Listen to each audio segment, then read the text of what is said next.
American trade shows, much like American TV, Shark Tank was a copy of Dragon's Den, which was a BBC show. A lot of our American TV shows are taken from our English neighbors. Right.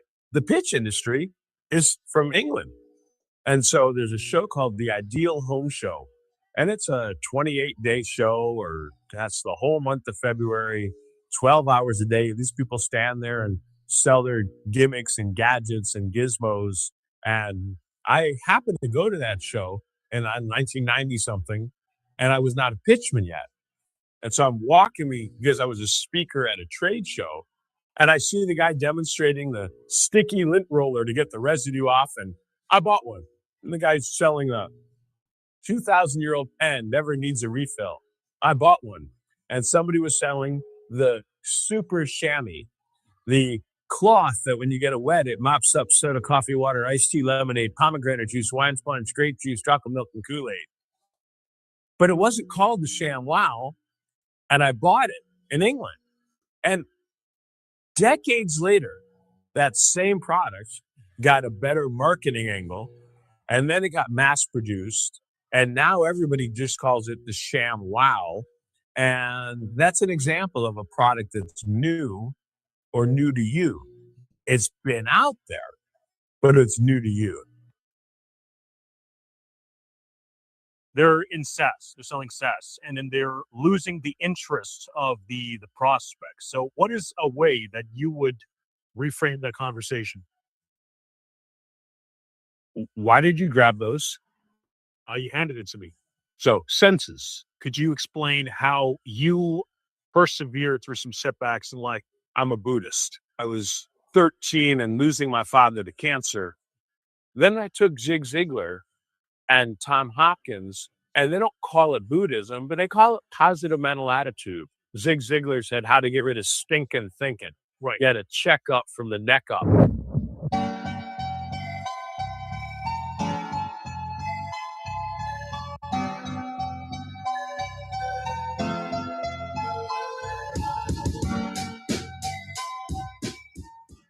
Welcome back to the Candid Thoughts podcast, folks. This is your host, Isabella Pasquale. I'm with my friend, Hal Yeffe, a.k.a. Mr. Pitchman right here. Hal and I have been friends for several years. We met through social media and finally meeting in person. Yeah. And nowadays with different communities online, you can connect with people of different, similar groups.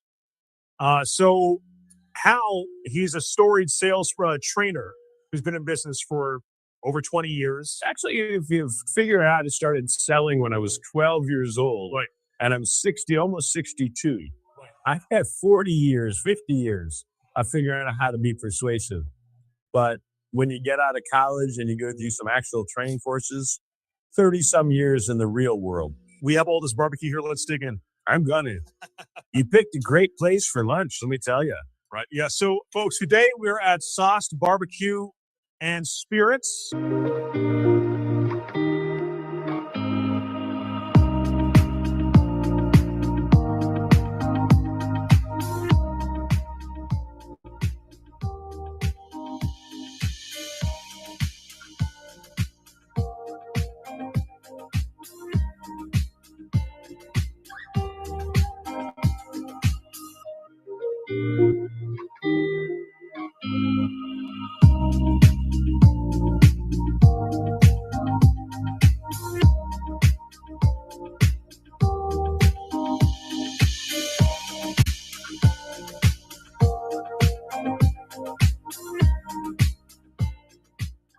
So, what were your first experiences with sales? Well, when I was 13, my dad was dying of cancer. And there's a little place close to our house where I could ride my bike to. And they had a call center, and they were selling AAA memberships over the phone.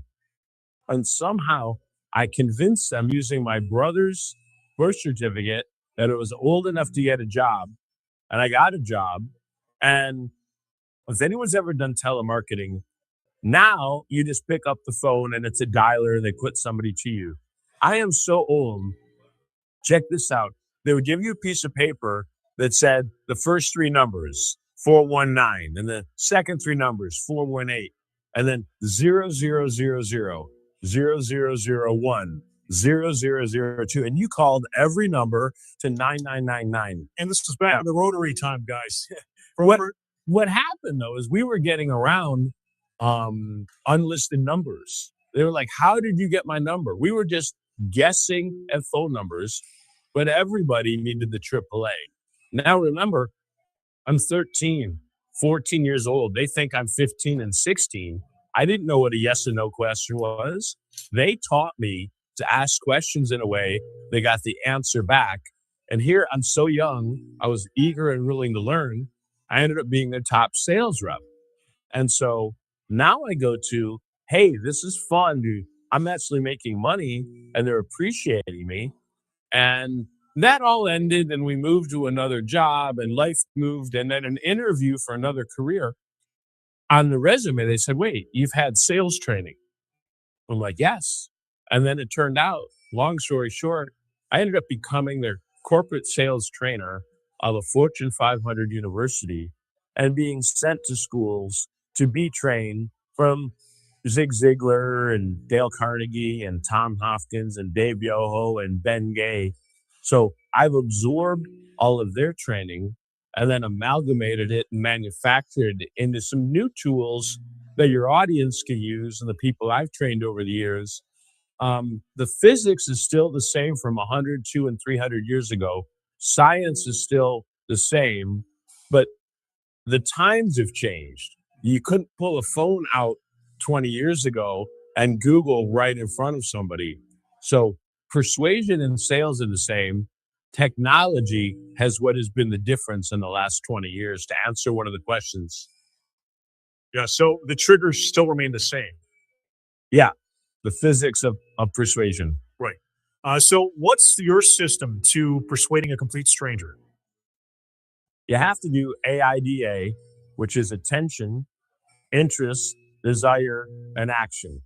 So if they walk by you and they don't have your attention, you couldn't do it. How many times have you been in a trade show and you walked up and down the aisles and maybe you walked to the bathroom and one day you're like, hey, I never saw that booth, but it's been there the whole time and you walk past it. Shame on the agent for never getting your attention. Now, sometimes it's not for you. If you're not going to buy a swimming pool, you ignore the swimming pool people. If you're not going to buy a John Deere tractor, you ignore the John Deere tractor.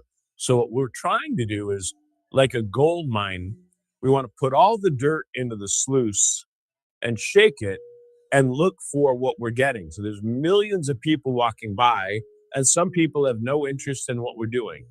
So now the next step is, now that we found the raw chunks who have a little bit of interest and desire in what we have, now we have to move to the next step of the demonstration, presentation, persuasion, and sales cycle. How do you know when a pitch is failing in Connecta? So you can tell with physical, their feet are pointed the other way. They're taking steps backwards. They're not looking at you. They're staring at their phone. They're looking at the booths. If you don't have their attention, the pitch is somewhat irrelevant. So that's one step. The second is, when people are asking questions, I want you to picture having a palette with paint, and you paint all of the questions that I'll call buy signs in bright green. When I get this home, where do I plug it in? If I get two of these, how do I store it during the winter? Well, what's your service warranty? Those are all ownership questions. Now, paint those questions red when they say things like, do you have a card? You're for sure. Are you online? Will you be here tomorrow? Are you here next week? They're not trying to ask you questions about the product. They're telling you why they're not going to get it now. And then a one call close. Hey, you see it, you touch it, you feel it, you fondle it, you fall in love with it. You're going to get it right now. We don't end up with, I'll think about it. I'll come back. I want to talk to my spouse. I'm here all week.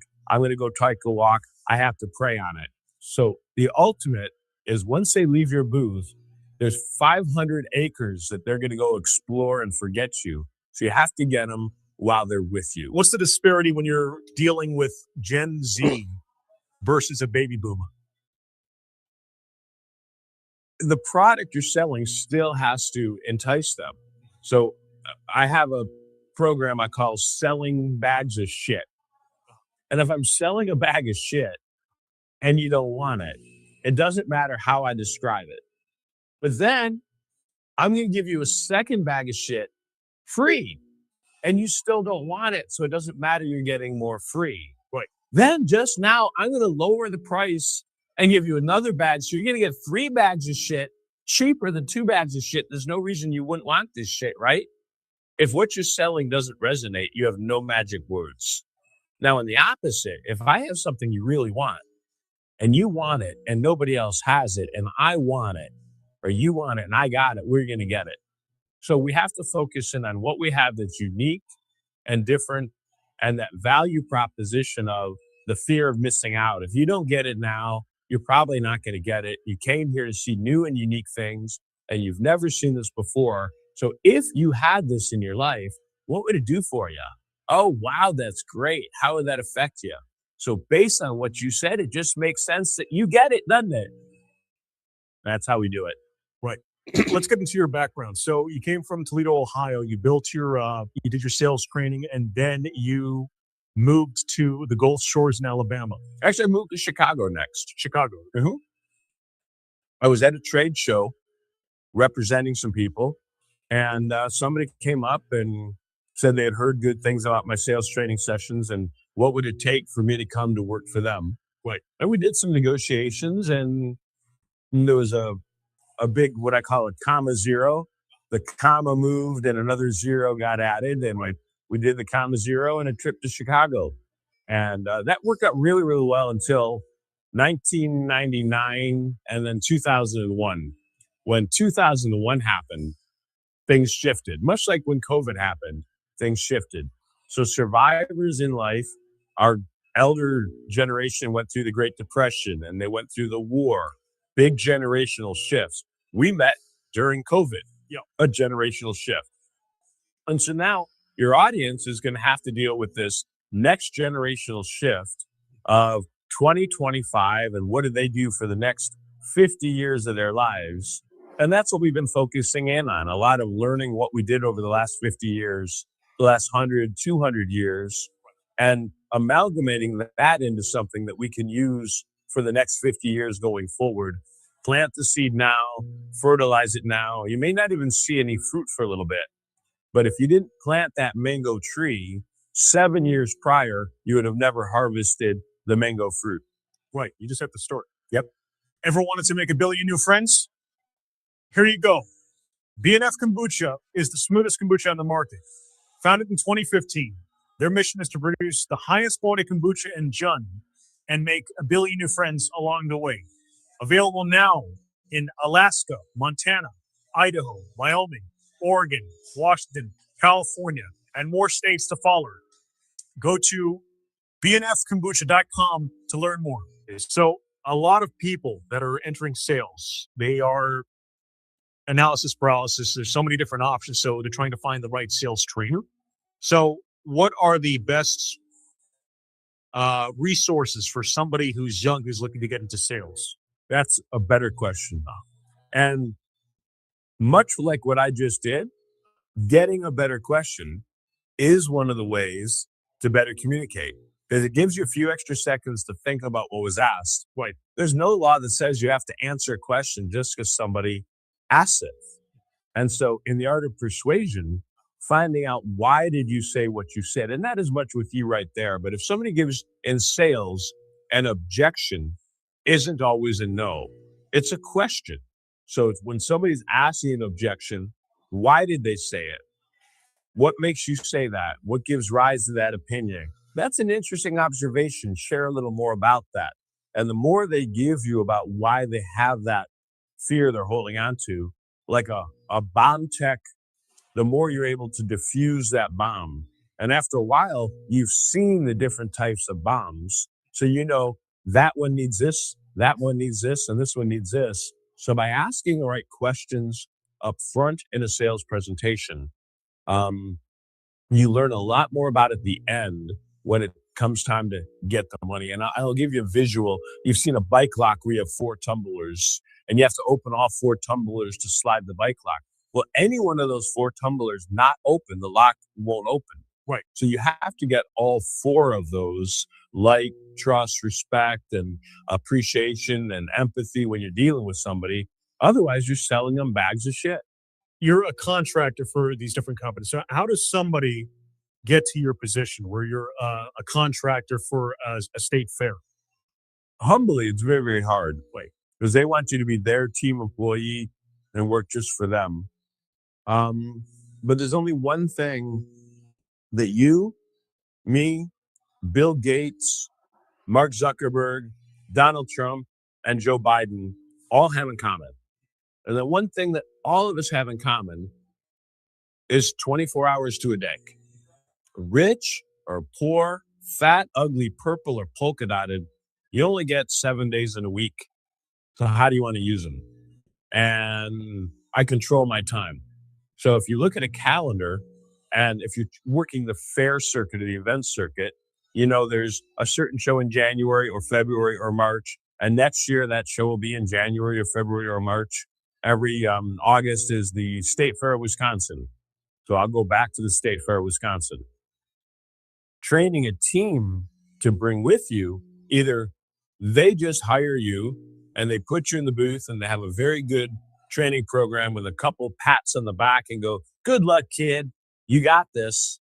And there's not a whole lot of industry support, which is a soapbox that I've been standing on and fighting, trying to create materials that help young reps succeed instead of just survive, but thrive.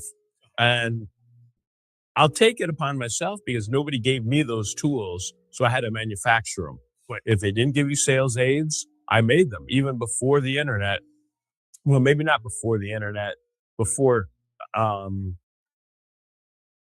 mass adoption of the internet and the AI. Right. Even in the old days when we were making PowerPoint sales presentations, if you don't make it and you give a message and the message wasn't received, it was your fault for being the deliverer of the message that they didn't understand it. You talked, nobody listened, they left and didn't learn anything.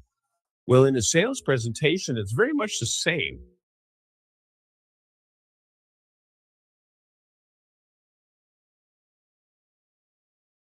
All right, everybody, welcome. We are back and we are live. You already know. Oh, the pew, pew, pews. Let's go. Set up here, trying to figure out how to kind of settle in, make it work, guys. I am so excited to be here tonight. Oh, my goodness, guys. It's been a crazy day. Not that I don't get my life threatened a lot on Facebook, but got one that's back. This guy is back and, just mad at me. So we're trying. We're trying. We're working on it. Guys, I hope you enjoyed the intro. That was a great podcast. We're going to talk a little bit more about it. We are excited. Let's go. Let's go. Ladies and gentlemen, we're just going to go ahead and bring him to the stage. This is an amazing man. This is a hilarious man. This man is your friend. This man is my friend. He's done a ton. You know him as the Chef Isabello, and I know him as my friend Isabello Pascual. He's also a producer. He's also a writer. He's everything you could want and more in somebody. Ladies and gentlemen, give it up for your friend and my friend, Isabello Pascual. Let's go, or AKA Chef Isabello. I'm trying to get that mute thing. There we go. The biz rep. And the biz rep. Yeah. And the biz rep. As always, it's always a fun time. This is what my fourth time on Ptpod show, or the third time, I forget. I don't know. I don't have many friends, so a lot. Also, I believe you would be great at this stuff, so I try to get you to do it, hoping one day you'll be like, you know what? This is kind of a thing. And I know you podcast, but you podcast like once a month-ish. You know what I mean? And I'm trying to get you to do it. I hear you, but part of the commitment is that if I have like an order, then I have to run. And I am literally on the run, and I'm just grabbing some grub. So, it's kind of sporadic right now. But we have a unique opportunity right now with Isabello the Biz Rep right now. And Mike, thanks for having me on the show again. It's always a good time. Those were some. That last episode was with Hal Yaffe. He is a excuse me, Zig Ziglar, Disney Institute certified sales trainer and speaker. He is also he has been for decades the ShamWow demo rep at trade shows. So he's demoed at all 50 states across the country. He's worked with a number of other clients. And he's under NDA, so I'll just say he's worked with a number of Fortune 500 companies for decades. So there's that. And so you see a lot of people that are selling, the Jordan Belfort straight line persuasion method. This is a free crash course in that episode. You guys can choose to tune in or not. It's up to you. We live in a free country, so people have choice. I mean, I do like a few Instagram meme profiles every now and then, but sometimes you got to put some good information in your head that can actually change your life. Yeah. True that. Sometimes you got to break it down on a deeper level. I love that. But and sometimes, Sorry, go ahead. Sometimes you got to have fun too, because it gets too heavy with all the serious stuff. Absolutely. That actually was one of my favorite podcasts you ever did. And I do understand you have other stuff going on, but man, you know what I mean? We want to get you in the mix, my brother. We think it would be awesome, So, and we will. We're going to get there one day.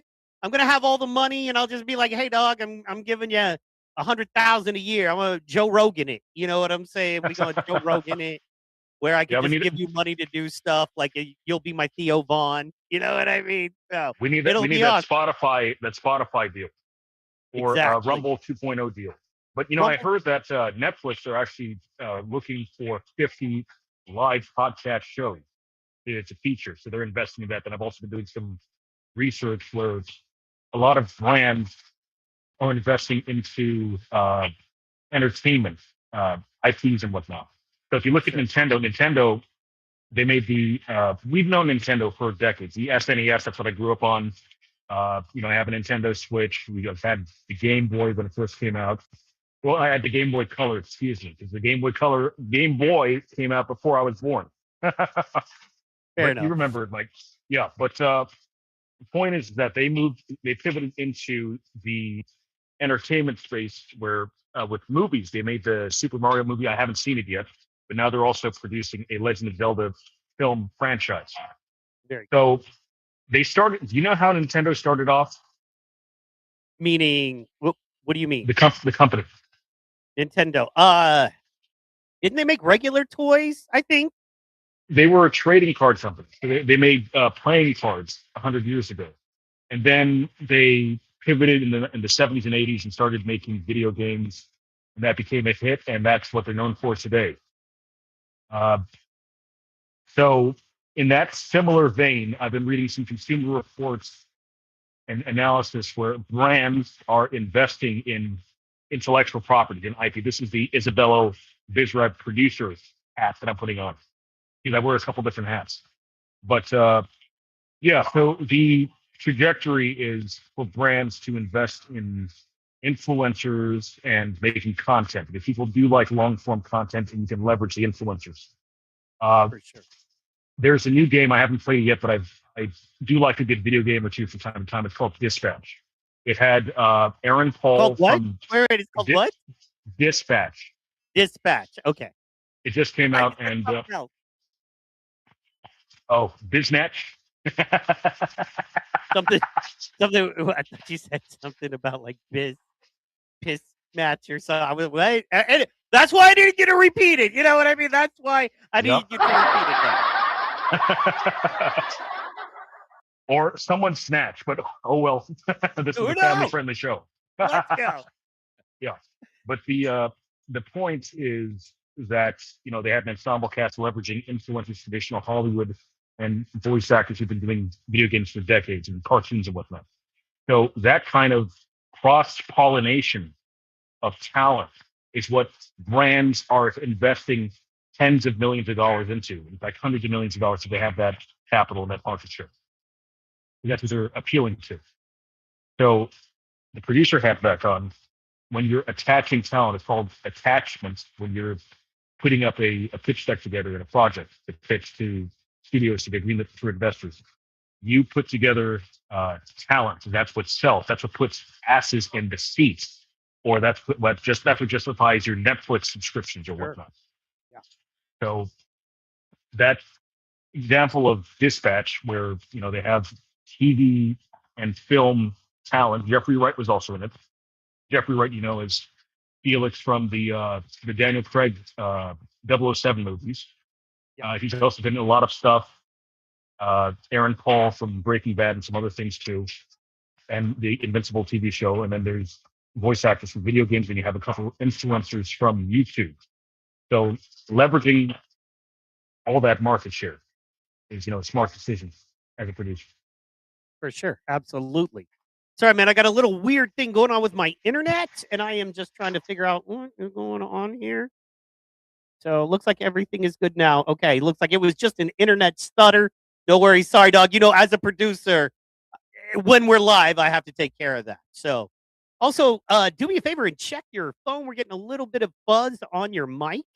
So you're on mute right now, but as you maybe check your mic on your phone just to see, getting a little bit of a buzz on there. I love that. And yeah, I think content is the next thing. What I kind of wanted to talk to you about is AI, right? One second, I'm what switching got my headbuds, my earbuds. Cool. So Word. What I wanted to talk to you about, basically, I'll set up the question while you get rocked on. No worries, man. What I wanted to kind of talk to you about was AI and what it means. Now, we can't possibly understand what it really means, right? Because it's so influential and so big, and it's going to mean so much in the grander scheme of everything, but specifically and especially entertainment, production, that kind of stuff there. So, my question is, what do you think? What do you think AI means? How are you seeing it currently as far as what it's doing, that kind of stuff? And, that kind of thing as far as that goes. And are you using AI? Has it benefited you in any way? So, firstly, am I using AI? I use AI every day as a tool. But the thing is, there are a lot of people who think they can have a subscription to Grok or ChatGPT or Claude or Gemini, and then they're experts all of a sudden. No, I've been doing my craft for over 15 years. I've worked in this industry. I've made money in this industry. And now there are people that think, oh, all of a sudden I'm going to beat a rap case, and I'm a lawyer all of a sudden on ChatGPT. Right. We know the types. There are some guys that have done misdemeanors and other shit like that, and they think they're smart all of a sudden. They're not slick. It's a tool. So if you do a proper prompt, then it'll work for you. But if you do a terrible prompt, it's going to be a crap result, right? Sure. And so if you're able to, because basically what AI is it's not an input that's ones and zeros anymore, like traditional programmers use. They'll use Python, C++, and whatnot, and speak that language. Now, what AI does is we're directly interfacing with the mainframe, with a terminal, and we're inputting commands just in regular English instead of just speaking that specific, binary language. Right. As far as what I use it for is, I do some research. I'll ask it to aggregate different competitors and look into different demographics and markets and see what's viable. I use this for, Chef Isabella as well, because I'm trying to pivot away from baby boomers. I mean, in the first 3 years of Chef Isabella, baby boomers were my bread and butter, but a lot of them are unfortunately passing away. They're having health issues like gout, etc. Or they're just part of the California exodus. And to remind you folks, I do live in Southern California. So we're going to get into that LA scene. You know what I'm saying? So, yeah. Yeah. But basically, if you purchased a house 30 years ago for $150,000 in California, and there's it's appreciated to where it's like $850,000, and you can buy a home in South Carolina or in Texas for $350,000, and you're retiring, you have your pension plus you have the equity of the home. Why not sell it off? It makes sense. So Right. I have to replenish my pipeline as a business person,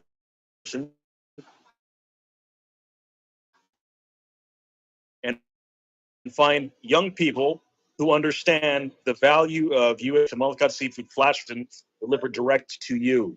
But a lot of people, they get sticker shocked. They're like, oh, it's have payment plans and move off the state or whatever local retailers near you that's comparable. Sure. So, yeah, I mean, it's some people don't get the value proposition. You can explain everything until you're blue and blue in the face, but sometimes they just don't give a shit. So, I mean, that's just a brass tacks. You can explain logic to people, and then we know how it is, Mike. Absolutely. Hey, goodness, man. Yeah. If But there's as one thing I spend way too much time doing, it is trying to explain logic to people. You know Yeah. what I mean? Let's go. There are so many. I can't even get into it. But let's just say a lot of people are willfully ignorant, and they're going to stay that way. You know what I mean? But you Yeah, but don't then have to take my word for it. Right. right, but also you have to consider, since we are initiated, Mike. There are some people who have legitimate mental disabilities and other things. So then they may hear some voices or whatnot. So you can't really reason with crazy, can you? That's another factor as well. Not just logic, but sanity. Sanity is key, man. I agree with you. Let's see if I can bring this bigger. There we go. Bam. Okay. So, dadgummit, I had it pulled up. Let's go. Let's go. Okay. So, for those of you that don't know, see, but I wanted the writing too. What are you doing to me, Facebook? Let me see here. Let me click on it right here. Okay. Hey, beautiful people. Did you know that Chef Isabella is also on YouTube, TikTok, and Facebook? Go ahead and give him a follow on each platform. There's also a hashtag discount. Let's go. Hashtag discount, everybody. You know you love it. If you write a positive review on Isabella's Facebook page, Chef Isabella's Facebook page, coming straight out of LA, hot and ready.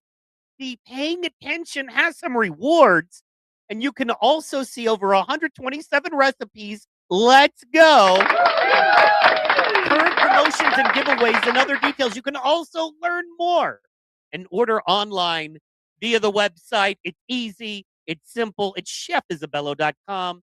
And everybody go and support my man, the chef, right now.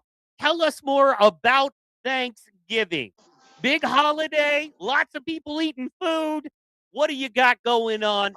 And what are you seeing? Like, talk to me about you personally, of course, but also kind of what you're seeing in the market. Right. So me personally, I am going to do my signature recipe of my spatchcock turkey that's been wet brined for over 18 hours. I did 18 hours last year. I could do 18 or 24 hours this year. So I'll list my recipe once I prep that. As far as any invites or anything, I don't have anything as of yet. Okay, I'm wait. still. I'm not letting you slide, dog. I got you on this show. I would be a poor journalist if I Right. didn't keep it real. You know Right. what I'm saying? All right, so give us some turkey recipe hints, my brother. You know what I mean? What are some turkey recipe hints there? Right. So what I'll do is a wet brine, and I can do that in some. I have a couple different options. Now, for some people who cannot drink alcohol, then you can use a substitute. But I've done bourbon with some thyme and rosemary and some fresh fruit. Okay, Some wait. oranges. Okay, cool. But let's rewind. You know, I Right. am a non-drinker. Shout out all my brothers and sisters doing it with no alcohol. Yep. So let me ask you. I'm a water brine guy, right? Right. Now, the original is salt and water, and you do it the night before, meaning you're going to drop the turkey, say, between 8 and 9 a.m. You drop the turkey in the brine about 8 or 9 p.m. the night before. They were just using salt. I actually talked to you last year. Full disclosure, you know what I mean? Let's go. You know what I mean? I talked to you last year. I'm gonna be another rapper dead for popping off at the mouth, but shit, I shouldn't have said. But one thing you brought me into was the time and other things that you can put in that water. And I was like, duh, of course you can put other amazing stuff in that water. But I want to know, is 12 hours enough if you're doing straight water? Because I would think with alcohol, it goes quicker, right? Because of the acidities in alcohol that are going to break down the fat and the other kind of things. Right. So if we're just doing water, salt, rosemary, thyme, what else you got for? Well, also some fresh fruit, so I put some citrus as well, so that gives it a bit more complexity in the flavor profile. Love it. But yeah, so I mean, my turkeys are bigger. I mean, I'm getting like a 20-pound turkey this year. So that's why I have it for 18 to 24 hours. That's the plan for this year. And I posted the last 2 years of my turkeys. I know. So people can see those recipes. Gotta go. Gotta go. Yep. Follow the biz rep. Be a biz rep. Let's go. And BizRep stands for Business Rebel, folks. You can check it out. These BizRep apparel, I have they're available in noir or sand. And I also have the BizRep headgear, which is available too. And if you have to do your own thing and you are a rebel, you're a BizRep too. So if you want to support, you can click the links below and grab one. They are made in the USA. They're designed and made in the USA. So I'm a big proponent of shopping local because that's what actually supports I the need economy. one. I forgot you have send me a t-shirt, send me an XL. You know what I'm saying? Text me the cost and send me an XL dog. You know what I'm saying? Let's go. Yep. Let's go. I need one right now. I'll wear them on my podcast. Bro, I literally need some t-shirt. I'm in that like, look, man, to be, you know what I'm saying? Let's be honest. I'm old and I don't like being old. You know what I mean? I don't like it, but I'm getting old and I've done that thing. I've come to that point in life where I am a man who has a bunch of old falling apart t-shirts. Okay. If you are a man past a certain age, you have like 2 or 3 t-shirts that are like gifted to you, or you go to the right party or the right game and you get a t-shirt, but you have your favorites. But then those t-shirts end up being 10, 11, 12 years old. They got holes in them. They're not like black anymore. There's some weird off gray color. You know what I mean? Like, that's what I'm dealing with. Okay. I need some new t-shirts. And I go live 5 days a week, bro. Sometimes 6. You know what I'm saying? I need a biz rep. I'm dying for a bit. You got to hook me up with a biz rep. I feel you, Mike. So I'll send over a link after we're done with this. And, talking about, as we get older. Send me what? No, we don't send me a link. We send everybody else the link. We send me a shirt. Okay? You got it. You'll get the shirt. Yeah. See, I wouldn't talk like that, but I'm a business rebel. You know what I mean? What can I Right. And I appreciate the solidarity, Mike. So, yeah, but I was going to say that as men, we can wear our draws. We can drive our car and wear our draws the same way until it's run down. It's got holes and it's got the engine light on. That's how we do. Yeah, no, man. It was like I got in my truck today and it was like 20 miles till E. You know what I mean? Thing dinging orange. And I drove. I was like, I ain't going no 20 miles. I'm fine. And it's like down to, and I didn't even know the thing turned red. I never paid attention before. But it was like, bing. It was like, quit driving, stupid. Go to the gas station. So, yeah, but then again, you can get in trouble because I did run on empty and I had to take an Uber to a gas station and I had to buy a gas canister. So I was, my truck was on the mountain and then I had to take an Uber down. There was no reception. So that was a mission in itself. But yeah, sometimes us guys are stubborn ladies, So, but we'll accept some clothes. If you want to get us some nice socks without holes or some drawers, we'll appreciate it. But usually for ourselves, we'll wear it all the way down. I got, you know what I mean? I still have like 3-4 pairs of socks that are just fine. But no, man, you know what I have on my Christmas list? I'm simple. Every year I just want 2 things. I want a black on black OU hat and I want a new hoodie. That's it. Because I know I'm going to wear a hoodie and I know I'm going to wear a hat. That's it. I don't want to put heaviness on my family. You know what I'm saying? Like, that's it, dog. And a delicious meal, but that's happening because I like to cook, as you do too. So, by the way, we got off the turkey. We got to get back. We got the time. We got the sage. Got a little rosemary. Now, the most important, because look, man, flavors are, what do you call it? I can't think of the word. To each their own. Yeah, people like their own. You know what I'm saying? They're, atypical. However, cooking it, there are 1,000 different, ways, suggestions, recommendations on how to cook your turkey. Now, I know a lot of that comes from the brining, but say I'm brining for 12 to 20 hours in water, then I put it in my oven. What temperature do I put it at? Help me. So it depends if you want a crispy bird, if you want a well done bird. Because the common complaint is people say, I don't like turkey because it's too dry. Now, when you wet brine it, it tends to soak up that juiciness, that flavor. And what I like to do is I spatchcock the bird, which means you remove the spine, you hack that out, and then you lay it flat. So then it'll cook more evenly and consistently. So you don't cook the bird as a bird. No, I remove the spine, I spatchcock it. And so the result You is love saying that, by the way. Enough. We get it. Yeah, cock is a nice word. I love you, bro. You're doing you. And that's all I want you to do, you, dog. So good. Right? But anyway. Well, so you basically you take the turkey. I take the turkey. You take the turkey. Okay, let's. And I cut the spine. I remove the spine so it's nice and flat. You take the spine and you pull it out, and then you flatten the turkey. So the outsides of the turkey are laying down pan to the outsides of the turkey, and the inside of the turkey is exposed now. Yes. Okay. And then for a crispier skin, I'll also use some cheesecloth, and I'll make a butter rub that I'll put on the bird. I'll massage it into the bird so it's super juicy, and then I'll leave the cheesecloth to cook in the oven with it. And so the bird ends up nice and juicy. The skin is nice and crispy. You know, that's an ideal bird. There's a lot of people that can't cook turkey.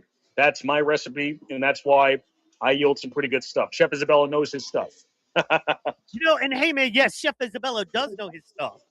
And one of the things I think Chef Isabella would tell everyone, and I would agree, is that a lot of times it depends on the quality of the bird you're getting. Right. Okay, because I'll be honest, year before last, spared no expense on the bird. You know what I'm saying? Went bird in, had a delicious, amazing bird. Last year, went a little savings on the bird. Bird didn't turn. Bird didn't turn like I wanted it to. You know what I'm saying? Bird was You not better kill me. I'ma be another rapper dead for popping off at the mouth with shit I shouldn't have said. So the point is, the bird just wasn't quite what I, wanted it to be. So the quality of the bird is very important. Now, one thing we've noticed, you know what I'm saying, with Chef Isabella is that you got them birds. You've been posting some birds. You've been talking about these birds. Let us know how we can get some Chef Isabella birds. You know what I'm saying? Right. So Thanksgiving is next week. I've been taking pre-orders because I don't like to do things last minute, especially when you're in the distribution business, because you have a bunch of orders. You get your pre-orders because it has to be processed by the farm. I, as a distributor, place the order from my vendor, and I get the birds. I fulfill them. And so if people want to do something last minute, I mean, Are you there? yeah, I'm here. So you're playing some Charlie Brown stuff. No. Actually, I didn't realize you could hear it. I was trying to pull up your ad. Well, there it is, right there. Boom. Right there. You know what I mean? 20-pound organic turkey for Thanksgiving. Sorry, that's your music, bro. You know what I'm saying? Just saying. That's your music. But anyway, no, I wanted to pull this up. But you had music in the background that I did not want to play, and I apologize for that. But there you go, right there. I wanted the folks to have a visual of the amazing Chef Isabella act. Right. So, folks, what Chef Isabella's brand is that I source from local vendors. I work with local farms and butchers, and I offer USDA prime steak family packs and variety packs, wild-caught seafood, free-range chicken and pork.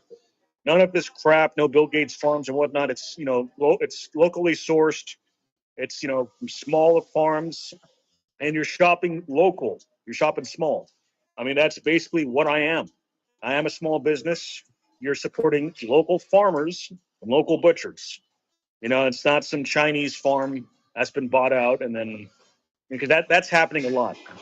And so, with that, they're also lobbied by Monsanto to produce GMO-ridden foods and whatnot.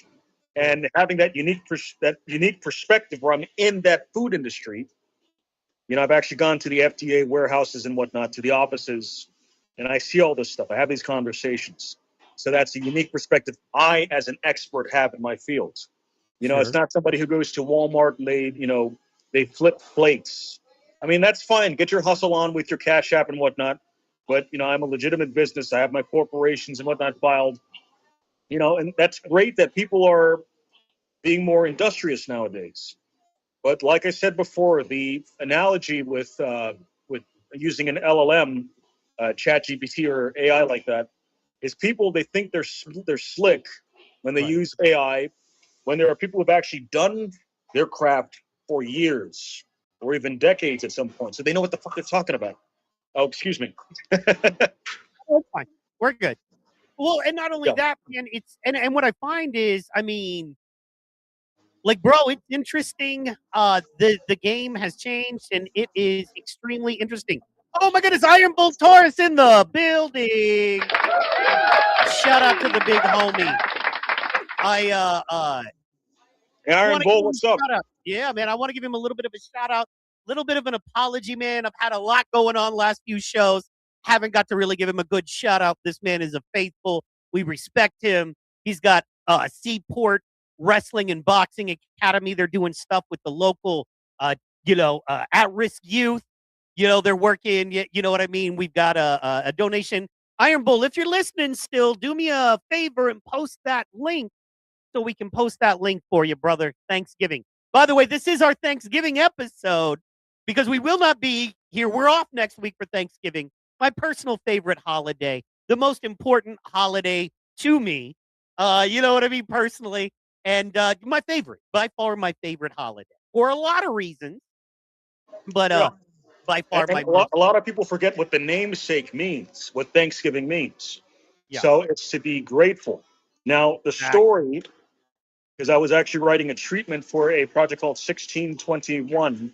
That was a historical epic about Samoset and Squanto and the Pilgrims. Sure. The separatists, as they were leaving England and heading to Plymouth Rock. So I have a treatment about that, and that's been in development for a while. But I did a lot of research. And so Samoset and Squanto, they saved the Pilgrims because they were unequipped for the Plymouth winters.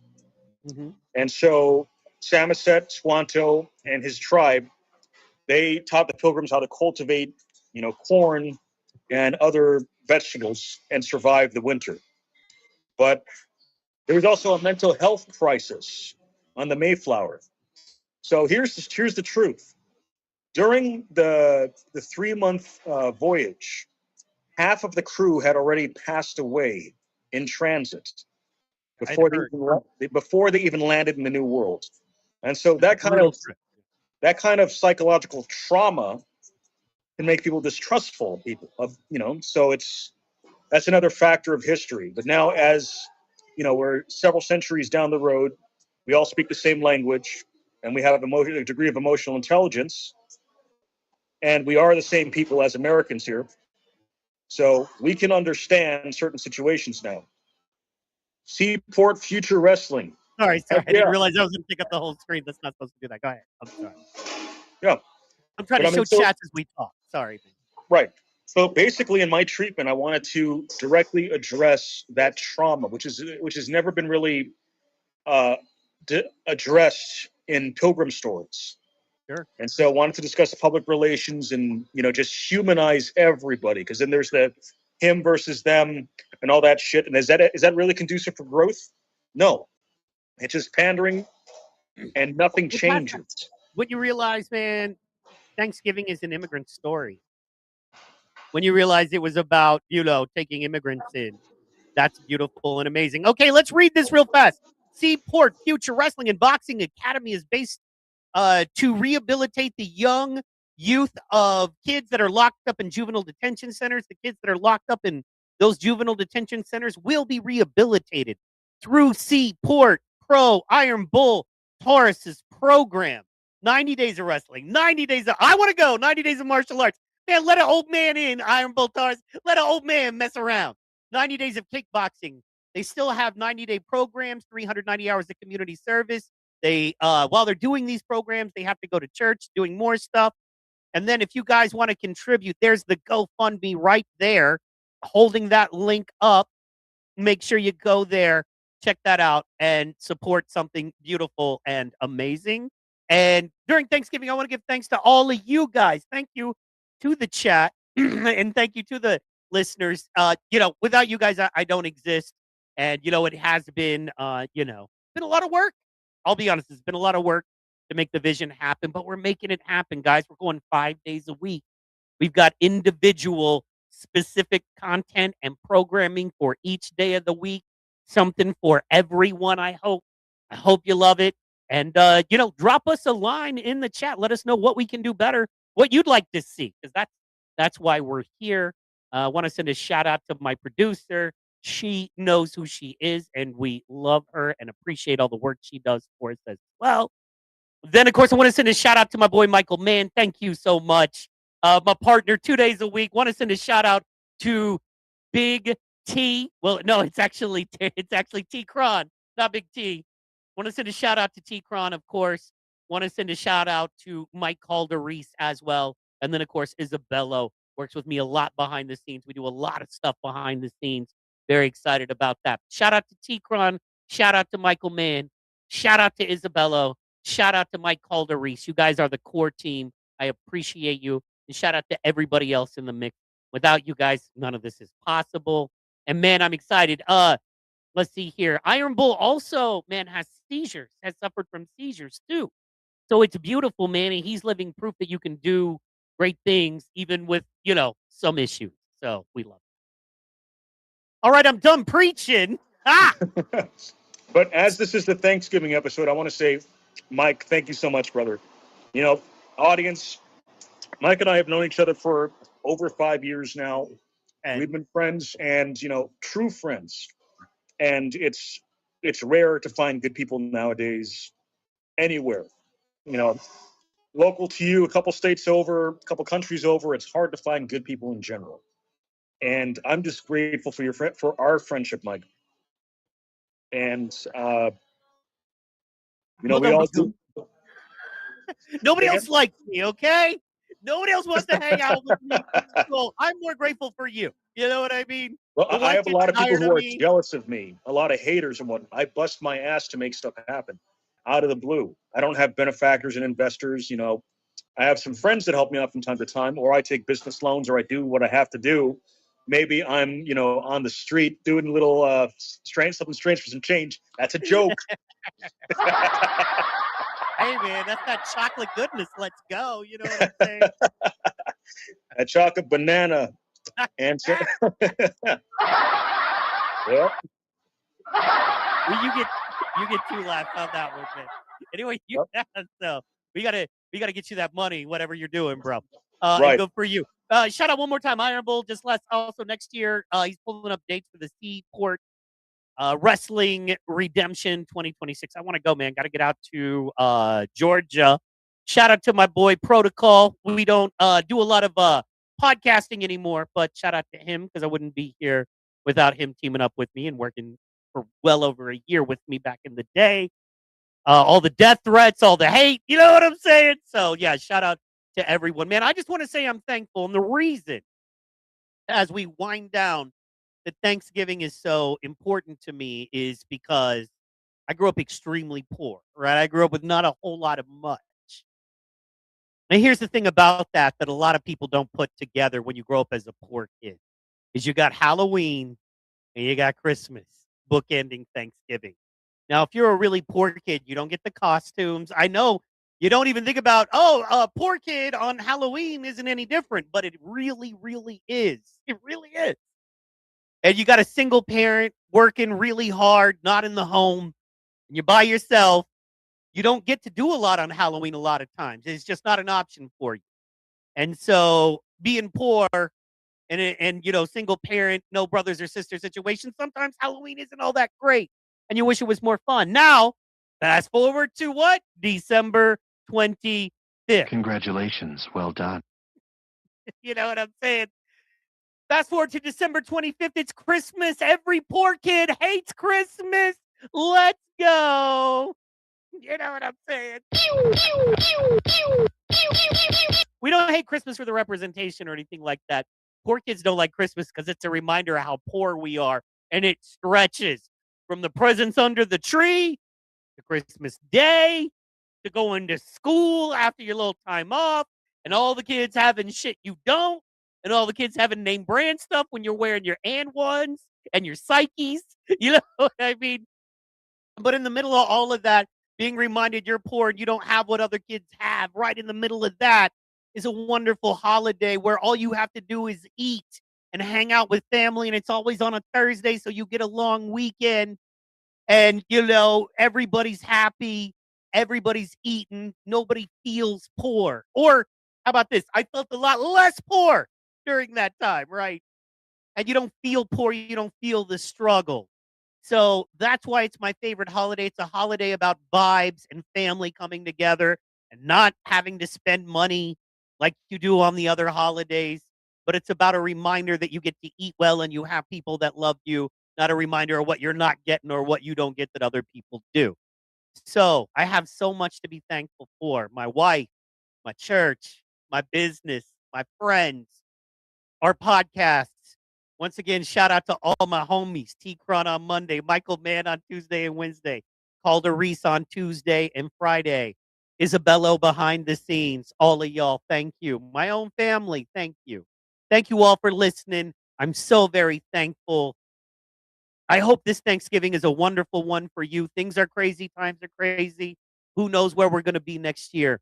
But, man, I hope you just have a good day where you're healthy and you're happy. And to all of my purple friends, seizure free. We love you. Isabella, what do you want to tell the people? How do we wrap it up? What do you want the people to know as we roll out? Well, I want to say just during this Thanksgiving holiday, just be grateful for the little things. I grew up as my mother was the help for a lot of rich white folks.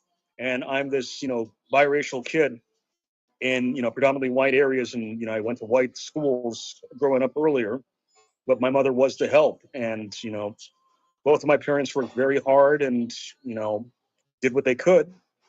But I am fortunate for perspective, you know? And so during the holiday season, there's a lot of infighting and whatnot. You may have disagreements, but you know what? It's all about family and good people. That's what matters. Because you're not going to please everybody. And that's just the reality. Be it, No, you will not. the same, whether it's a different team, different political belief system. Let's say you have like a gay cousin or nephew or whatnot. Who cares? I like vagina, whatever. It doesn't matter. Love them.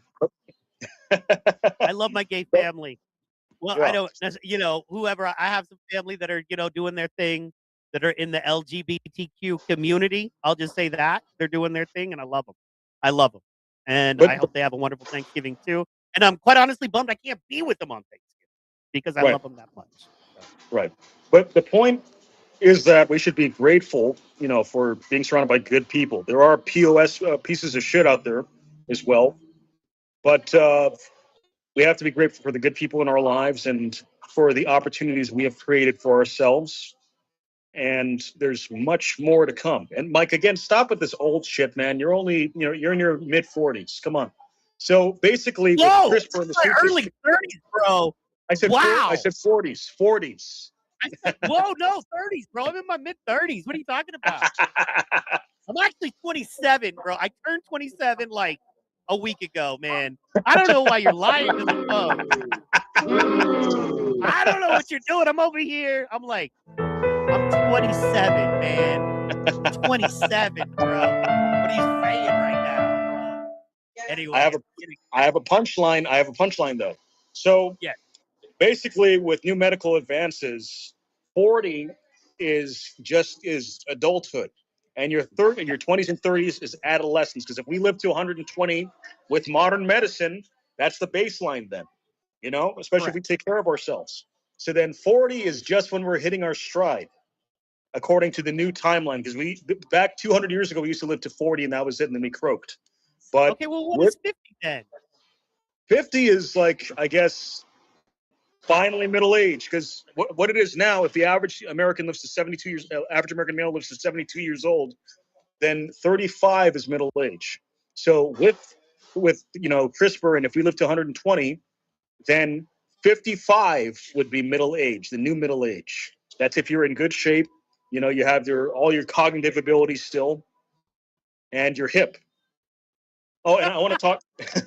I want to talk about, because I've worked with a lot of people cross generationally, and I've typically been the youngest guy in any crew I've been with. So, scientific study has shown that people lose their neuroplasticity at the age of 25. So, what neuroplasticity means is your ability to adapt. Let's say if you're able to, if you had the luxury of working or the burden of working for a company for 30 years, you retire at 64, 65, you get your pension, and you just had one job, that doesn't require much neuroplasticity. If you're an entrepreneur, old or young, you've had to adapt, especially if you're a solopreneur or if you have a smaller organization where you have to be more hands-on. Neuroplasticity also, it decreases your likelihood of developing Alzheimer's and dementia. Now, I have an aunt who has dementia. She's in her mid-50s. My grandma, my maternal grandma, she had dementia, and she died at 88.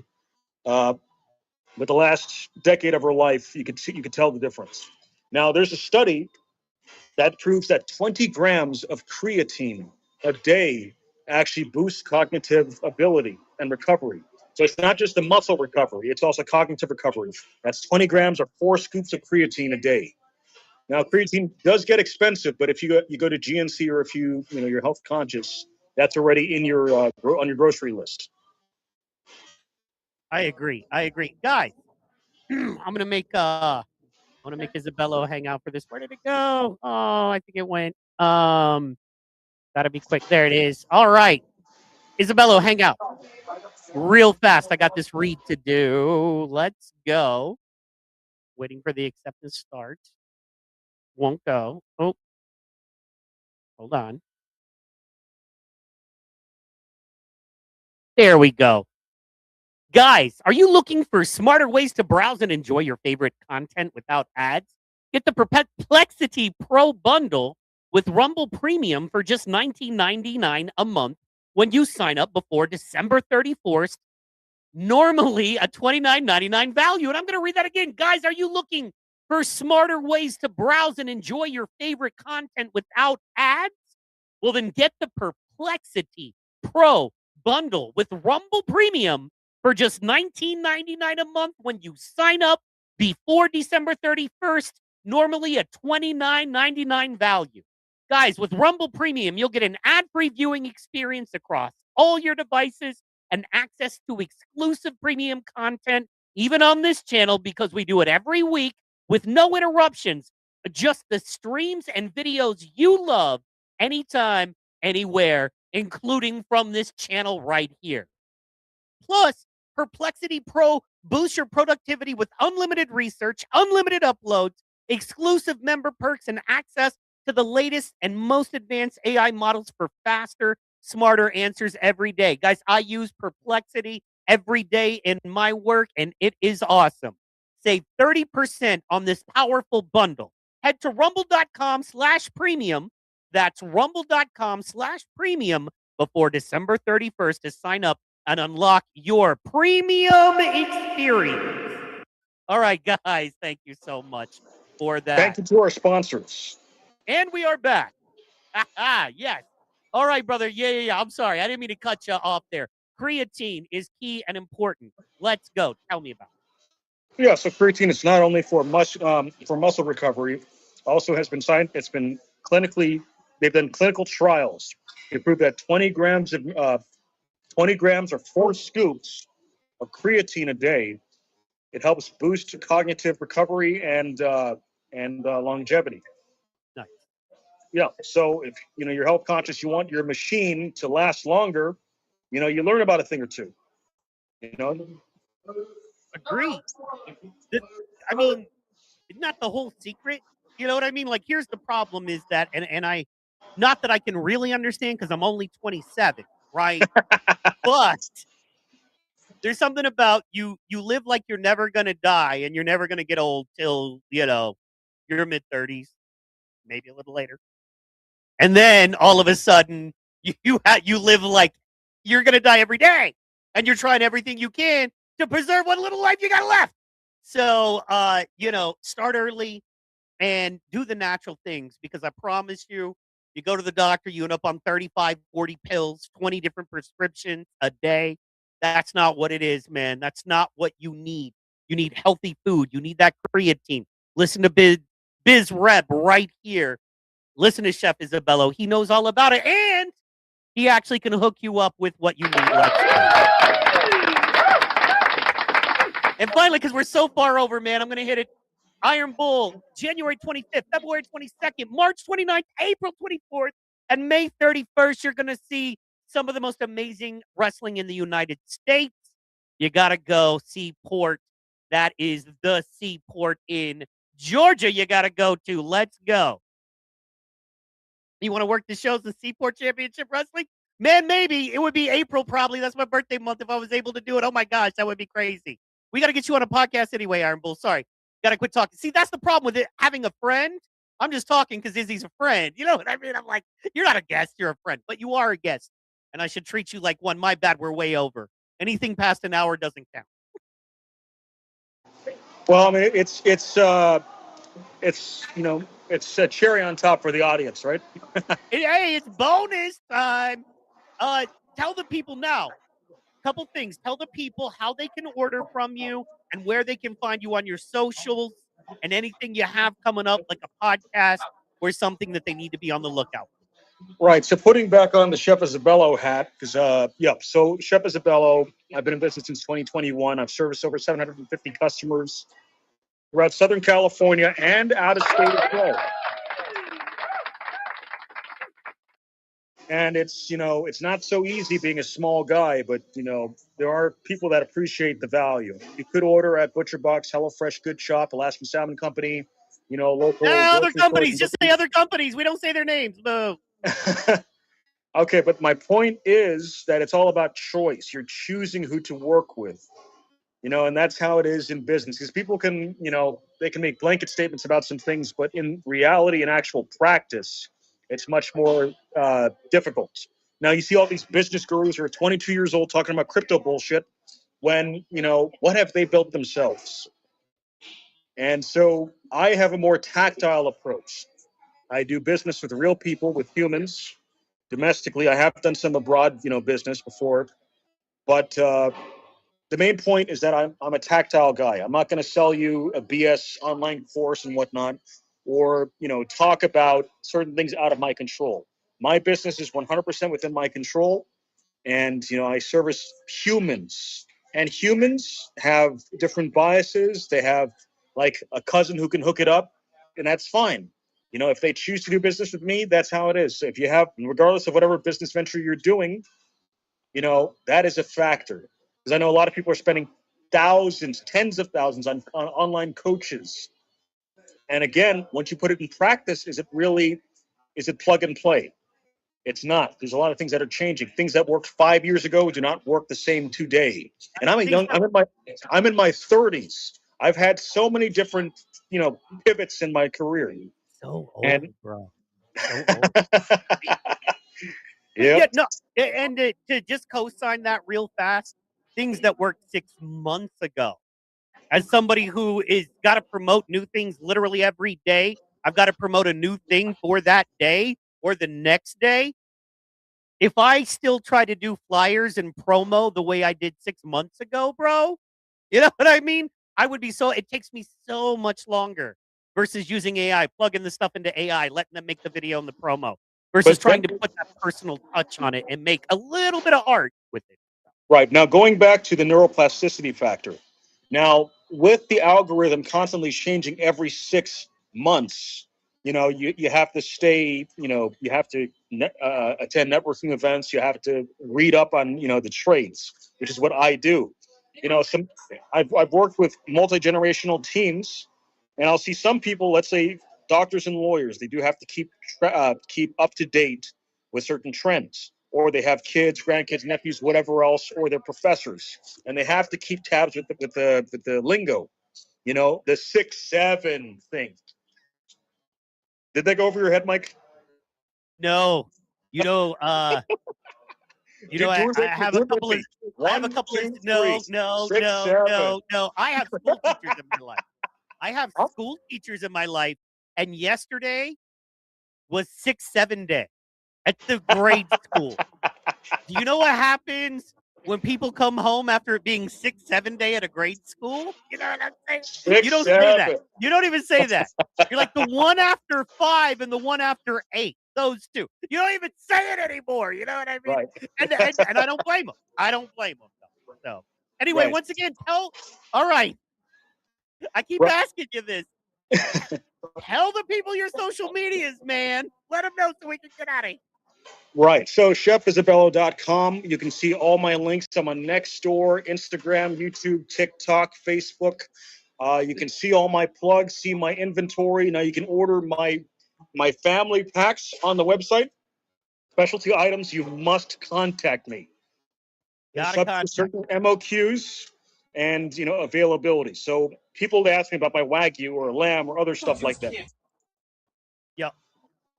And We're so listening. I've simplified my site where it has the baseline products, which are my USDA Prime steak packs, wild caught seafood, free range chicken, and pork. Those are variety packs. They last a family of 4 about 2 to 3 months. Now, that's true. Cheaper isn't always better because you can have some guy that's selling some stuff off a truck and you don't know the grade. But if you're a connoisseur who knows what he's eating, you can see the grade.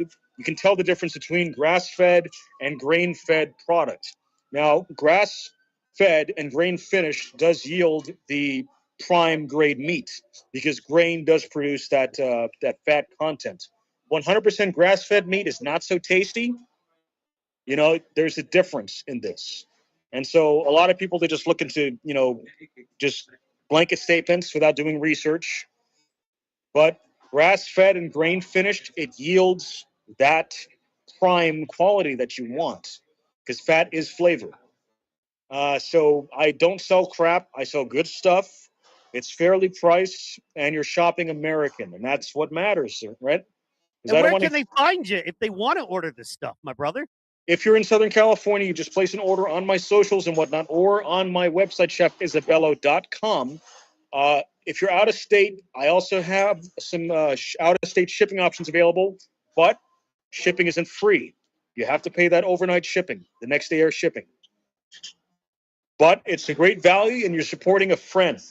You want to support our friends. You are supporting a minority business owner who's out there busting his butt every day, still trying to make it work, fighting the tide of AI and BS. And more than anything, man, you're buying value. Okay. Right. But see, the thing is, Mike, I don't really lead with the minority business owner trope and whatnot, because I'm just saying it's a fact. Just want people to know it's a fact.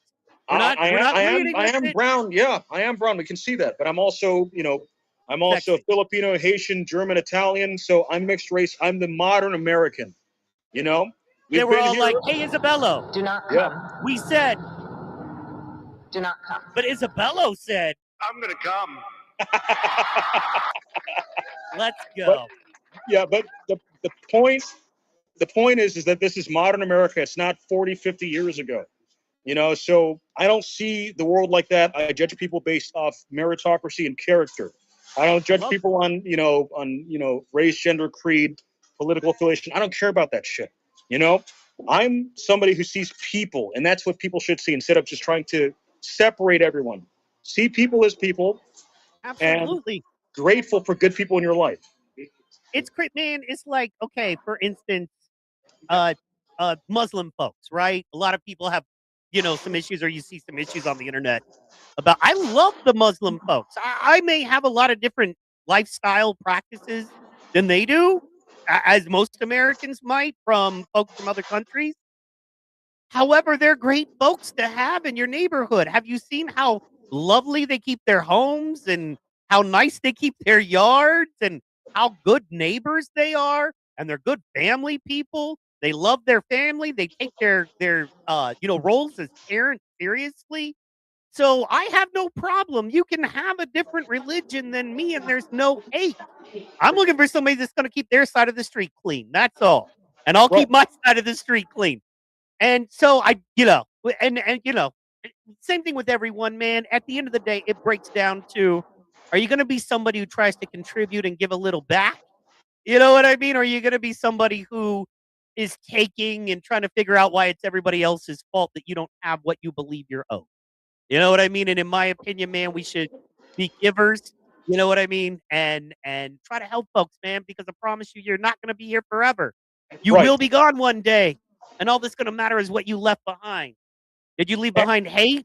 Did you leave behind your, you know what I mean, anger and hatred all over social media, just being like, I want to kill people? You know what I mean? Or did you try to make the world a little bit better place? Were you willing to stand in the gap?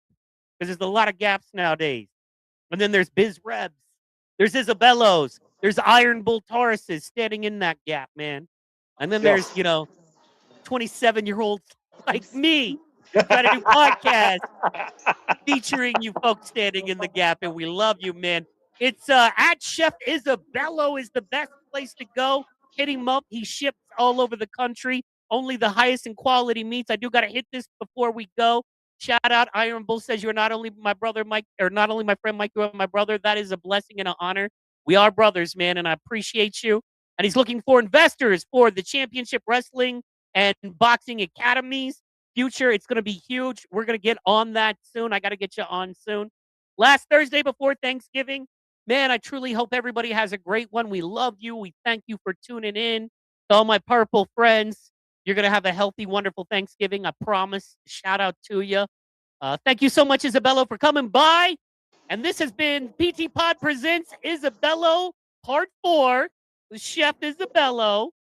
We will see you next time. Thank you so much. And for you get all of the new pew pew pews. And we are out. Oh boy.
Oh, yeah, we are back and we are live.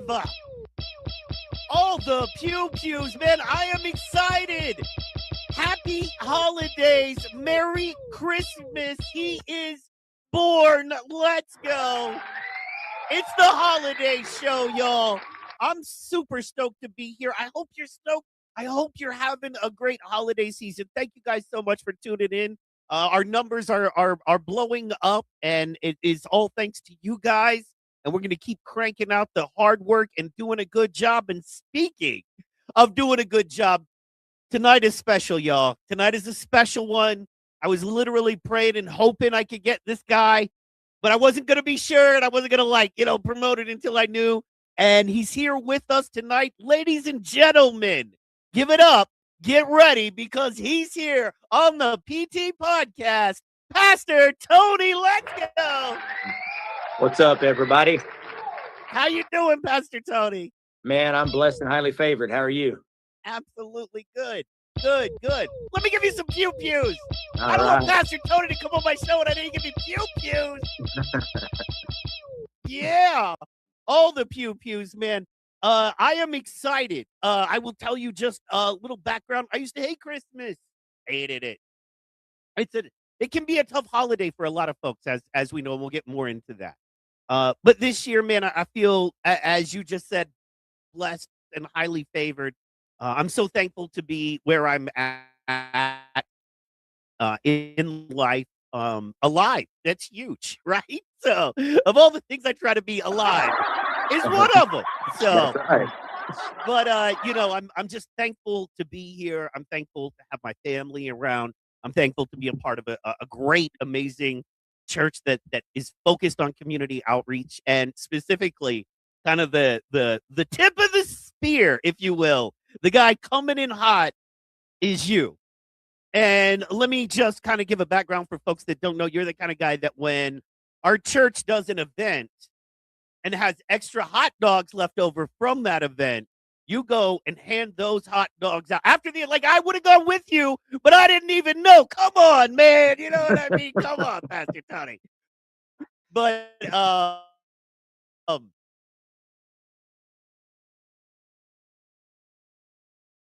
after the event was over, and I stayed pretty late, right? Like I was like, everything's after the event was you're a man with a family, you're a busy man, and you still do all of this stuff. You are living that example, and that's why I wanted you on the show, man. And thank you so much for being Man, and that's one thing I always preach, and I really believe is no matter what we're doing throughout our day, we're supposed to be the hands and feet of Jesus. And just because we're going through life doesn't mean we can't be Jesus. Because Jesus is supposed to go every day with us, not just on Sundays, not just on Wednesdays. When I pray, when I leave the house every morning, I pray with my family. God, let us do or say something that shows people who you are to us. And that's why I think we are in the professions that we're in.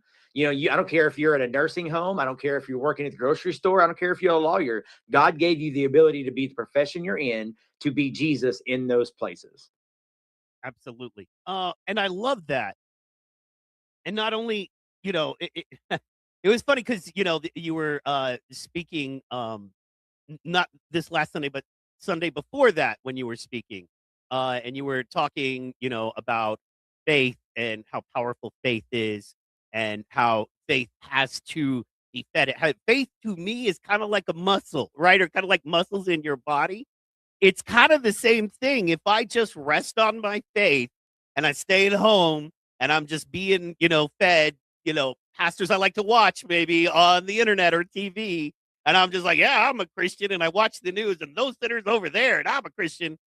I get weak in my faith in the same way that if I just eat cheeseburgers and sit in front of my TV, I get weak in my muscles, right? And I have to go out there and I have to work it and I have to pray and believe. I was telling a friend this the other day who's doing really good, who is making his journey back to God, but he showed some serious faith and he went through some hard stuff, right? But he showed faith, and I've been able to watch him over the past 3 months have faith, believe. And I was like, man, that's what faith is. You are the proof of faith in that it is the evidence of things hoped for and the substance of things not seen. So Amen. when you feel that evidence, when you see that evidence, when you witness it, when you feel it, when the five senses hit it, and you understand there's no way this could be except it's like oxygen. Absolutely. We have faith in oxygen. Show me oxygen. Show me, buy me some oxygen. Send me a package of oxygen. You can't, right? Right. But we believe it. The substance of things hoped for, the evidence of things not seen is that I breathe. You know what I mean? So it's not all that out there, right? It's not all that far out there when we think about it to have that faith and to build that faith. It's just how we decide to see it and how we work it. In my opinion, tell me where I'm wrong. Tell me where I was so excited just to talk to you about this stuff, man. It was so great. So. You're exactly right. And I mean, when I spoke a couple of weeks ago, I was talking about dislocated faith. Is we can put our faith in the wrong things and it'll let us down. It won't work. And the Bible says that faith without works is dead. If it doesn't move, just like your arm, like right now I'm going to PT for my shoulder.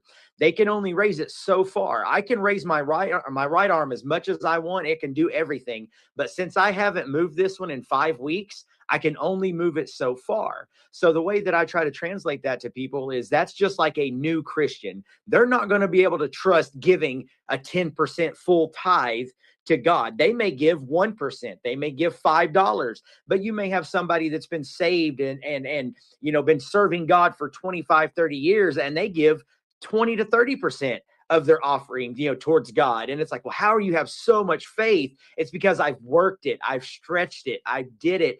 And just like that oxygen, the more that I do it, the more I feel alive. If you hold your breath long enough, you're going to pass out.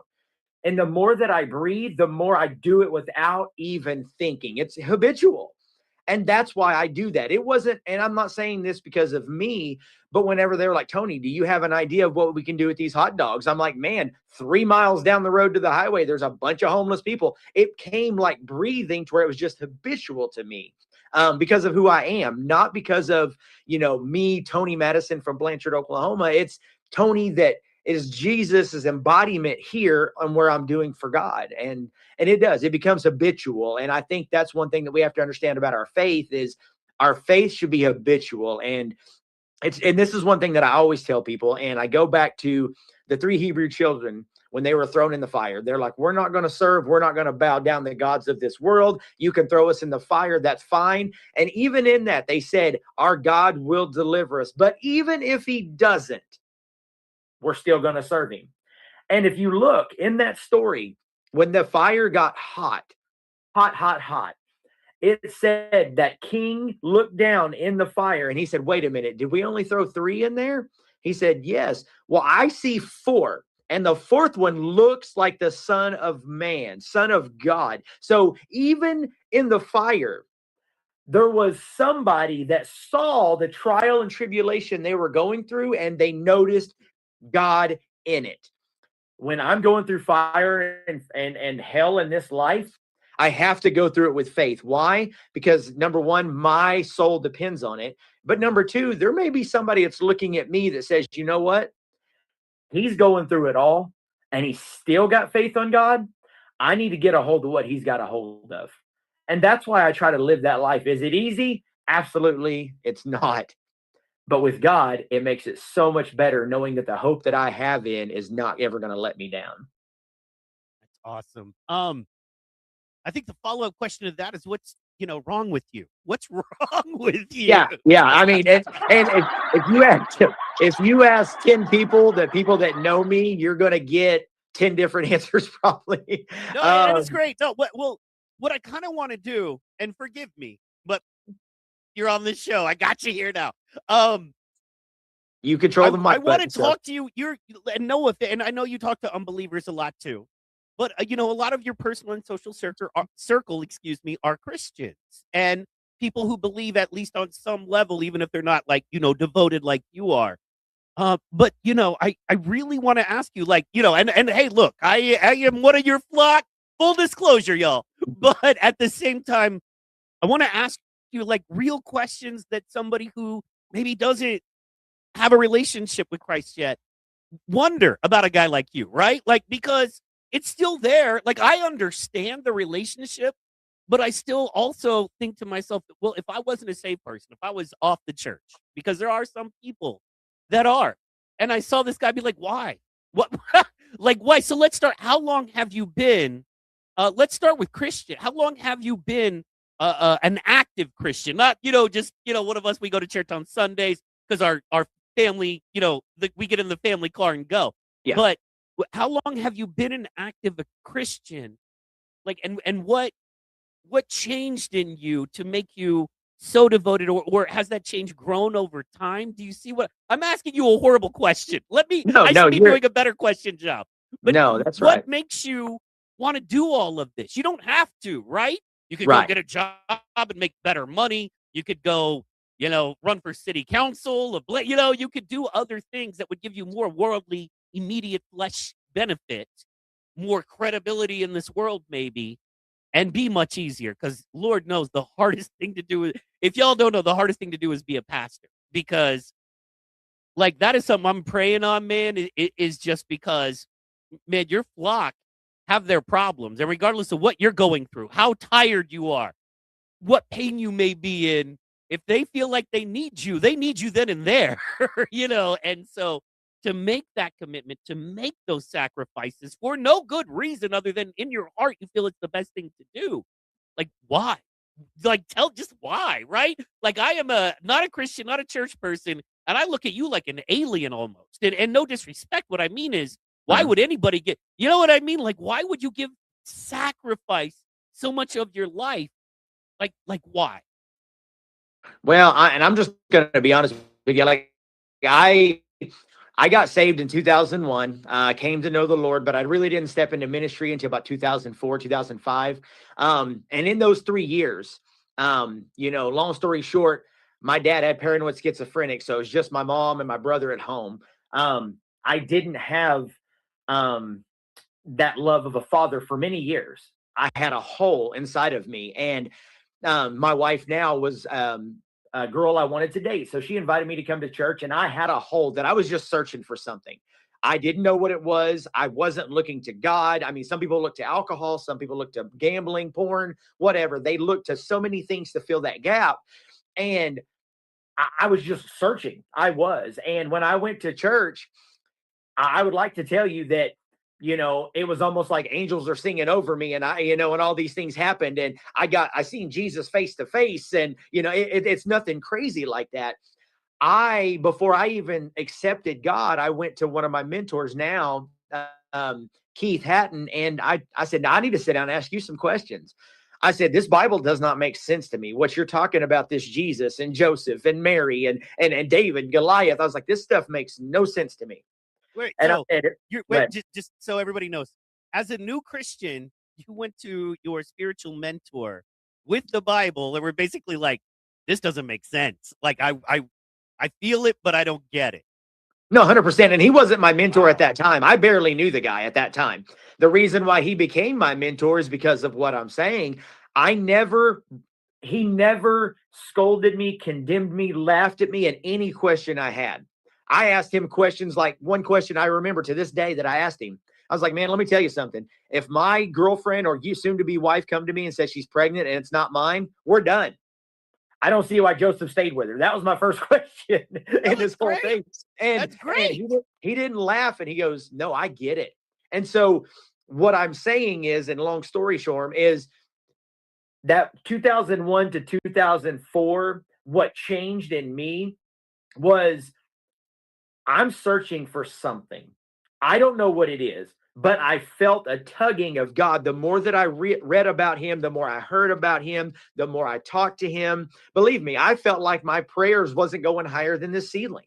I feel like I was crazy because I'm talking to myself, and I didn't feel like that. I didn't know what the Holy Spirit was. I didn't know what his voice sounded like. But the more that I searched him, and this is what I could tell you to any believer, I don't care who you are in this world, whether you're an unbeliever or a believer, it doesn't matter. The one thing in this world that every person born and has been born and has died, there's one thing that we all seek and we all love, and that is love. 100%. We all want to be loved. We all want to show love. Now, I know you watch the news and it doesn't seem like we're loving people, but you've heard it said, hurt people, but I'll tell you this, loved people, love people. I searched God for 3 years, and all I kept finding was a God that loved me no matter how bad I was, where I came from, no matter who I was. And I didn't have to do anything to earn his love. It's not that he showed love, it's he is love. And then the Bible says that I am supposed to lay my life down as a living sacrifice. That's all he asked. How can I not do that for this man that laid down his life because he so loved the world? And after I got a hold of that, I'll be honest with you, Mike, I don't feel like I do enough. And I know it's not about the works I do, but I'm like, God, you love me so much. What more can I do to show you how much I love you? And so that's just being the embodiment of Jesus. If that answers your question, it was going back to finding love and looking through the scriptures and finding love. That's what I found, and that's what pushed me forward. And that's that's awesome, because I mean, that's what we're all, it starts with not hurting, right? And I think a lot of times when people get into drugs, alcohol, even gambling or whatever, it feels good. I'm not gonna. There's you don't do drugs because they feel bad and you're like, oh, this is like the gym. I'm sweaty and I'm sore. Yeah. No, you do drugs. You're like, I feel great. Now I just need to do more of them all the time, and then you're living in a ditch. It's take it from me. It's not a good way to go. However, it's about stopping the pain first of all, feeling worthy of love. Yeah. And then finding someone for that receptor, finding that love somewhere. And we make mistakes in just feeling that and not living that. Yeah. So the one thing I notice is that you're so fulfilled, man. Like, you know what I mean? You're fulfilled. And clearly your fulfillment comes in serving God, in being a pastor, in helping folks out. And so many people are looking for that fulfillment in other things. And it's a lie. It really is a lie. From money to gambling to even, stock trading and crypto, which is its own kind of gambling the more you get into it. It really, you think to yourself, hey, man, I'm doing things for retirement. It makes sense. You know what I mean? But then you get into, you're like, oh, this is like gambling. This is sports gambling in a way. But past that, alcohol, drugs, all of those things, multiple relationships, which is something I find we don't talk about a lot, and something, I don't want to get too deep into, our side of the fence, but multiple relationships is another thing, and can be a sign that we are not fulfilled in ourselves and Absolutely. Our relationship with Christ. And I really want to encourage people, to look into that, because God has given you everything you need. But side note on that, I apologize. I get off. I'm so excited to talk to you. I am not doing a good professional job here, man. I apologize. Talk to me about fulfillment. Talk to me about that feeling of fulfillment, in that you're human. Okay. I know you go through stuff. I know you go through stuff. I'm part of your flock. I know. But as somebody who maybe doesn't understand, right? Where's your fulfillment? Because, all media tells me if I am pretty enough, if I have enough money, if I drink enough, if I show up at the right parties, if I'm on the right Facebook page, whatever, Twitter pages, I'll be fulfilled. But I never am. But then there's somebody like you who seems to not care about your like, shockingly, like so many pastors, who they are, their title, their status is so important to them. And I can tell you firsthand, guys, Westmore is not like that. In fact, the pastors hate the idea of status. They're like, man, do not treat me I am a regular person who is called by God to be a pastor, but I am no more special than you as a human. You know what I mean? God has placed a calling on you, and I want to see you accomplish that as much as I'm doing what I'm doing. I feel like that is kind of an ongoing message, just an unspoken vibe of Westmore.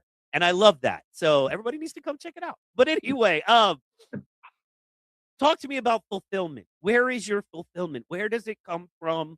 Why do you feel like you're not missing out on anything chasing the worldly stuff? Well, when I speak to youth, and I've been talking to football teams, basketball teams, and the outreach and stuff this season and different things like that. And I'm going to go, the way that I see this, and I know it's a broad question, is the reason why I'm fulfilled is because I know who I am. That's one thing that a lot of people don't come to Christ, or they don't go to church because they feel like the drugs, the gambling, the sin, the multiple relationships is who they are, but it's not. That's what you've done. And so we've got to get that out of our mind. And so, even, and I'm not saying that I'm Jesus. I'll never say that. I just try to be Jesus to people, okay?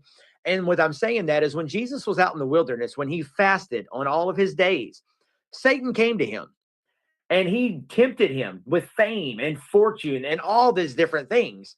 And he basically said, you need to leave. Basically, you need to leave. You need to flee. You are not permitted to tempt the Son of Man.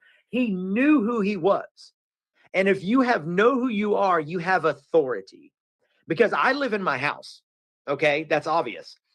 I have the authority to let people into my house. I enjoy the things of my house. I have the authority to make you leave my house.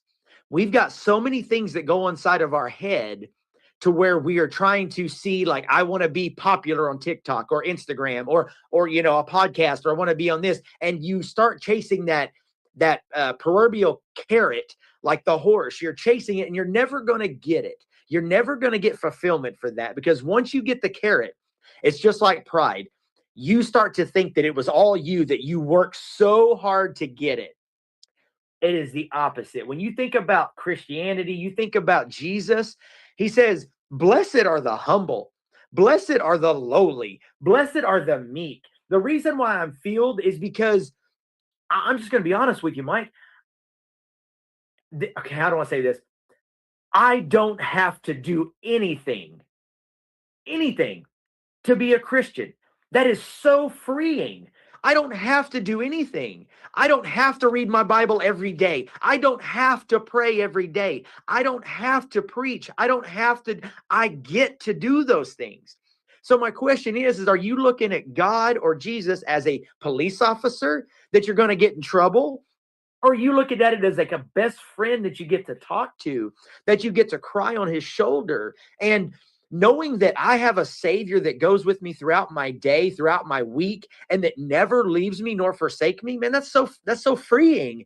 That, man, and I'm not condoning this, but it's just like if I just got done getting drunk and I have a Savior that doesn't look down on me and be like, you're just a drug addict, alcoholic. He doesn't look at me. He looks at me out of love and compassion. And he says, my son, my daughter, I wish you wouldn't do that. I wish you would come to me and I would fulfill you. He understands us. And just doing the things that I do is so freeing. So freedom is what I would say is fulfilling, because he's broken all my chains of bondage, of sin, of love that I never had, of the hurt and the guilt. Man, I'm so fulfilled. I mean, the Bible says we're not promised tomorrow. If I can't make today the best day of my life, what happens if I don't get tomorrow? What are people going to remember of me whenever I die? I don't want people saying, Tony was this, Tony was this. I want people to be like, he was a living embodiment of who Jesus Christ was. That's what I want people said of me. And if I keep that in my focus, and I keep that in my heart, and I keep that where it needs to be in life, how can I not be fulfilled? Amen. I love that. That, and he was a little skinny. Okay. Yeah. But other than that, I'm kidding. I know you're just very busy, man. You probably don't even have time to eat. Remember when Jesus was talking about he fed the 5,000 and they're like, you need to eat. And he's like, I eat food you know not of. So there we go. I worry about, I just want to bring you some ribs, some potatoes, and I mean, be like, eat, brother. But I know, right? And hey, if you're blessed, I'm trying to lose weight, man. If you're blessed to be healthy, and then you play ball, well, you've taken some time off, but you stay pretty active. Yeah. I do. Yeah. That's awesome. And okay, so one thing you mentioned I want to get into just a little bit more is, okay. I personally think guilt is one of the biggest things that keeps us from Christ and a relationship with God. That idea that I can't be what God wants me to be, right? That whole, well, I mean, I get it, and I'm so happy I'm saved, and or I'm happy there's a God that loves me, And, yeah, I believe in God or whatever, but I can't, go to church or, I'm not the kind of guy who could do anything for Christ. I'm too messed up. I've made too many mistakes. I fail God still every day. You know what I mean? With anger or this or that. And you mentioned when Jesus was being tempted and you said Jesus told Satan, you don't have the authority to do this, right? Like you don't even have, like you know what I mean? You don't have the pass. You're not supposed to be backstage, bro. You don't get backstage. Angel security about to bump you. And I love that. But that's knowing your authority and power in Christ, right? And so can you talk to me a little bit about what possibly is the difference between like guilt and what I feel guilt is demonic oppression to a certain extent. I really do. Because how brilliant is it if I can make you feel so bad that you never connect to your true power, because my whole goal is to keep you disconnected. If I can make you feel, and I don't have to do anything, I don't even need outside chemicals or people. You just wake up and feel so awful and disconnected. That's kind of a win for me if that's my goal, right? As Satan and would be. So talk to me a little bit about the difference between that guilt and conviction. And have you felt both? And what would you say is like the key difference? Man, I'd be lying if I said I didn't still feel those things. And I think that goes back to what you said about being a real pastor, being that real Christian on stage, not putting yourself higher than your congregation, because I still feel guilty when I do things. I still get convicted. I'm not perfect. I'm still human. Once I put myself on that pedestal, it's a long drop down. The one thing that I tell people all the time, and these things that I'm telling you, they are so easy to say, they're harder to do, but it's just like riding a bike. Is once I let off my hand off the seat when my son or daughter was riding the bike, they fell a couple of times, but eventually they got it. And that's one thing I can tell you. If you're an unbeliever or if you're a young Christian, just keep doing what I'm saying. Keep doing what your pastor's saying. Just keep praying. Keep going to church. Keep writing. It'll eventually click. It will. Just don't. The Bible says, and Jesus told him, said, don't get weary in small beginnings. And so when I think of guilt and shame, I think of, obviously, let's go back to the very beginning. You think of Adam and Eve. Eve gave the apple to Adam. He ate it. Next thing he know, the guilt and shame came in. He said, oh my gosh, we're naked. We must hide ourselves. Guilt and shame come in. But here's the thing. Here's what I get. If I didn't have anything else from the Bible besides that story, here's the power behind what happens after they hide. It says God was walking in the cool of the day. And his first question was, Adam, where are you? This is God. He knew exactly where Adam was. But why was he calling him out? Did he call him out and say, Adam, why did you mess up? Adam, why did you do what I told you not to do? Adam, why are you a bad person? Not that. Where are you? Why was he asking him where he was? He was asking him because in the Bible before Eve came, it says that God and Adam walked every day in the cool of the morning. God's seeking him out, trying to find out, hey, it's time for our daily meeting. Where are you? God knew what happened. And he said, even though you've messed up, it's time for us to meet again. Not so that you can yell at me. And I think that's unfair, but it's true, as what we do as people is we put our human emotions, our human guilt, our human shame, our human discipline onto God, that's the way he's going to treat it. Because if you did something wrong, I can't speak for anybody, but my dad would bust my butt or I would get grounded. That's not who God is. He's not. And that guilt and shame is just like Satan in the Bible in the beginning, where it says he was tempted Eve with the apple and he was like this and this. It's just a thought. And once she says that she saw and thought the fruit was good, then she ate. My question is what are you seeing with your guilt? Are you seeing why you did it? Or are you seeing how bad you are? If I see why I do something, I can correct it. Then I go to the guilt and shame and I have to take my thoughts captive. Once I take those thoughts captive, guess what? I'm the one that take them captive. So that means I have the key to decide where I let them out and what I do with them. And what I do personally is I take all my thoughts captive. And if I'm out and about, I stop and I say, God, I got to get these thoughts out. These are not of love, compassion. They're of guilt, shame, and condemnation. I need you to help me through these. And in his name, in that authority, in that Jesus name, they're gone. But also in that same instance, when you go through life, bring every hurt, every guilt, every question, every shame, every condemnation you have. I challenge you, look into the Bible where it talks about guilt and shame and condemnation and see how God or Jesus responded to those ones of guilt and shame. Because guess what? The Bible says that he's the same yesterday, today, and forever. So if I see that's the way he responded then, that's the same way he's going to respond now. Because let's be honest, we've all sinned and fell short of the glory of God. There's the guilt, condemnation, and everything. If God was the God that some people think he is, he would have snapped his fingers and we would have been dead a long time ago. But there's a loving, compassionate God that still gives us another day to get closer and grow closer into who he is and who he called us to be. Amen. There is now, therefore, no more condemnation. Go. Exactly. You are free. You know what I mean? Let's go. Yeah. Right. Go. All right.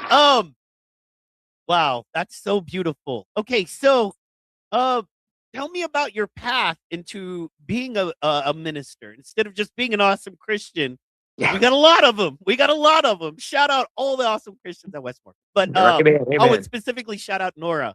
We love you, Nora. There you go. I love you, Nora. You're awesome. But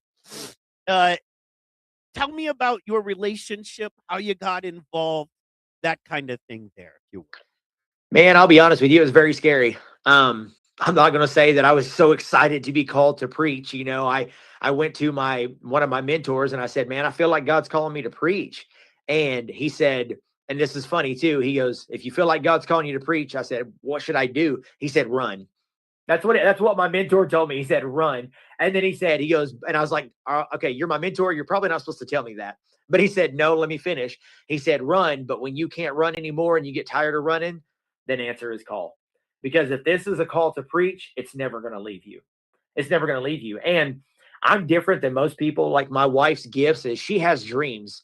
And she's kind of like Joseph in the Bible. She interprets dreams and we have dreams and stuff. So a lot of times if I know this sounds really bad and I'm not doing this as a promo to not talk to your wife about big decisions. I counsel people all the time. But a lot of times when it comes to calling in my life and things like that, I don't talk to my wife about it.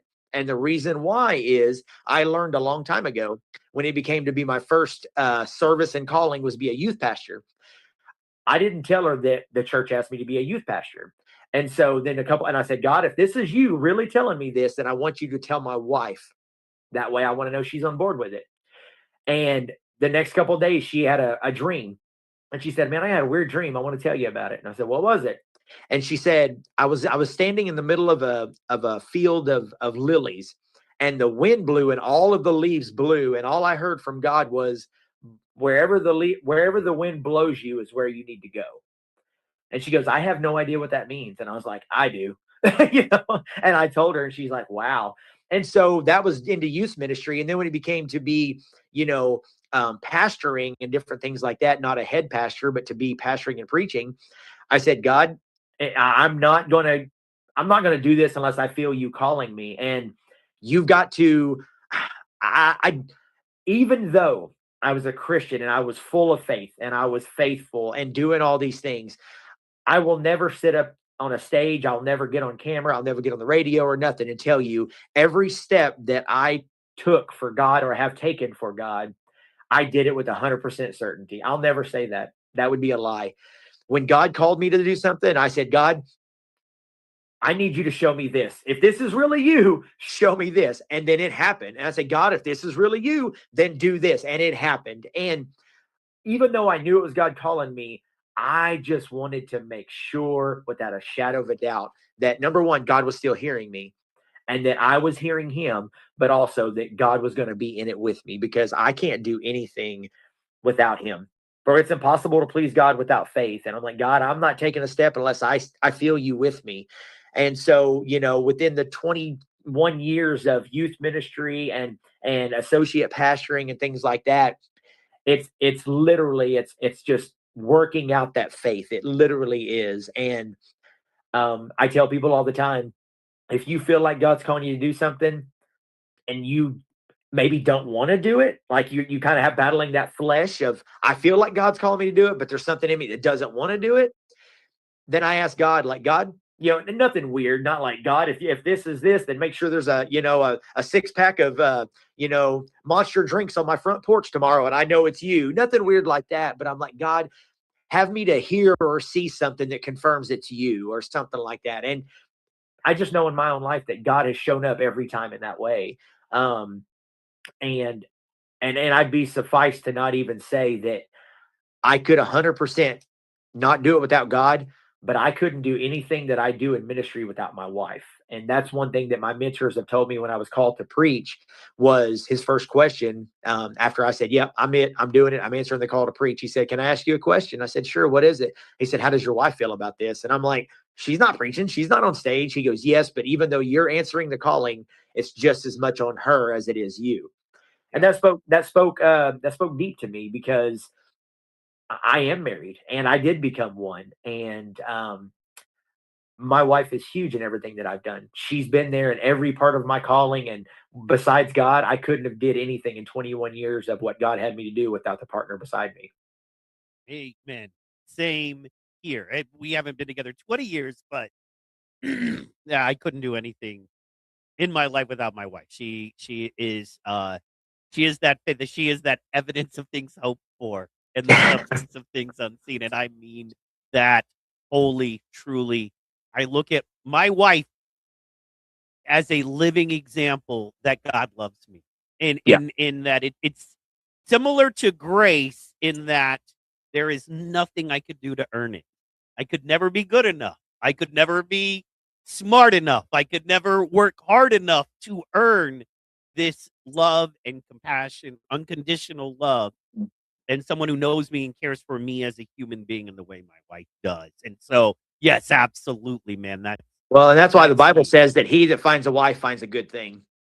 It is a good thing. That wisdom, man, I got to try that. That wisdom of God, tell my wife, because I promise you, if my wife is on board, we're doing it. You know what I mean? No problem there. So no, that's the thing. That's very wise, and I am gonna do that actually more. And I feel very lucky. My wife is my best friend, and I understand everybody has different relationships and relationship structures, and God bless everyone. But I love the fact that she is my best friend. There's no one I want to see a movie with. Tomorrow, I'm so excited. Boomers, Sooner, let's go. Right. First OU playoff game. There's no one I want to watch the game with more than her. You know what I mean? It's just, are we going to do pizza? Are we going to make nachos? You know what I mean? It's just so cool to have your best friend also be someone you're married to. Absolutely. So that loves you. She should know better, but I'll take it. And then one thing that you were talking about the calling, and we were talking about the calling, and God calling you to pastor, and I encourage people as well, man. It's most people watching this show know me and probably know, I've been a comedian, TV shows, blah blah blah, podcasting, very comfortable speaking in front of people. But sometimes God calls you just to show up. Sometimes God calls you where you're at for what you need, and sometimes I feel like recently the call was to show up. And if they tell you to scrub the toilet, scrub the toilets. And if they tell you to pray with folks, pray with folks. And if they tell you to pick up this box and carry it over there, you pick up the box and carry it over there. And you know what I mean? And if they tell you to get on stage and give a message, you get on stage and give a message. If they tell you to get behind the sound booth and help run lighting and sound, you help run light. You just do what you're called to do. I just need you there. Everything will work itself out.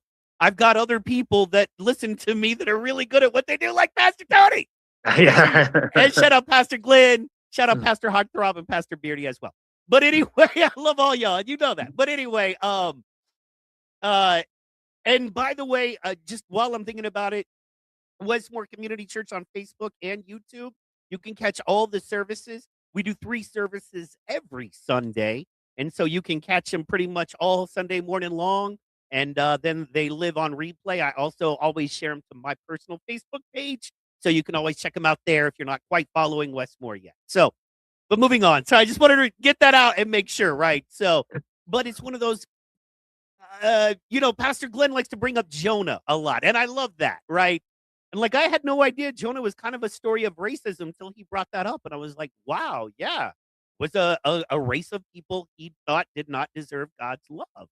And look where it landed him. You know what I mean? I often refer to my stand-up comedy days as my belly of the whale. You know, I really do, man. You're in these clubs and you're in this place and it's dark and it's funky and you know what I mean? You're like, oh, what happened? I wasn't, I had other plans. So, but I think being willing to serve in your heart, man, and that's kind of what I wanted to get into with that is you are so willing to serve and you show up and you're not like, yeah, no, I have my cushy spot and then I preach a little and then I did that. Is so not you. Like literally the exact opposite.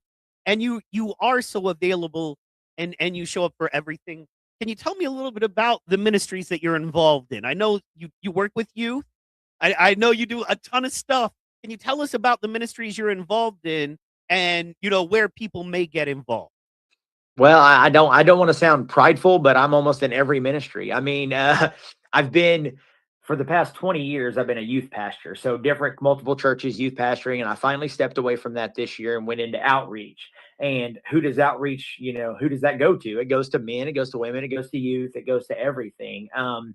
And so, we just did an event last Sunday for the single moms. And then, they had an event last night for the grandparents that are raising their grandkids. And, then there's a men's ministry that we're starting up at the church because men are hungry. And that's one thing that is very hard to find because as men, we're hands-on. A lot of times we don't sit in the, it's been proven that men are not very good when it comes to classroom learning. We're hands-on taught, we're hands-on this. And so men have just been taught to carry the weight, to be the weight bearers of the family. And we don't let it out. And it drives to suicide in all these different aspects. And so if we can get a ministry going at Westmore that these men have a connection of other men that feel or have come through or are going through the same situation that they are, connection is huge. So the men's ministry is a part of it. And then, you've got, like you said, scrubbing toilets and whatever. I'm not saying that's a ministry, but it is. And again, like you shouted out to Nora and, Nora cleans the church. And I'll be honest, there'd be people that would probably come to a church and if the bathrooms were nasty, they probably would never come back. So even though we look at how powerful the preaching and how amazing the music is and how the children's church is and this, man, even cleaning is the biggest ministry that can be a part of that church. Like yourself, you guest greet just at the door. But I'm here to tell you, that's the very first impression that somebody new comes into the door is a smiling face, a grouchy face, a welcoming face, whatever it be. And so my one of my mentors, Mark Dunning, when I was the associate pastor at his church, we didn't have we had a children's church director that left. And he said, Tony, would you want to be over children's church? And I said, no, I am not. I do youth. That's cool. But little kids, it ain't going to happen. And he straight up told me, he said, I'm going to tell you something. He said, if you're not willing to bring a message to children's church, you're not acceptable and permitted to be in the pulpit. He goes, not that I'm not allowing it, but he said, that ministry is just as important as what's up here on stage. Because if I asked you to preach a message next week, you'd jump all over that. But I asked you to be the lowly, what is needed. And I said, but I don't know how to bring what I preach down to their level. They're, second, third, fourth, fifth graders. And he said, Tony, if you are preaching a message on Sunday and those kids in children's church can't get it, then you're preaching too deep on Sundays. You need to be preaching even to those because there's going to be some that walk in those doors that are unbelievers that you can't preach like you've studied Greek for 5 years. So it goes to every time I'm preaching everything. And when I go to, it's not a ministry, but I consider a ministry being outreach. And I did it even before outreach ministry. There's days where I don't do the announcements on Sunday. There's days where I don't preach on Sunday. So you know what? I could be like, hey, this is Pastor Tony's day off. It's okay to have a day off and rest. The Lord says rest, right? I could stay at home, but no. I still come. I stay for all 3 services. And the reason why is because somebody will come up and they're like, Tony, will you remember this in prayer? And I'm like, well, why don't we pray for it now? Why do I got to wait to my prayer time? And so that, or just shaking a hand or doing something. So that's outreach, even though I'm not outreaching outside the church doors. Sometimes outreach is in our lobby. Oh, Sometimes absolutely. it could be a hurting heart that says, and I see him crying. I was like, what's wrong? And it's, I don't know how I'm going to get food this week. Well, hey, how can we help you here? So those are all of those things from the pulpit to down to the cleaning, to me in my mind is all the same service. It's just doing it with different people. And if we would look at it that way, I mean, I'm only 46, but I remember shows that my grandma watched to where, you'd have the old black and white TV show where the guy was the police officer and then he was the supermarket guy and he was the mailman. Milkman. Yeah. Yes. And that's what I think, because think about it. Jesus, I mean, he healed all these different people. He did all these different things, but yet one of his very last tasks was what? Washing feet. And so if we get to a point to where we're only about the big stuff, man, you better go check yourself, because Jesus is not in that. Jesus is in every single part that you're called to do. Sometimes I'm called to change a flat tire on the side of the road on a Wednesday night when I'm heading home. That's a calling. That's a ministry. Because would Jesus do that? I know we've used that saying in the 90s and it's kind of went away. WWJD, what would Jesus do? And I don't have to ask myself that question anymore because of the habitual nature in me. I just do it. So when it goes to calling, I think a lot of people, I'm called to sing, I'm called to preach, I'm called to this. You're called to be Jesus. That's what you're called to be. If it's flipping on light switches or a kid puked in children's church, do it. You're called to be Jesus to each and every person you meet. And if we look at it that way, I don't think we'd get too prideful either. One of my favorite things is, and we updated it and made it we remixed it, but be the Jesus you want to see in the world. Yeah. So many people, Christian or non, have an idea, and Jesus is like, well, that's why you have the Holy Spirit, and and greater things than this you will be able to do in my name, right? So I absolutely. We're short on time, but after that, there's like 14 different places I want to go, and I'm gonna hit the immediate, which is, I absolutely believe cleaning the temple is a ministry. If you look in the Bible, when they have the temple protected,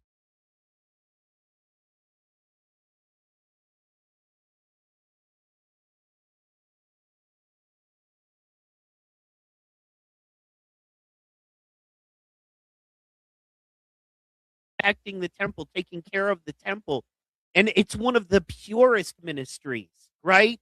Because there's no ego involved, and I love that, because you're doing something for God. You're doing something out of your heart. That's good. That's pure. And I love encouraging people to do what you can where you're at, because if we all did that, we would change the world. Something I'm going into 2026 with is we all need to be 10-mile men. What's a 10-mile man? A 10-mile man is a man who doesn't look at the national news and the world news and complain about people thousands of miles away who have no idea who he is. A 10-mile man is not the kind of man who ignores what's going on locally to complain on social media about what's going on internationally. A 10-mile man is not a man who even just distracts himself with sports and entertainment, going on. A 10-mile man is involved and active and cares about what's going on within the 10-mile radius of his home. Amen. And I promise you, if more Christian men became 10-mile men, what can I do? I can't do. Look, I'm a human. I have certain limitations, and only through Christ can I do more. But I know that I can only travel so many miles in a day, and I can only talk to so many people in a day. So if I got involved in my 10 miles and try to be the best Christian man I can be in these 10 miles, whatever it is, once again, whether it's helping homeless folks or helping somebody change a tire or sitting in a business meeting with others, very successful business owners, and letting them know that Jesus died for them too, even, that 10-mile man idea is something that God really put on my heart. And I'm seeing other people I know, because I work very little with local folks, oddly. Most of my work is with people on the East Coast or West Coast, or in other states. I work very little with local folks, which is why I'm glad I'm here. And then the next thing I wanted to say, I know I'm running, but because you drop so much hot knowledge, brother. I try. Yes. So for everyone in every church that is doing the work, that is helping the folks, that is helping folks in the church who may have mobility issues, to helping clean the church, to helping make sure the folks have what they need, whether it's handing out the candles for candlelight services or communion, just the volunteers and the people. You are a minister. You are doing a ministry. You are helping God's church move. It's a beautiful thing. As Jesus said, the hand cannot say to the foot, I don't need you. You know what I mean? The ear cannot say to the other ear, I don't need you. We all work in congruence and together as the body of Christ. Absolutely. And man, I love that. See, this is why I hang with Pastor Tony. Let's go. Now, the other thing I kind of wanted to touch on that definitely affects where I live and what I do is the men's ministry and how important that is. And I don't know if you're aware of and I am not saying I like these people or I'm fans of these folks in any way, shape, or form. So save the hate mail. I'm not saying I love them either. I'm just saying they are people we are all aware of. So save the hate mail, y'all. But I don't know if you're aware of Nick Fuentes and your folks like that out there. But young men are looking, and older men. But we're looking. Men are looking. And men are looking for something to do. I mean, if you think about years previous, it was being in wars, it was because there was always a war to fight, it was doing that kind of thing. And now we live in a world where men don't have a lot to conquer. Rarely, I can't remember the last time I looked at like 1,000 acres and was like, I'm going to farm that and build a house on there and get 3 donkeys to help me plow that field. No, that's not what we do anymore. I'm a podcaster. I'm the worst of the worst. Boo me, right? However, I'm just saying, there are men looking. There are men out there that they are looking to belong. They are looking for a place where it's okay to like UFC, and they are looking for a place to be a man and be honest about being a man and the challenges and struggles that come with being a good Christian man in today's society. And that's why I'm so excited about what you're doing. Oh, and shout out Big Bear, by the way. I love that guy. He's awesome. And he seems to have a genuine heart for dudes. And I dig that. So can you tell me a little bit more about the men's ministry? What's the name of it? And I know I got to participate in one of the most recent events, but tell me about the vision, and if people want to, get involved or come participate, how they can do that.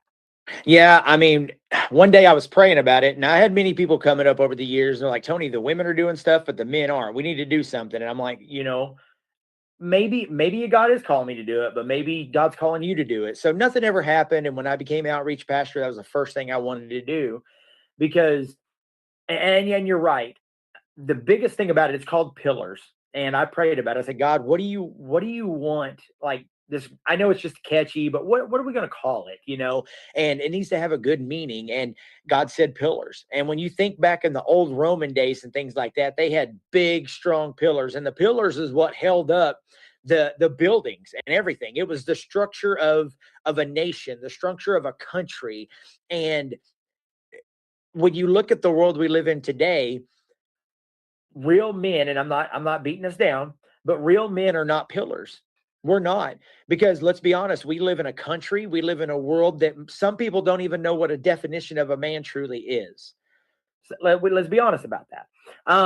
And so we will never be the men that God called us to be, the conquerors and the pillars of the old like they used to be, until we get to a point to where we can conquer ourselves. Ourselves is our biggest problem, because what we do is we put so much on ourselves. And when we put it on ourselves, like I said, that pack mule, like I was talking about earlier, we pack it on, we do this. And I told my wife the other day, I said, it's not that it's a bad thing, but whenever we go to a trip or something like that, and you say, hey, we ought to go out of town for the weekend, it's cool and all. But one thing that a man hears is, Okay, that's more money. I've got to plan this. I've got to do this. We start to idolize the different things that we have to do and start to plan it, where a woman's mind just sees a trip. So us men are task people. We're task oriented. And when we get too task, and we do it to ourselves, when we get too task, we become so burdened that in reality, we just don't function. Or and we're not being the best husband we can to our wives because we're so wore out. We're not the best father we can to our kids because when we get home from being tasked from work or tasked from life, we can't be who God called us to be. So coming together and learning that we have a God, we have a Savior that says, cast all of your burdens, all of those things that are heavy onto me, and I will give you rest. I don't know about you, but I'm not a big rest guy. I'm not. It's hard for me to take a nap. I always feel like when I'm home, like, coming up, I'll have the day after Christmas off. I'll feel lazy if I'm just sitting there. I feel like I always need to be doing something. And I think the men are the same way. But what that is that's in us is to be proactive in what we're doing. So that's why it's so hard for us to go to a complete rest. And that's just who Jesus is. And if we can get these men to understand that you're not in this life alone, that you're not carrying these burdens, you're not the first man that has ever went through this problem that you're going through. We want examples. I'm not a person that reads a manual when I'm putting something together. If I'm learning something, I want to do it on hand, right? I want to see. I'll watch a video of how to do it, but I won't read the manual.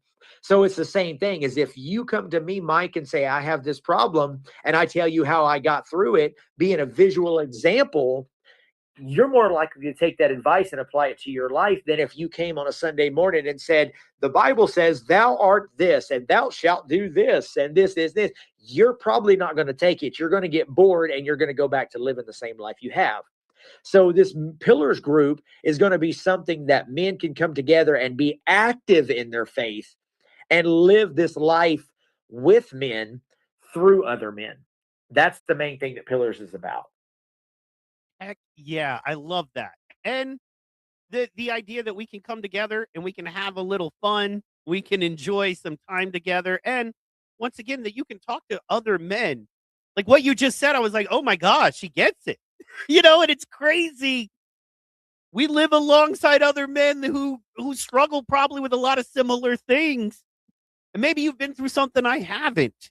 Maybe you went through it and because of your years of Christian, of ministry, you know how to go to the Bible and I don't quite yet. Maybe you have those scriptures and I don't quite have them.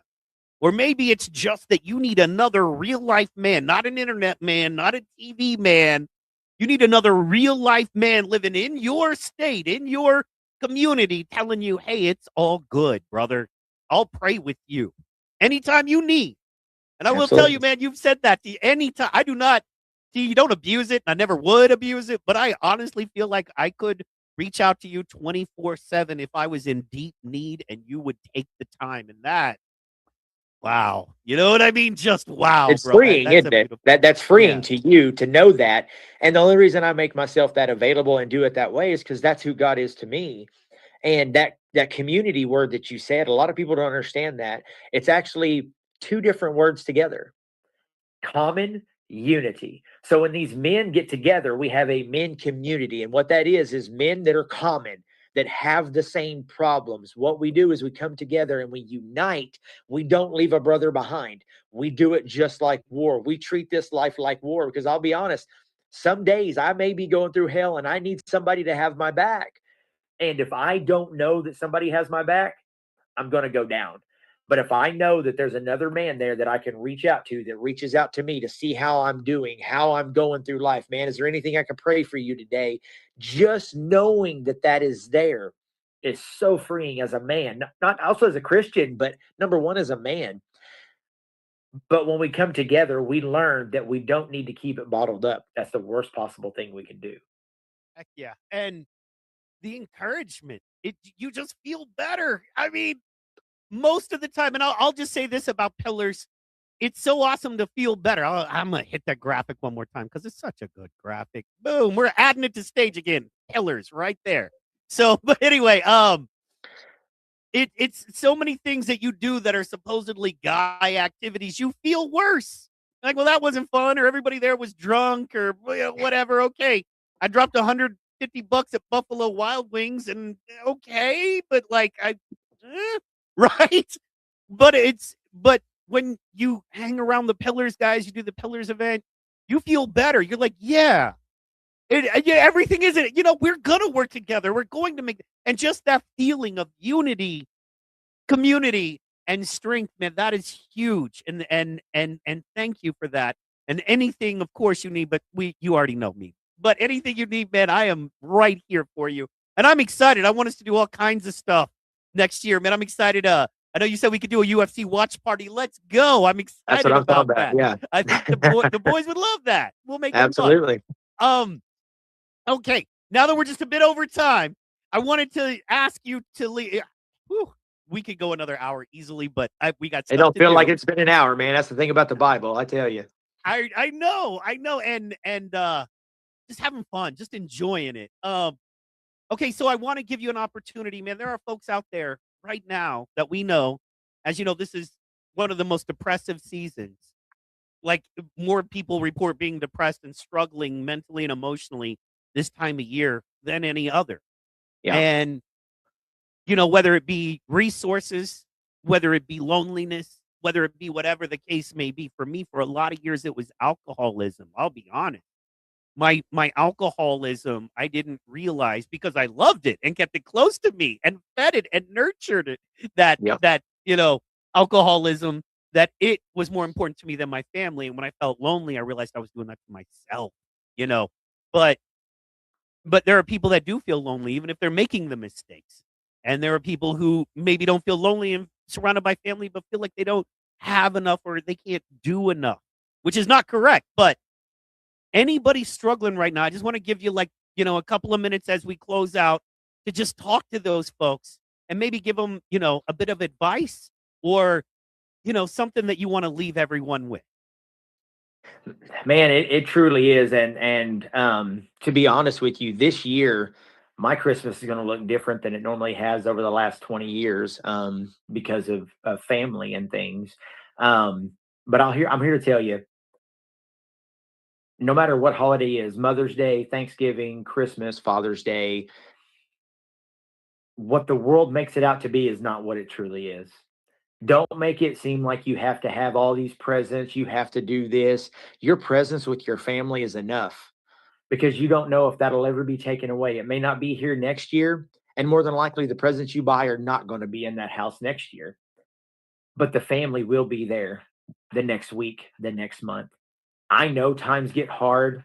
I know times are depressing. Don't make the reality of commercialism that we see each and every day make you believe that that's what the holidays are truly about. Be present on Christmas Day. Just have fun with your family. Laugh, cry if y'all go through something. Hug on each other. Be there for each other. And I know there's going to be times when some of you may be thinking, I have nobody to be there with me. I get that. And I challenge you as well. Maybe at the beginning of the new year, get into a church community, because I know there's some ladies and some men that don't have family around, and they get together and have Christmas dinner for themselves with each other, friends. I know it's a family time, but man, go over and be with some friends, be with somebody. And man, if you have any problems, whether it be drugs, alcohol, anything like that you're struggling with, any sin that has just chained you up, man, I challenge you to go to Westmore's website, westmore.church. We have Stephen ministers that are there that are trained to walk life through you with each and everything. They right there by your side. They'll walk you through the trials and tribulations you go through. And so with all of that being said, man, I would love to have you guys tune in, show up, shake my hand, hug my neck. I'd be there for you. Westmore Community Church in Oklahoma City. Like he said earlier, we're on YouTube, we're on Facebook. If you want to hear, me preach, obviously you're going to have Pastor Glenn preaching a great message this week. I will be preaching the 28th of this month, and I will be giving us a new word to live with and live in 2026. And so we're also having Christmas Eve services at 3 and 4:30. Those will not be online, so you must be present. But I promise you, being present at the church with us, with the candle lights and everything, is going to be an amazing time. So I just want to pray for you guys that you do have a great Christmas, a great holiday, and just remember the real reason for the season is because Jesus Christ was born. And if that didn't happen, then none of this is even possible. Amen. Thank you so much, man. I'm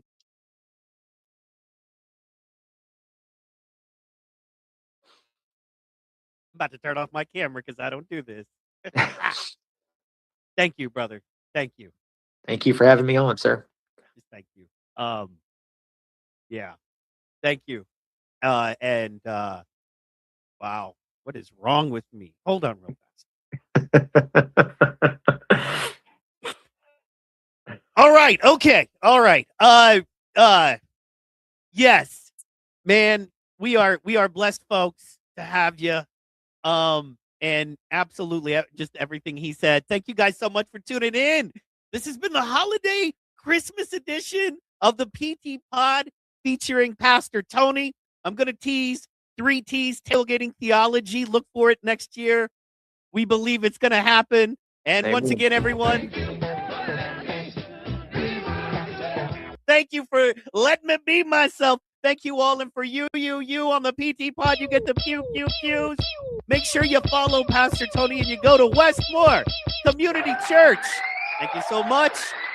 Merry Christmas. Oh, guys, sorry. Christmas Eve and Christmas Day, we're going to be running marathons on this channel. Same bad time, same bad channel. Make sure you check it out. Power Sports Time in the watch party. Little fun. Something you can enjoy if you're just kind of alone and wanting something to do. Thank you guys so much. We'll talk to you soon. And Merry Christmas. Merry Christmas. And we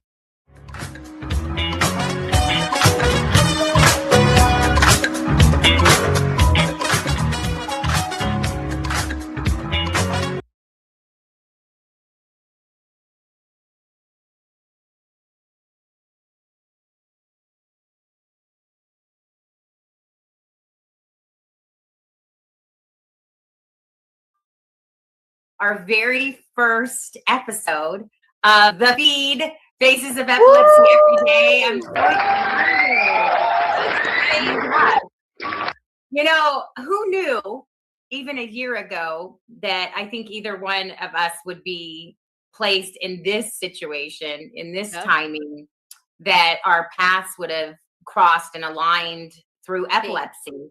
And then we have this amazing producer, Mike Hall, that happens to be an epileptic as well, that are, you know, just this kind of crossroads of the 3 of us coming together through epilepsy. Beautiful. And I am almost speechless at what God is doing in the earth today to bring awareness to epilepsy. And I'm overjoyed, but also just very,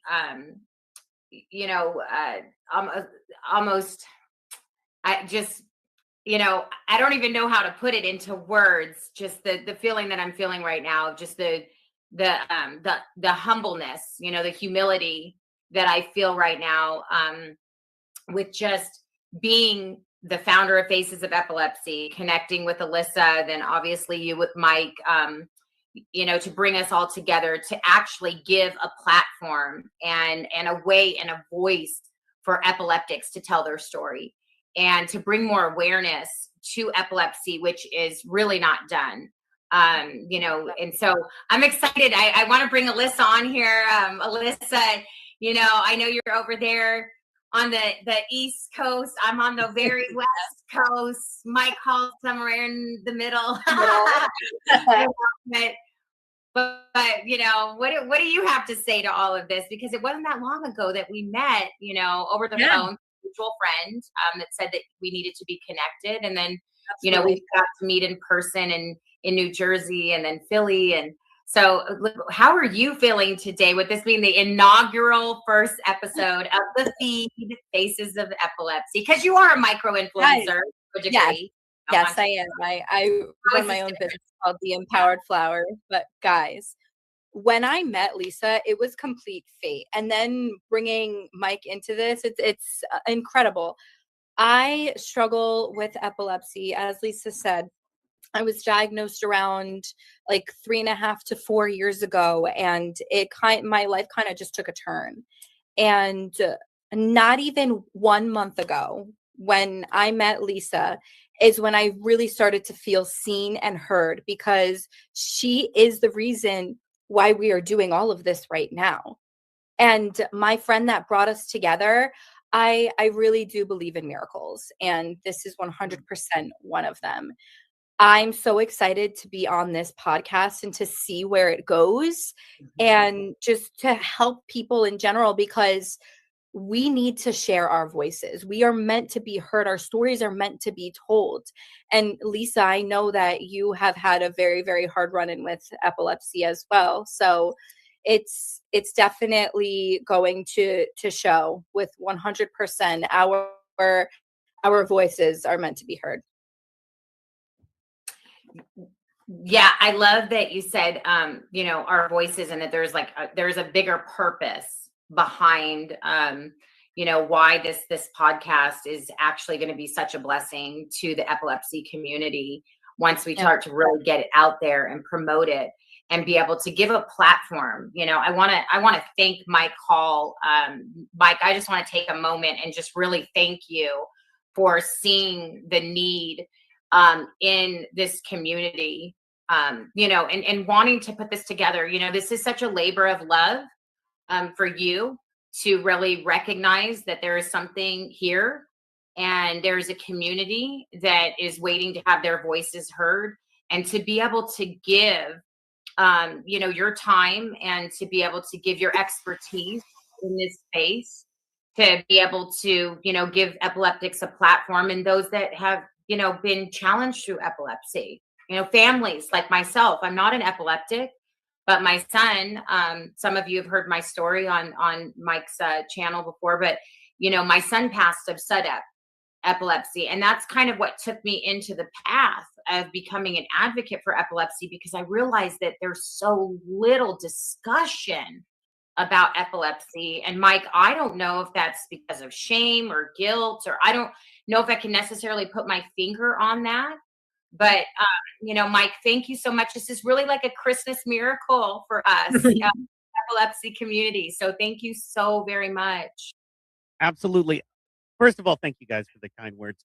Secondly, yes, it's a Christmas miracle to all of us. And I think, one, it's very important. I think, Lisa, if it's okay, if we back up just a couple of steps, want to let people know how important and valuable your voice is in this space for so many reasons. But you lost your son, to epilepsy related, issues, and you decided to take the fight on, as we've said before. But I've talked to more than one person that was like, how is she still here, and how has she turned that into a strength? And a lot of people would have just melted. A lot of people wouldn't have been strong. And so I'm very thankful to be working with you, and to be able to kind of put this out and open this up for folks, so maybe they understand a little better. It's really important that people know that. And you are the founder of Faces of Epilepsy and the Faces of Epilepsy Everyday podcast. And it's because of your heart and your desire, and legit your calling, right? To get out there and to help people, and to help people understand and know they're not alone. Because I will say, the one thing that this disease does is it makes you feel very alone. It really does. Because, you know, unless you go through it, it's hard to understand it. And so, caretakers are key. Caretakers are the most important thing. And so, for us, people that love us, people that can help us. And so, thank you for what you're doing. And for those out there who maybe feel alone, hopefully this makes them not feel alone. The beautiful thing about this medium and what we're doing right now is that it lasts. So if somebody's feeling alone at some time, they always have this on their YouTube or on their Facebook or whatever the case, where they can listen and they can not feel so alone. So that's and hopefully we get to the point where we're giving good advice and good information that helps people with that peace of mind. I've got a neurologist appointment tomorrow with a new neurologist. So, Ooh, good. yeah, I will be sharing that info absolutely because we're gonna see, right? We're just gonna see. So Yeah, absolutely. And having this opportunity being on here with you guys, it's like one in a million. Like I said, I haven't really felt like seen. I felt alone. I love my family. They're doing such a great job with me, but they don't have epilepsy. I'm not able to relate to them in certain ways. So now that I have you guys and this podcast and the fact that I could just literally, you guys are a text away, it makes me feel incredibly supported. And I want you guys to know that are watching, you are never alone. Okay. You always have the Faces of Epilepsy. You always have us. We want to hear your story. We want to hear what you have been doing for our community. We want to welcome you with open arms because having this is not easy at all. I always remember it takes people with epilepsy 5 times more the amount of energy that it does with somebody who does not have this. Okay. And I used to want to do everything all the time. Then all of a sudden, I started having these seizures when I was diagnosed. I feel like I can't even get out of bed some days. Like I was saying to Lisa and Mike before, my stomach was hurting really bad. I wasn't able to get good sleep tonight or last night. And I was like, oh gosh, like, what am I going to do? I have the podcast. But then I remembered, no, this is what this podcast is for.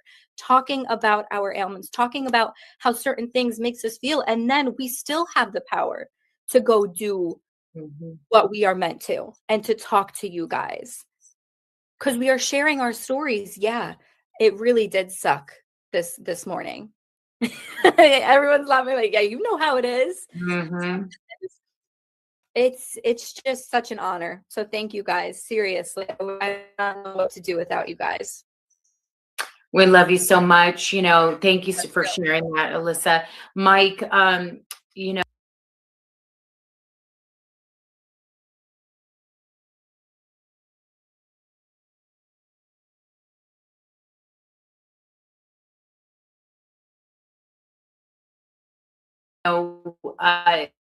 think that to the degree to what you said is it's real, and I started to get really emotional because people can rewrite their stories. Yes, they can rewrite their stories or tell their story in a way that rewrites the history of how something can be perceived on the other end of who is listening. There's a story, I don't know if you guys have heard it, but maybe your audience has, or our new audience has, but it's about a gentleman that was bit by a dog. And he tells this story in one way where if he tells the story that he was bit by a dog and he wants people to feel sorry for him, he'll tell it in a certain way. Oh, this dog bit me. I was so scared. I was so afraid. Everybody's out to hurt me. Everybody's out to get me. Or he can tell it in a way where he got bit by the dog, but everybody came to his aid. People came to care for him. The nurses were amazing, and the whole story can be told in a different way. And I think that's the beautiful thing about this platform with Faces of Epilepsy, now this new podcast with Feed, is that we're able to help people to rewrite their stories. Mike, as you said and kind of alluded to, so that people know that they're not alone. Alyssa talked about it, talking about that she actually lives with this daily. So does Mike. So I think that's a really big piece of what people can look forward to with regard to the Feed and Faces of Epilepsy every day. Yeah, that's absolutely beautiful. And sharing our stories and like communicating with one another through our own experiences, telling our stories in a certain way. When you said that, I was like, wait, we have the power to rewrite our own stories. Yes. And we have the power to see it in a certain way. So it's like, yes, I have epilepsy, but that doesn't stop me from getting what I want. It might be a little harder, but that means you've got so many other people supporting you as well, because you aren't afraid to ask for help. People who have epilepsy, it's not a bad thing to ask for help. I had to learn that. Because I was so obsessed with doing everything myself when I was younger. I'm 25 now. And I thought that if I asked for help that I was seen as worthless or like I wasn't able to get things done, or I'm not good enough. But guys, it's the complete opposite. The fact that you can ask for help, you should. Everybody. Because especially within the epilepsy community, it is, one, it's worth it. And two, we love supporting each other. So why not, right? It's amazing. Yeah. I want to say something to that, Mike, on that degree too, because you both are epileptics, and I am actually a parent of an epileptic who lost his life to SEDEP. I feel like people, in myself included, my family, around my son, do you feel that people look at, like, even epileptics look at like a seizure as an isolated event? So in other words, you had a grand mal seizure, or you had a tonic-clonic, or you had a focal seizure, and it was one event, and then that's it, and it's done. And whereas other chronic conditions, because epilepsy is a chronic illness, we're looking for a cure for epilepsy. We're believing for a cure for epilepsy. Whereas like with type 1 diabetes, which is also a chronic illness, it's more prevalent because they're wearing the monitors, they're having to do something every moment, their diet's changing, different things like that. I'm wondering if people look at seizures as just one isolated event, and they don't look at the byproduct of what epilepsy actually does to your body. It causes you to lose your cognitive function as you're having these seizures. It breaks down your brain. You're not as sharp. You're not as on point. There's things, and maybe you two can speak into that, because I'm wondering if there's a piece there where people are kind of in the audience are saying, yeah, that's the way I feel. Like it's one isolated event, a seizure, and then nothing else. They don't really think there's other things going on: depression, fatigue, mood, anxiety, and the list goes on and on and on. Absolutely. If I can speak to that just real quick, and then I'll let you run, Alyssa. Basically, I think it's a combination of a couple of things. One, your neurologist doesn't tell you. I don't know if they're not trained, they're not taught. It's just not the way that industry is set up.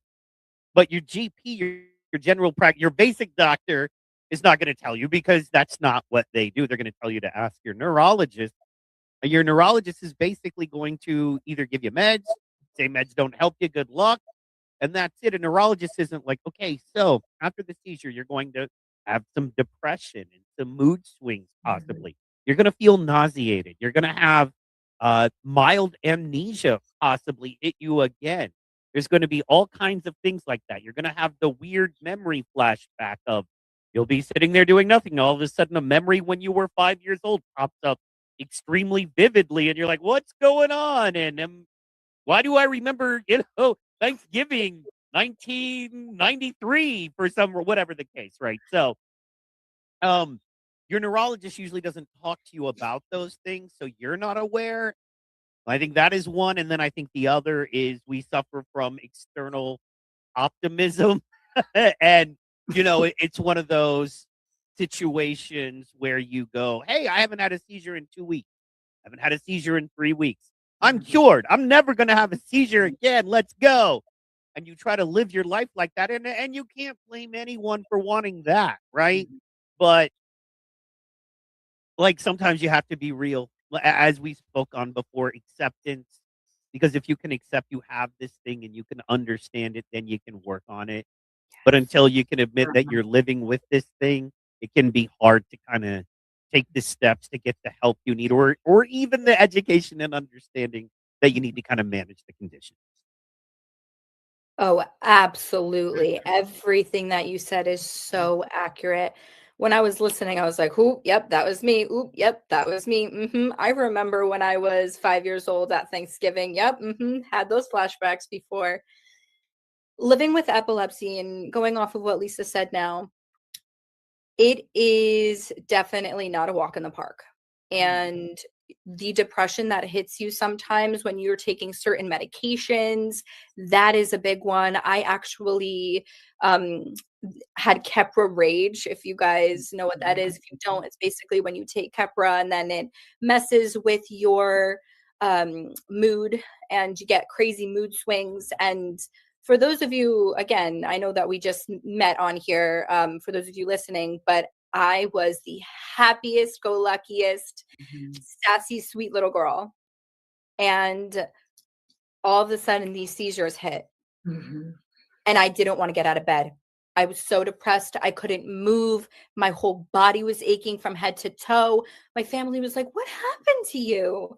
I loved singing, dancing around, talking, going outside, being with people. Epilepsy sometimes takes that away.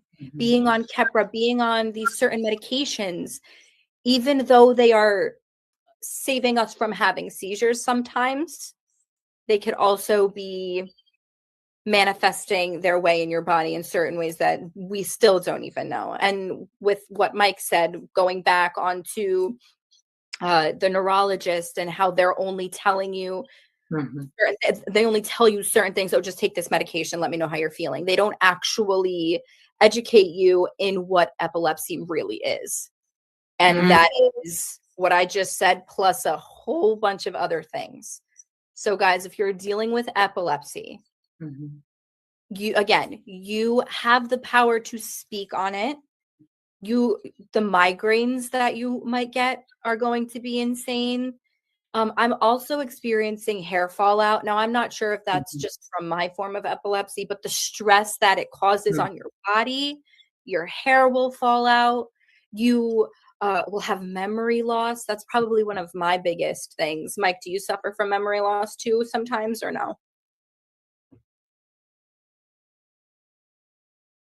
Is he here, Mike? Absolutely. Absolutely. I didn't realize without the camera I couldn't. I It's was okay. also muted. Absolutely. And as we wrap up this very first episode, thank you so much. Alyssa, we're gonna get more into that on Wednesday. As you know, we're every Monday, Wednesday, and Friday. We're gonna get deeper into that because I think it's very important. Want to let everybody know that you can find us every Monday, Wednesday, and Friday right here on this channel. Make sure you tune in. And Lisa, if you'd leave us all with something, what would you like to leave us all with?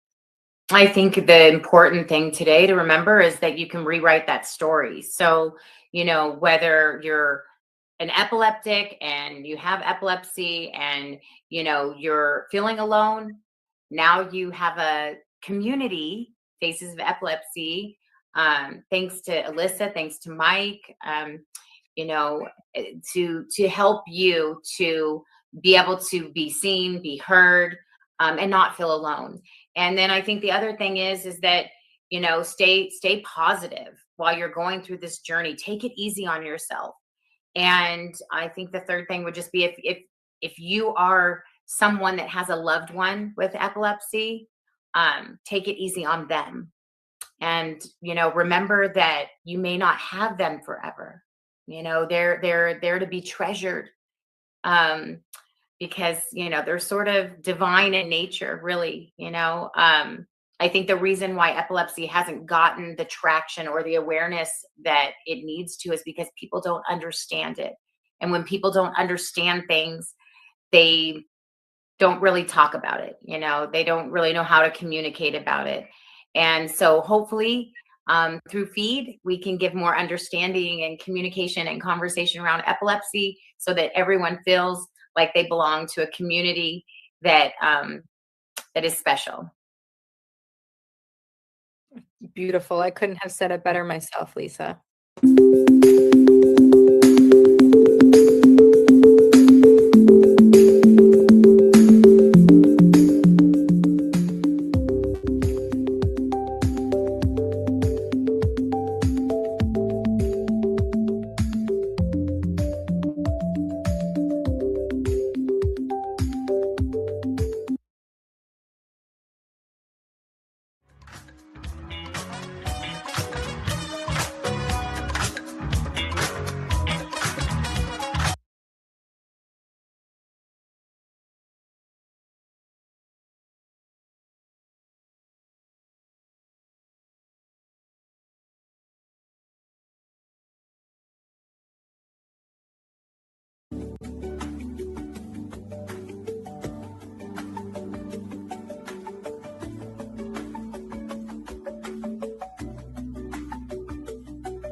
I was gonna put a hat on.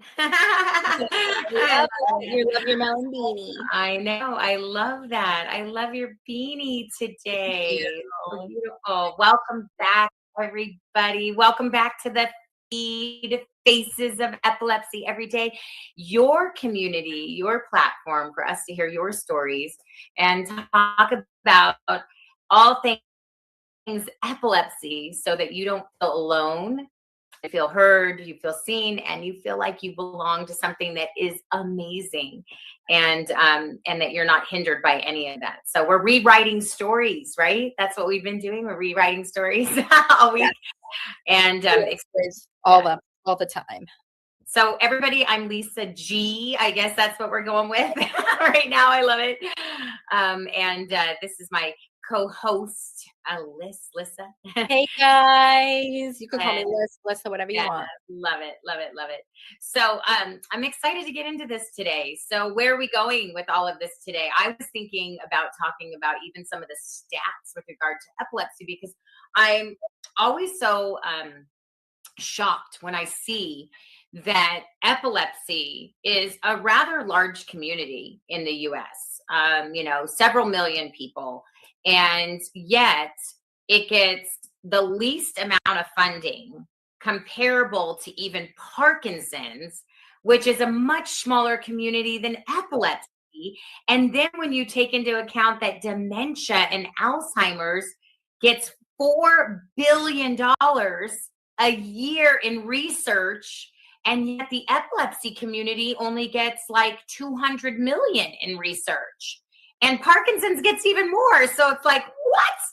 And that's crazy. More people have epilepsy than autism, and several other, diseases combined. It's very interesting to me. And I can't believe how little awareness and advocacy and research money and dollars and talk, so to speak, about epilepsy is such a real thing, and yet not that many people are talking about it. So interesting to me. Alyssa, what do you think about that? When you told me that, when you were texting me that earlier, I was like, that's actually insane. And especially when you said Parkinson's, because my grandfather had Parkinson's, and I don't really see people with Parkinson's a lot, but I know so many people with epilepsy. So it's like, thinking about that, knowing somebody with Parkinson's, knowing that they get more, I guess, leverage or money spent to find a cure for them. We're not getting it, and so many other people have epilepsy. I'm like, we should already have a cure. That might sound crazy, but it's like, we have so many things going on, and we aren't capable of finding a cure for the one thing that's actually really, really hurting people in the United States or all over the world. Like, it needs to change, and the advocacy that we're bringing is 100% going to get there. I'm manifesting it. I always think about too, I want to ask about something that just came up for me when you were talking about that.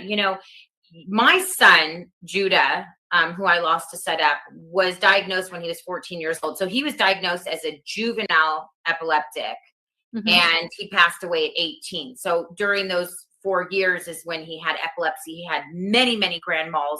He would have breakthrough seizures, meaning he was also on Keppra, then he was on Depakote. And Keppra, I know we talked about that last episode, horrible medication for my son. Not saying that, we want people to get off their Keppra, but I'm just saying for my son, it was a horrible medication. It made him homicidal, suicidal, the mood swings, the anger, the rage, was horrible, horrible, horrible. And they wanted to also put him on another medication. His psychiatrist wanted to put him on another medication. He wanted to take it. And so how do you kind of relate to that now? I was thinking, because you were diagnosed later in life with a very rare form of epilepsy. Yeah. And you were driving. My son was not driving because he was 14.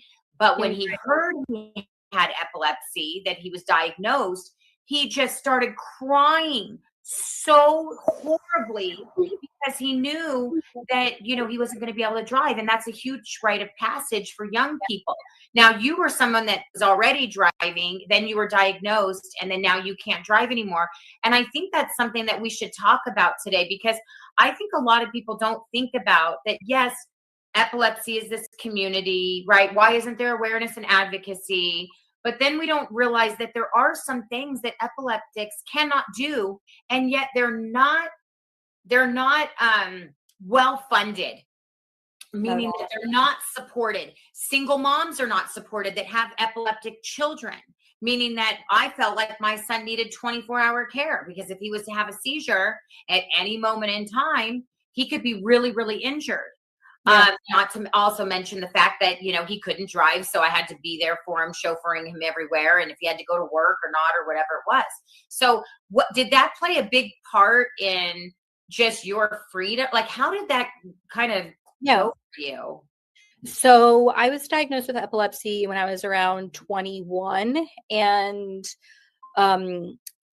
after I found out that I wasn't able to drive anymore, it really hurt. It was like a ton of bricks just landing on my chest. And I felt like I wasn't able to even get up, because I was just like, are we kidding me?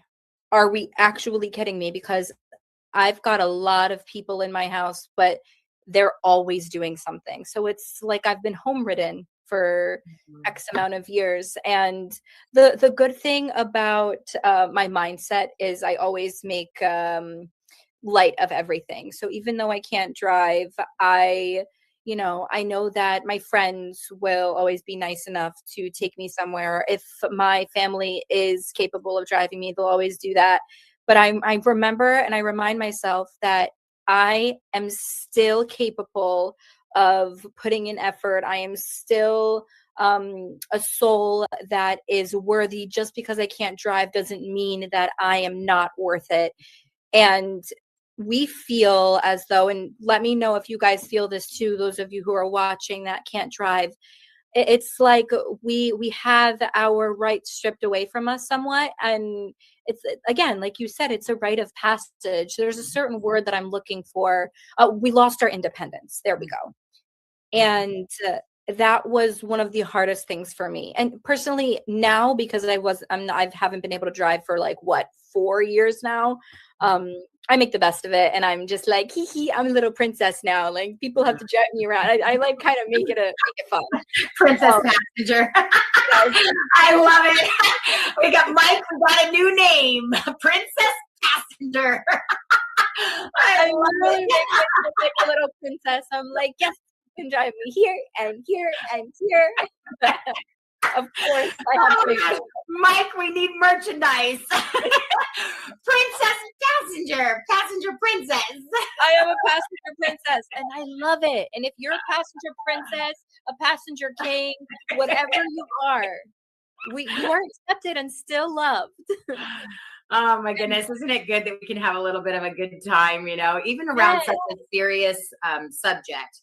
And I think that's what I was you know, is that there's all these byproducts. Last week on Monday talking about, you know, last episode talking about how it's like seizures are a one-time event, and then there's no other byproducts of all these other things, the headaches, the nausea, the, you know, mood. That, like, when my son would have a grand mal seizure, it was like he ran a marathon.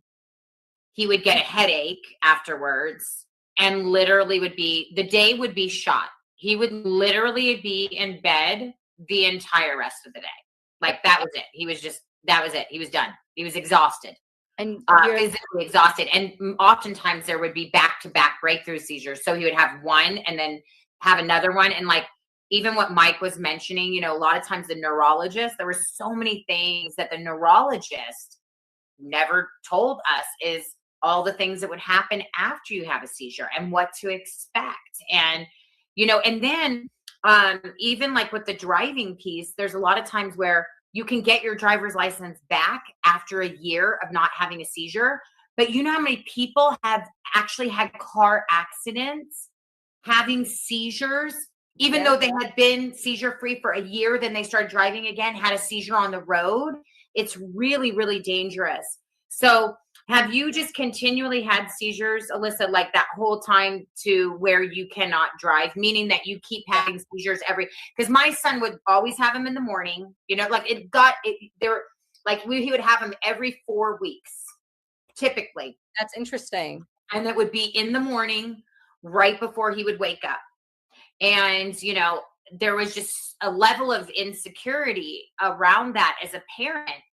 And I think that's the other thing I would like for families to know is there's so much insecurity around that as a parent of someone that has epilepsy, that you just never know like what's going to happen with them. Yeah. You never know if they're going to go to bed and not wake up. I think about you. I think about Mike being epileptics, and it's just in my spirit, in my heart. I just go, gosh, this could happen, to any epileptic. I mean, more people die of seizures than we realize because the seizures are byproducts of so many other health challenges that happen when you're in the hospital even. Like I said, when I was diagnosed with epilepsy, it's like my whole world was turned upside down. And when you say suit up and explained your story and all of this stuff, and that we really could honestly die at any moment, and to think about that might be a little morbid and sad. Yeah. But what I would say to people who are struggling with that is you just have to accept the life as it is and know that if you constantly think positive and like surround yourself with beautiful energy and not think of the negatives that come with this chronic illness, then you will live such a beautiful life. And taking it a day at a time has honestly been the biggest thing for me. And something that you were talking about before, you asked me a question. I'm trying to remember what it was. It had to do, you asked me about driving, and then what was the other thing? It was well, we were talking about the seizures, like that one moment, and then just how you're finding ease around just your epilepsy, and do you think about that, like that it could be your last day on the earth? Whenever I go into those kind of thought patterns, I always actually pick up a little bear that I have from my past. I got it when I was 4 years old, and I just hug it, and I remember that people are always going to be with you no matter what, and you are always kind and loved and supported. And I just try, I know it's so much easier said than done, but try and remind yourself that you are 100% worth it and being here, and you are going to succeed. And just reminding yourself that, again, you are not, like I said before, this chronic illness. And I think the biggest thing that has come with these episodes for me and these seizures for me are the memory loss. Hence why, even when people ask me to do certain things within the time span of 10 minutes, I could forget. And it's very frustrating. So if you're struggling with that, again, you're not alone. There are ways around it.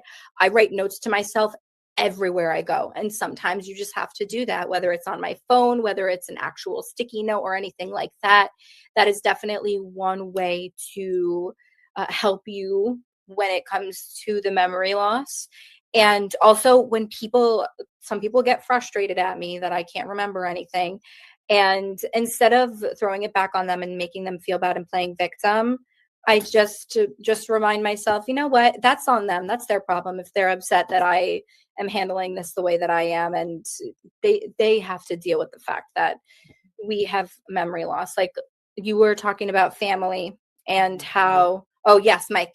I was going to say, I want to jump in there. Absolutely. I absolutely agree with you. And we are recording during the Christmas time of year. I just want to say, for all of you out there that want anyone with epilepsy to get you something, text it to us. Text it to us. We love getting, and nowadays we can shop from home. Shout out Amazon. Shout out right. So or, but text it to us, right? Because then we have it. And quite honestly, epilepsy or no, man, we're busy, folks. There's a lot going on. Yeah. You know what I mean? Our entire short-term memories are designed to be filled with, advertisements and social media posts and commercials, especially this time of year. We are inundated, right? So if you know somebody who has the condition we're speaking of, shoot them a text, or just a busy person, shoot them a text. And then deeper than that, you guys were talking about Suit Up, and I thought it was extremely important to pull up this info here for you guys to have. Let's see here. And this is the information about numbers here. And that is the sudden unexpected death in epilepsy. And a couple of things I wanted to point out here is that it affects approximately 1 in 1,000 adults with epilepsy each year. That is a huge rate, right? And 1 in 4,500 children annually with epilepsy. Yeah. And that is crazy. That is such a huge number. And I brought that number up because then this is diabetes. 27 deaths per 100,000 was the peak. Yeah. And now it's down to 22 deaths per 100,000, which is still awful and not great and not anything we want in the world. However, the idea that 1 in 1,000 are affected by this is something that I think everyone should know, specifically the folks affected by it and caretakers as well, that it is astronomically higher than diabetes. It is astronomically higher than so many other things that are at the forefront, that are better funded and more researched. So it is important that we have this community. And once again, thank you, Lisa. Thank you, Alyssa, for what you're doing, because it, to me, highlights the importance of this community and the seriousness of the conditions that we're dealing with. So thank you, guys. Thank you. Of course. Yeah, Mike, wow, that is really mind-blowing statistics when you think about and I think it's important to understand too.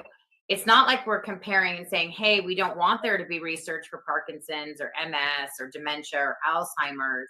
We're just saying that there is a huge community here. There is a huge need here. And I sort of think that, I know, like I mentioned it on the last show, but like, I love, Alyssa, that you said living with epilepsy causes you to be present in the moment. Yep. And it's really true. You know, every epileptic that I've had the privilege and the honor to meet since starting Faces of Epilepsy, many moms that have lost their children to epilepsy, you know, even most recently within the last, 4 weeks, 6 weeks, 8 weeks, since we started Faces of Epilepsy, through Judah's legacy. This is one of the causes, that felt so needed. I never thought that I would be advocating for epilepsy or for the epilepsy community. But once I started to go down this bunny kind of rabbit hole, as Mike even just kind of pulled up those statistics, when you start to really do the research, and maybe next week we'll get into that and we'll bring up more of the statistics so everyone can see, it is really mind-blowing. I mean, really mind-blowing.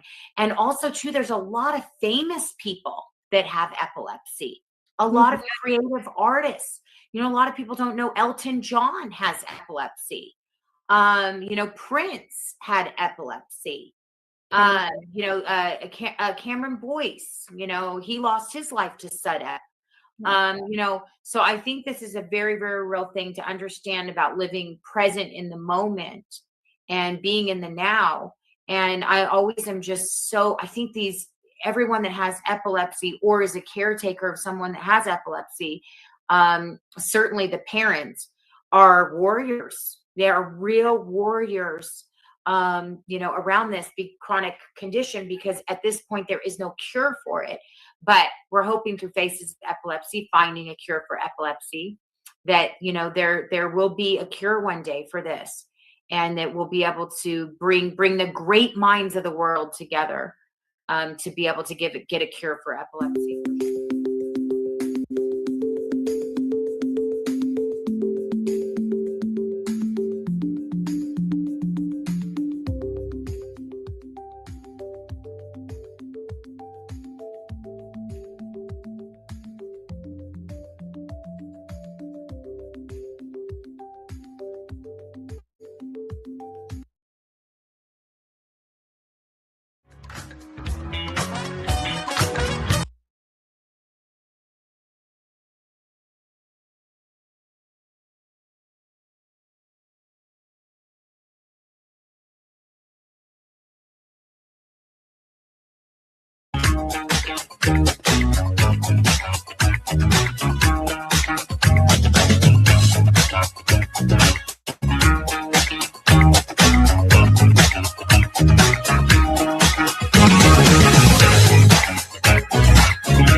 Oh, yeah, we are back and we are live. Let's go.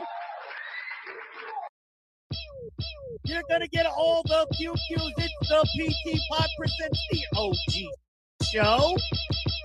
Yeah, let's go. I hope you're doing good. We are in between Thanksgiving and Christmas. Officially, we are in the holiday season. It's going down, y'all. It's here. Hope you, took advantage of all those Black Friday savings. Hope you had a good Thanksgiving. But, we're in it, man.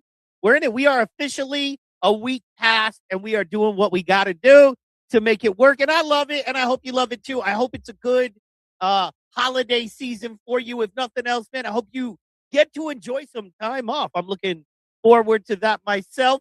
But we are going to be streaming, so you're not going to be without content. All the content that we do, as you know, 5 days a week, we're going to put it all together for a mega stream. That's right, a marathon for the holidays. So if you're traveling, that kind of thing, the PT Pod channel right here where you are now is where you want to be. And speaking of where you want to be, let's go.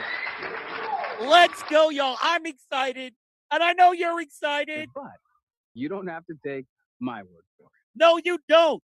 Ladies and gentlemen, we have a man here. He's an author. He's a creator. He's brilliant. He's interesting.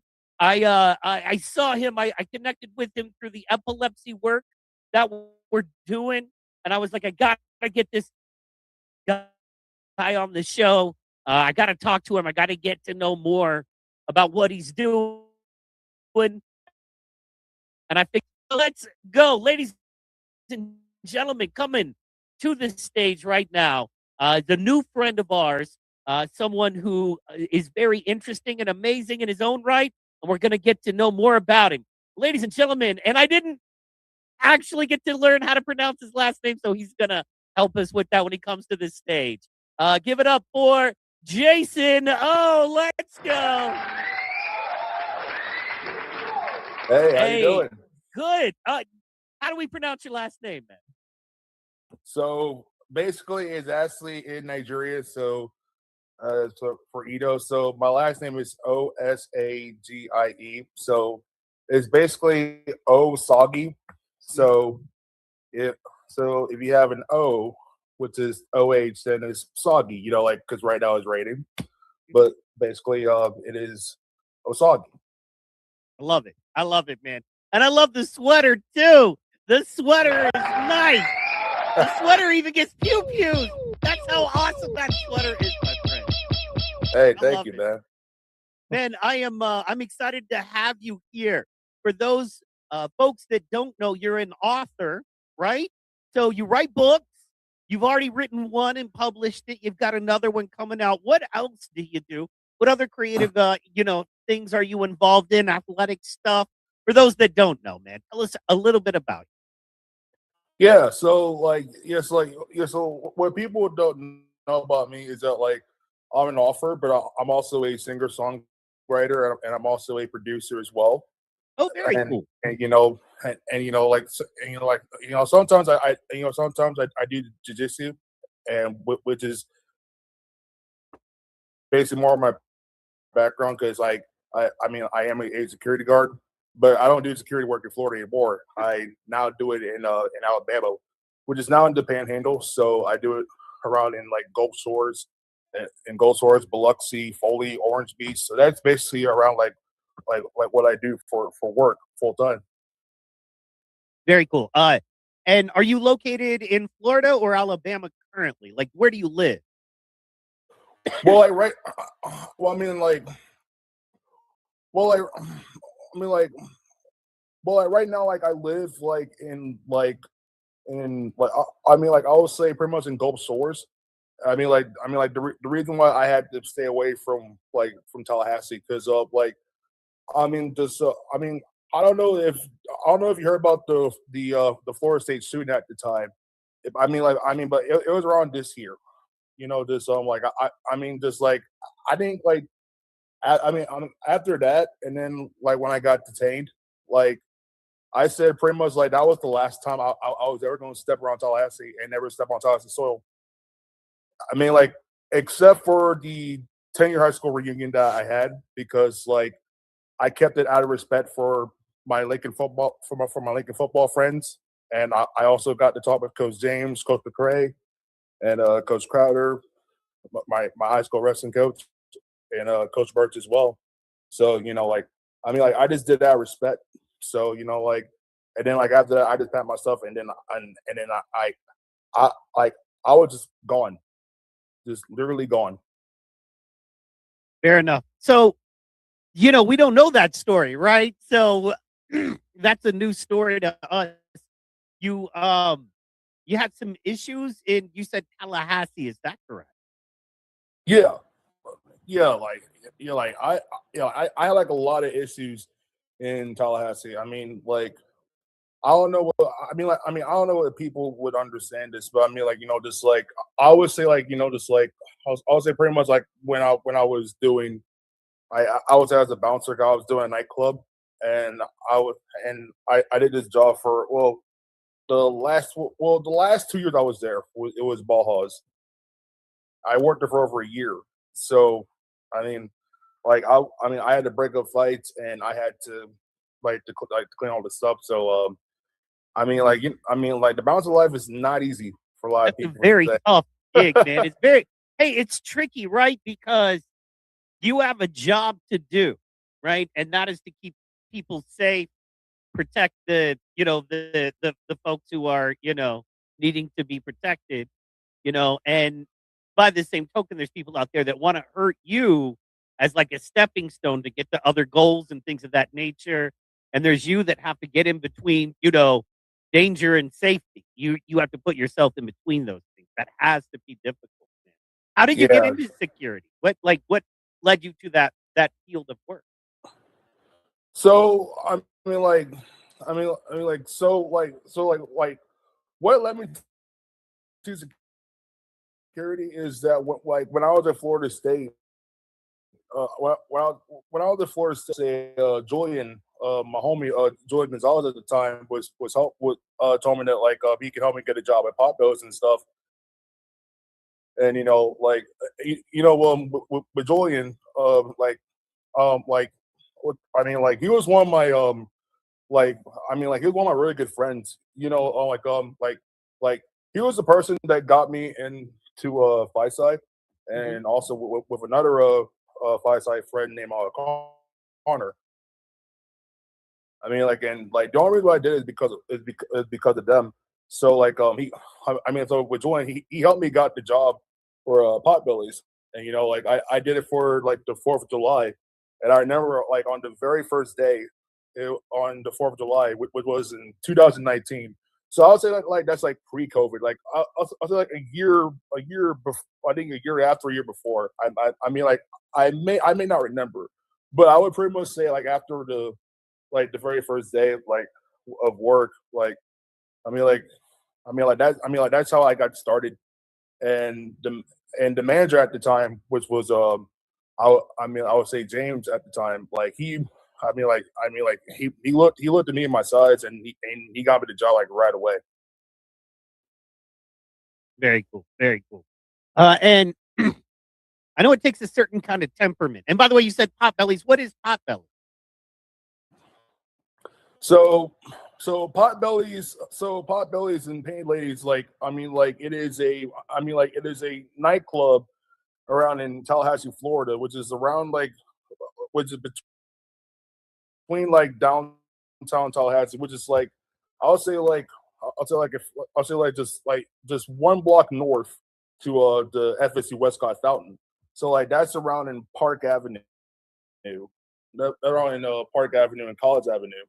And they have I believe a lot of attorney houses, and they have Sigma Alpha Epsilon, Fiji, and they have a brick house. They have a brick house right next to the fraternity cities. I mean, just me growing up in Tallahassee, I was immune to all the college parties I went to, and I'm sure they were fun though. Hey, there ain't no party like a college party, because a college party don't stop. Oh yeah, absolutely. So you got into security, and I know this is a long bridge, right? But how did you go from being a security guy to an author, right? That is you know what I mean? And then with music in between. How long have you been doing music for? Is that kind of your first love? And, then you went to writing books and things of that nature? Or how did you go from one to the other, I guess, would be a good question.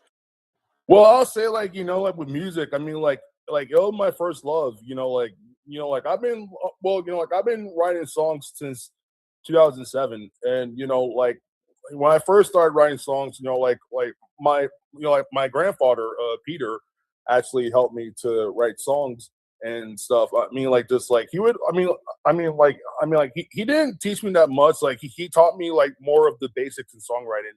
Right. Because my grandfather was also a artist in Nigeria. So very cool. So I learned a lot about with my grandfather and stuff. I mean my grandfather was always there for me in middle school and also in elementary school. So while I learned a lot from him, he he would always tell me to write 4 lines and then write 4 lines and then write the other next lines and stuff like that to actually make more sense. It's basically more of storytelling, and what my grandfather with had taught music. me. I love that. Absolutely. Absolutely. I love that, man. That's beautiful. I'm sorry, I didn't mean to interrupt. Please continue. Continue. I was just agreeing. I was co-sided. I was co-sided. My bad, man. No, man, you're fine, man.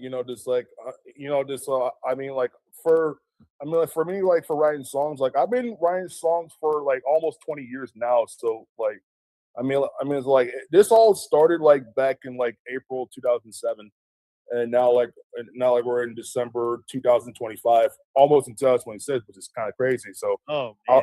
I'll say for almost 2 decades now. So and so that's how it all got started. And then with the music stuff in 2011, I basically started around my freshman year. In high school. I would joke all around in high school while continuing to do wrestling at the time.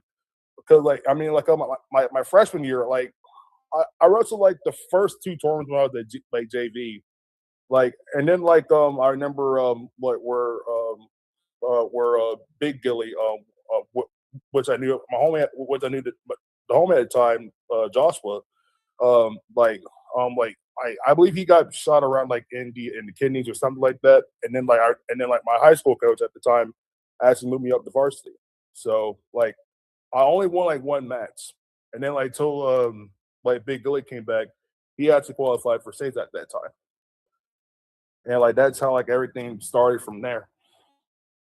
Sure. Awesome. Awesome. And what did wrestling teach you? The one thing I personally love about wrestling, or love, is that, man, it rewards the toughness, and you are just expected to grind. There's no ifs, ands, or buts about it. You are expected to grind and go hard. That's just the deal. And I love that about wrestling. I genuinely do. And tell us some lessons, you might have learned from wrestling. Man, like, so, like the lessons that I've learned, I mean, like, I remember like my sophomore year. Like, I remember my sophomore year. It was like back in 2012, and man, like I know, like I would say like Coach Akir, which he is now coaching for the for the I guess the UF linebackers or something like that. I mean, like I don't know like the head coach, but like I mean like the coach now at UF. But I remember like when I moved up to varsity, like I remember my high school was going to the state football game. And they won too at the same time.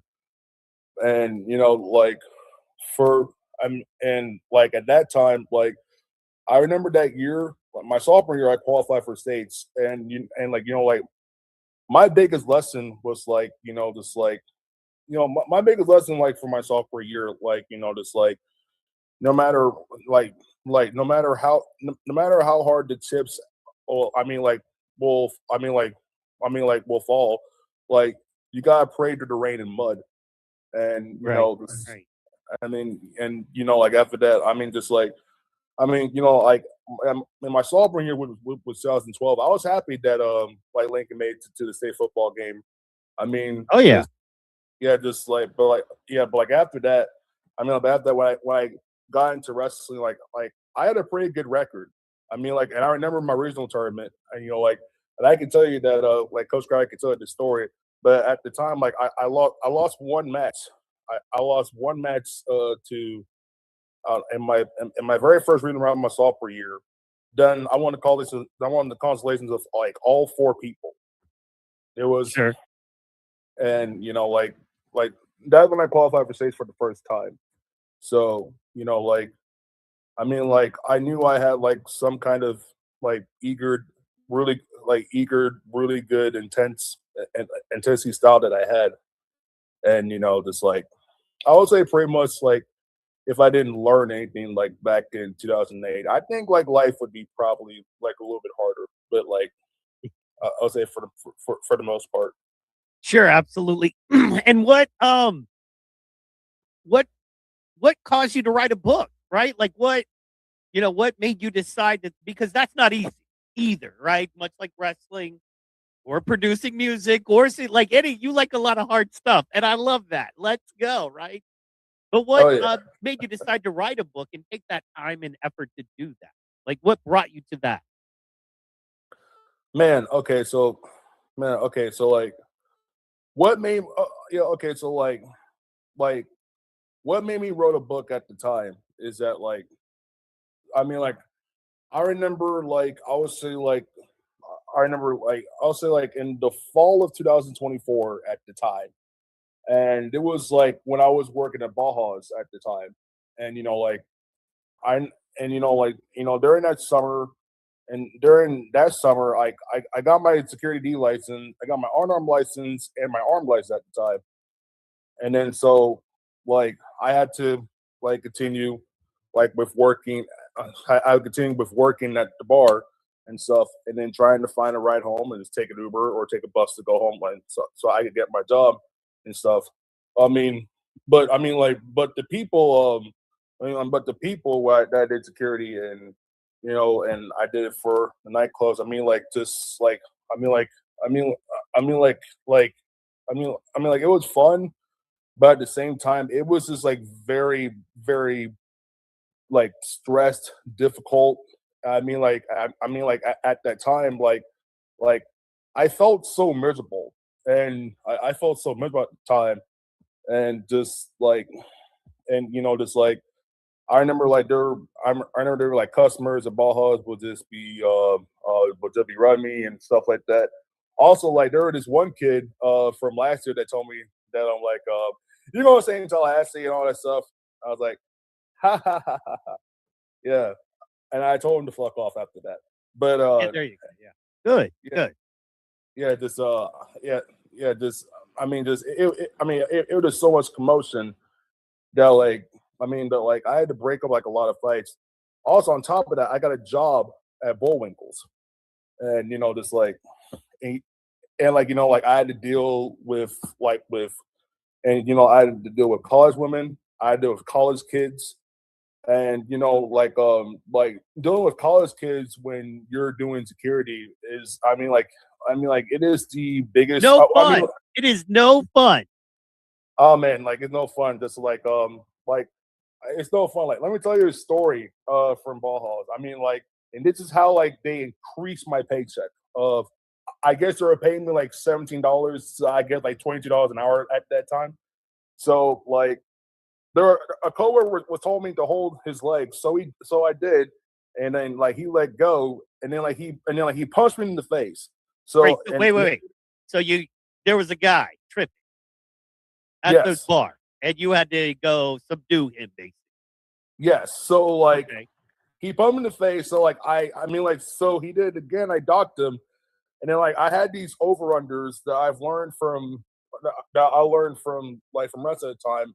And Sure. also with my and also with my jiu-jitsu background. So like I mean like I picked him up so hard, like I dropped him like on the concrete floor, and then like just like when he left, I mean like I could tell like like his whole eyebrow was like was completely fucked up. I mean like I guess I did it. Up. Yeah, just like, and then like there was a cop that was telling me like, do you want to press charges on him? And like I said no, and I said no because like yeah because like if I did that, that'll be bad business to that'll be bad business to the business that I used to work at, and and it would be bad business to the manager like who was running the whole thing. So True. I don't want to cause any True. of that. So How did you and as you were saying, you were unhappy with that and stuff. So how did you get motivated and inspired to write a book? And then tell us a little bit about what is in the book if we were, gonna buy it. And it is a Christmas season. It makes a great Christmas gift. People need to know that, right? So we want to encourage everyone to check it out. But tell me a little bit more about that, right? So yes, Mary's from Christmas Yoda. I love it. hey, always believe in Baby Grogu, the Star Wars character. Absolutely. Absolutely. Gotta have it. Gotta have it. So tell us a little bit about your book, right? So tell us, what was the motivation behind getting started and then going all the way to publishing? Because man, that's very respectful that you were able to do that. Not everybody can do that. So yeah. Okay.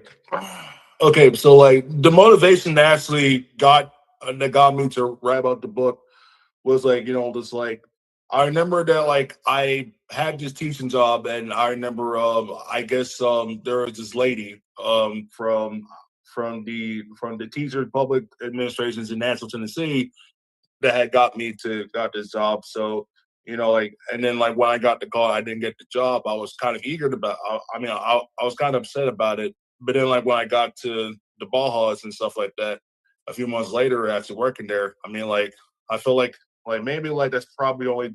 I mean I felt that's like, oh man, it's gonna be a job and stuff like that. But but then down the road months later, like it was like I mean that job was like completely toxic and all that stuff, and just like, and then like just like I remember at that time, and I remember at that time just like that. I think it was like days before the new year that I had a seizure at the time, and I and then after that I got fired from that job, and then I remember just like I mean like there was like I mean like there was like a lot of people that had spread rumors about me and stuff like that, saying that like, oh, you're gonna stay in college forever and yada yada this, yada that. Like, and that was cool.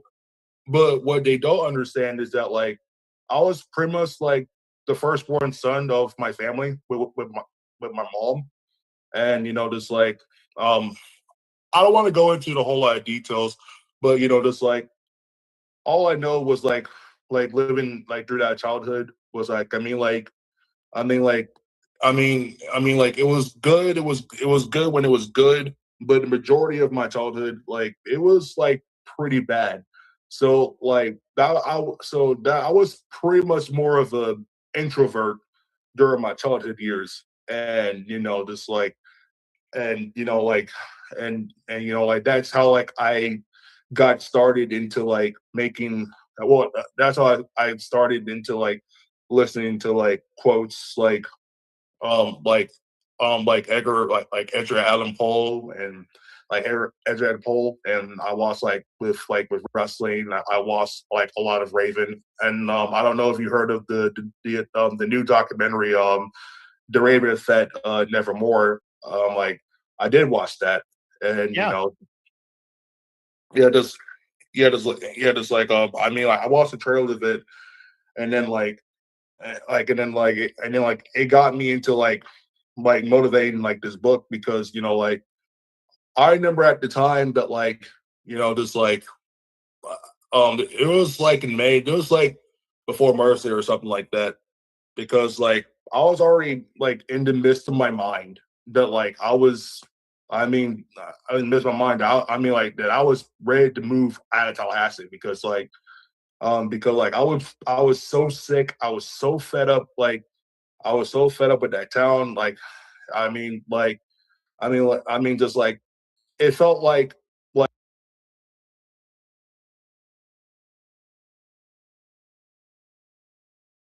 that I was a child and I was singing loudly and everything about pretty much mostly like I guess for nothing.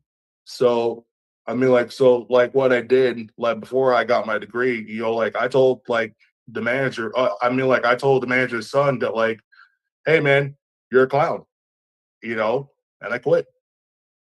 And I quit. That's fair. Got to do what you got to do, man. You know what I mean? So, Yeah.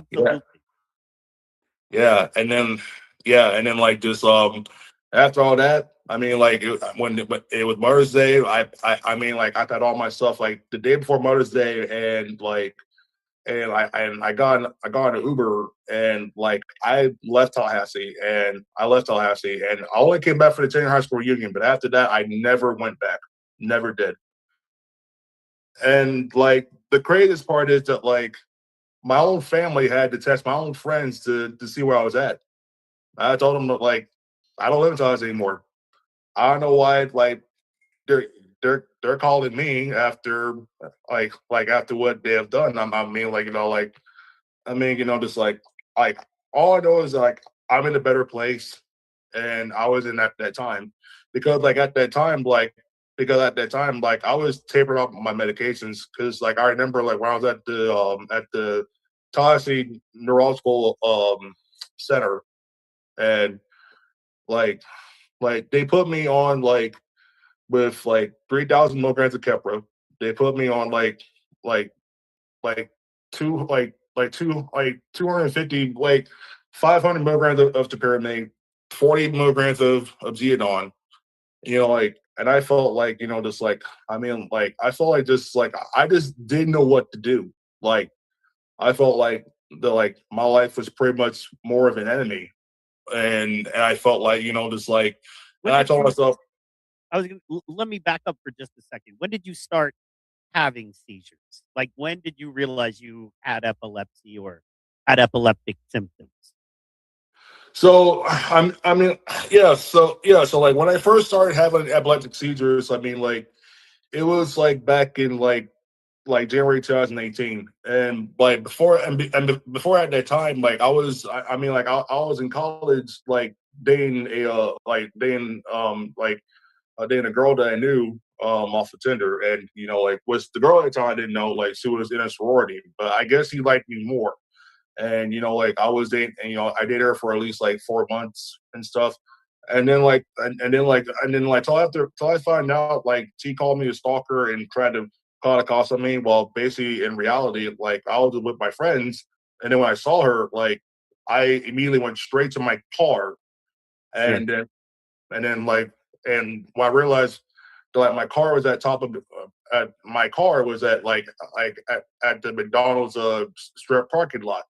And then when I heard that the security guard that told me to call me a stalker, like that actually like lit a fire in me. And so that lit a fire in me. So like that's I mean like so like that's when I actually like well also like I started writing songs and then writing books after that. Very So cool. like, So this book, the book Where Meaning Goes to Die, right? Is this your first book you've written?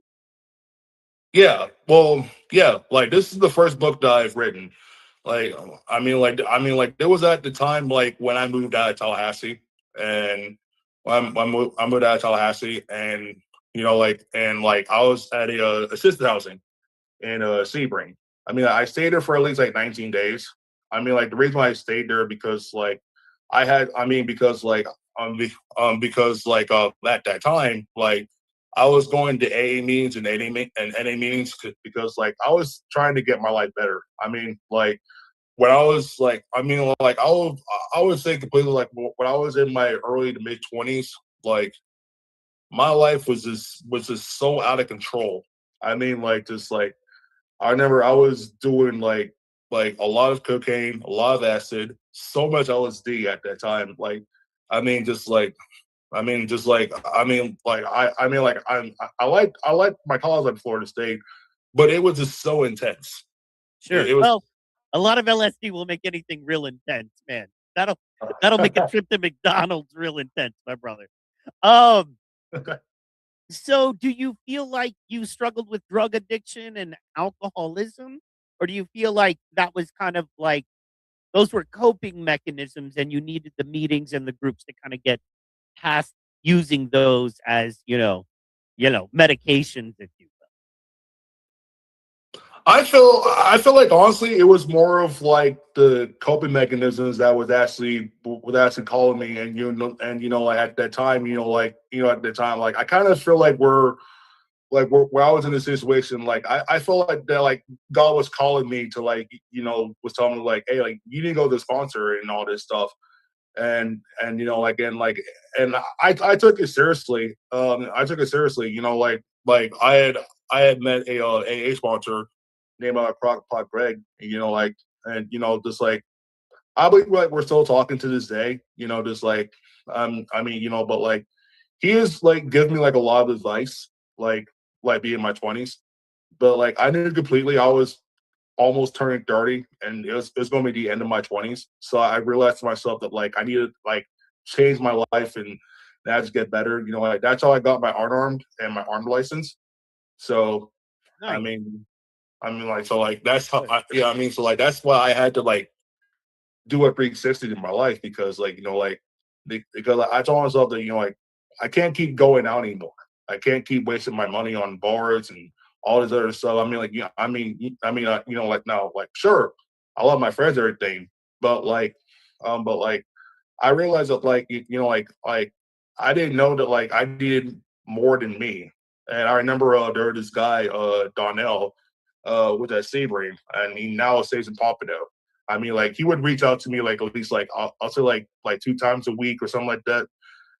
Like he told me that like there was something in me that like that God has instilled in me, and like and I'm not gonna lie, like he was right, honestly, because like because because like I didn't know at the time, but like like that what got me into like writing this book, everything, because like just because of like the 6 years that like I'll say like the 6 years that I've did security here in Tallahassee, and the way I was dealt with like drinking alcohol and all the other stuff. I mean, personally, like I had to just like do something about it. So what I did is that like I what I did is like I learned a lot about my life, and like personally I was a scapegoat, so I listened to Jay Reed, Dr. Romney, and Jerry Wise, cool. and then like like like I pulled like their insights to actually like write this book. So like it was more of like it's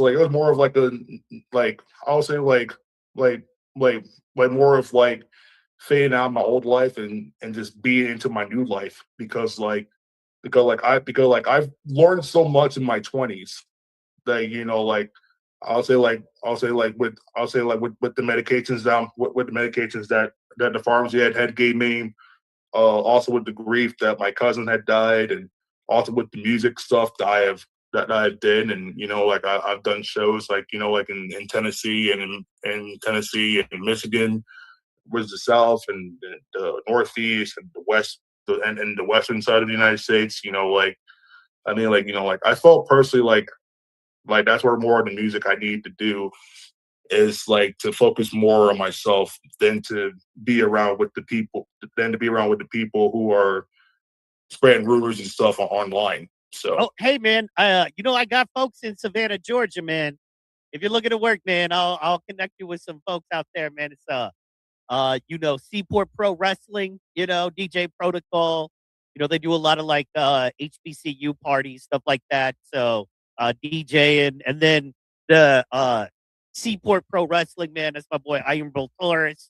And they do like, pro wrestling, but they also have a gym where they do like MMA and boxing and they help train kids and stuff like that, man. So yeah, man, I'll at least link you up, man, because while you're not maybe next door, you're in that part of the world, right? So it's not like you're right. in California or anything. They're just on the coast No, there in Georgia, man. So yeah. no.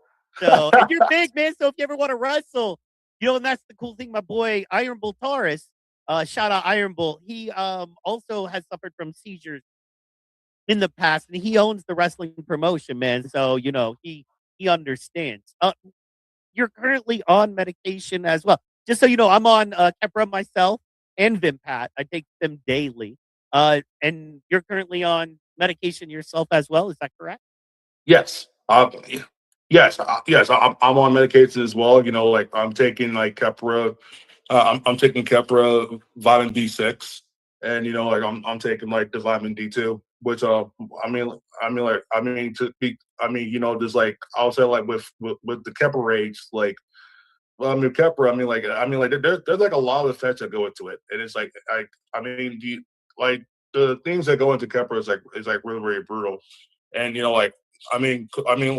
because right now this year I've like been like 3,000 milligrams of Keppra, and then like and now like this year I'm taking like at least like 1,500 milligrams of Keppra. So you've been able to taper down. Yes. Okay, very cool. And what other than Kemper, what else are you taking? I'm taking. I mean, like, so I'm like, so like I'm taking Geodon, and I'm taking Geodon, and I'm taking like vitamin D2. But Oh yeah, we got it. Got to take those vitamins, brother, and omega 3. Omega 3 is extremely important for what we're doing. So I highly recommend omega. Oh yes, like I definitely need to get the omega 3 medicine. I definitely have to. Yeah. Just, Well, you just buy it at the store. You know what I mean? The omega 3 pills, the gels, not like the hard pills, but the gels that'll absorb into your system, and those are very important, I think, to us. Okay, so if someone had to ask you, say, and you had like one paragraph to kind of explain your book because you wanted people to know what was in there, right? What the motivation was, what they were going to get out of it. What would you say in like one paragraph? So no pressure. Man. All right. So like, just like the one thing that I would say that learns out my paragraph, because just like there's a lot of stuff that I've written that are really personal and very personal to me and personal on the outside of the town that I grew up in. But like what I'll say like in one paragraph is that like, what I'll say in one paragraph is that like like you have to find yourself as a man or as a woman. Like I don't know who reads my book, but just like I mean like this book is basically like pretty much more of finding yourself and learn and learn who your true and learn who your real friends and your true friends are really are, because like because like just like I had like a lot of friends that turned on me, and that's fine. I don't really care. It's not my problem. Like I just wish them well. but just like but like at the And end why of do the you? day. Because I've had that, and I think a lot of people listening may have experienced the same stuff, right? So why do you think that is? Why do you think people are disloyal like that in life? Because I found it doesn't really pay off. I found in the long run, it's much more valuable to be loyal to folks and build good relationships, right? Versus being disloyal for whatever reason.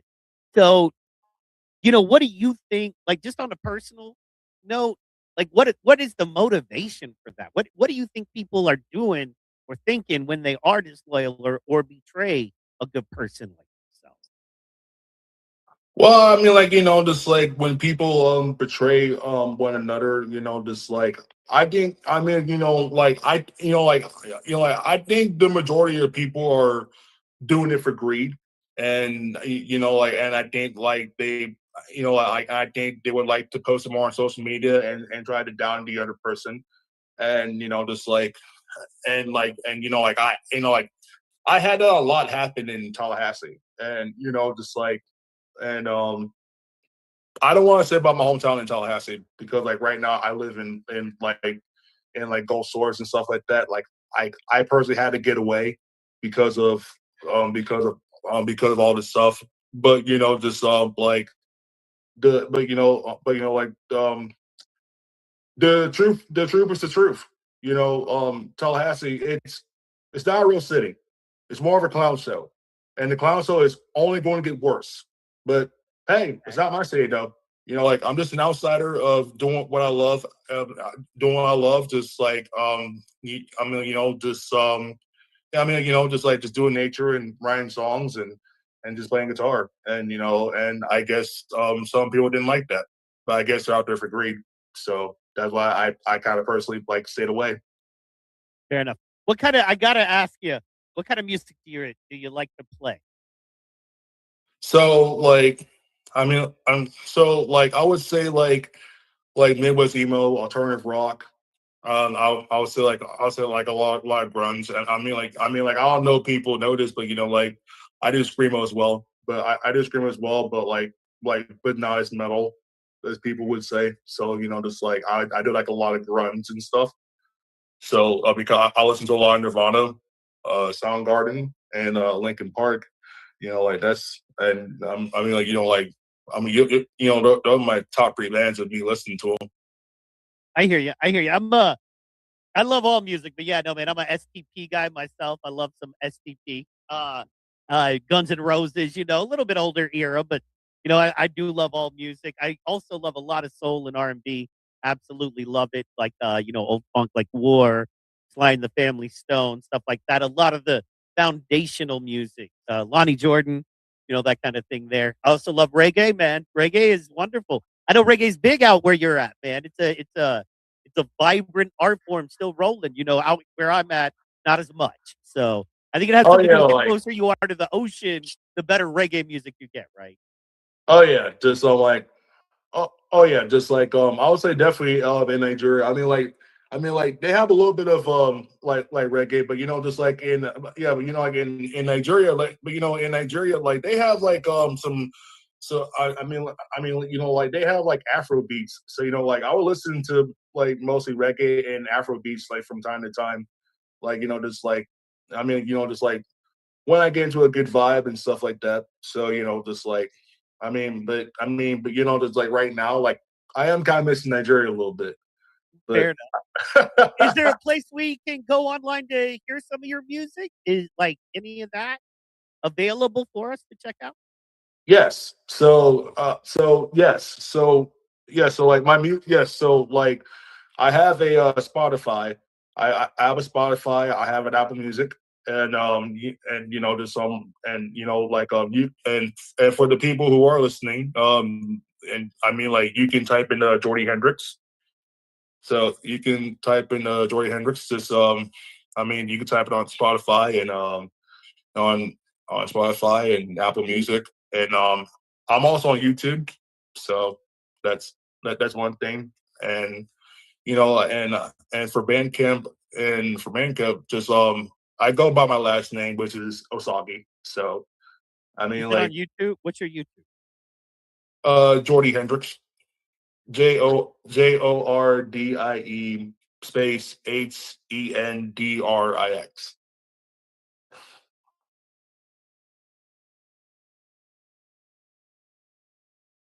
We are looking.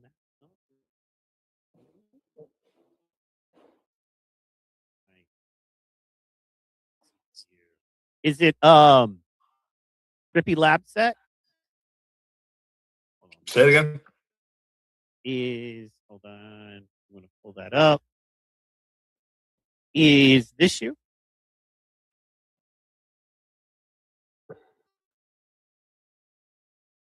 You forgot the E on the end of the I.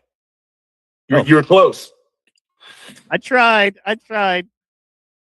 Hey, it's okay. I mean, like, I know a lot of people, but yep, that's me. Boom. There you are. There's that young man. Subscribed. Let's go. You got some streams. All right, you got some streams, man. I like it, man. You doing some streams, but you ain't done nothing recently, huh? Nah, I ain't done nothing recently at all. Just like I ain't done nothing recently at all. Just like personally, I mean, you know, personally, I've recorded a song, but like but it's not vocal wise. But like I've made a beat in 2025, and I was like in less than 8 months. So I don't know. But man, people need to go. This looks like a good channel, dude. I want to get into it. You know what I mean? Oh, official music video right here. Vitamin full of haters. What? Can we play this? Can we check this one out real fast? Yeah, go ahead, man. Go ahead. Make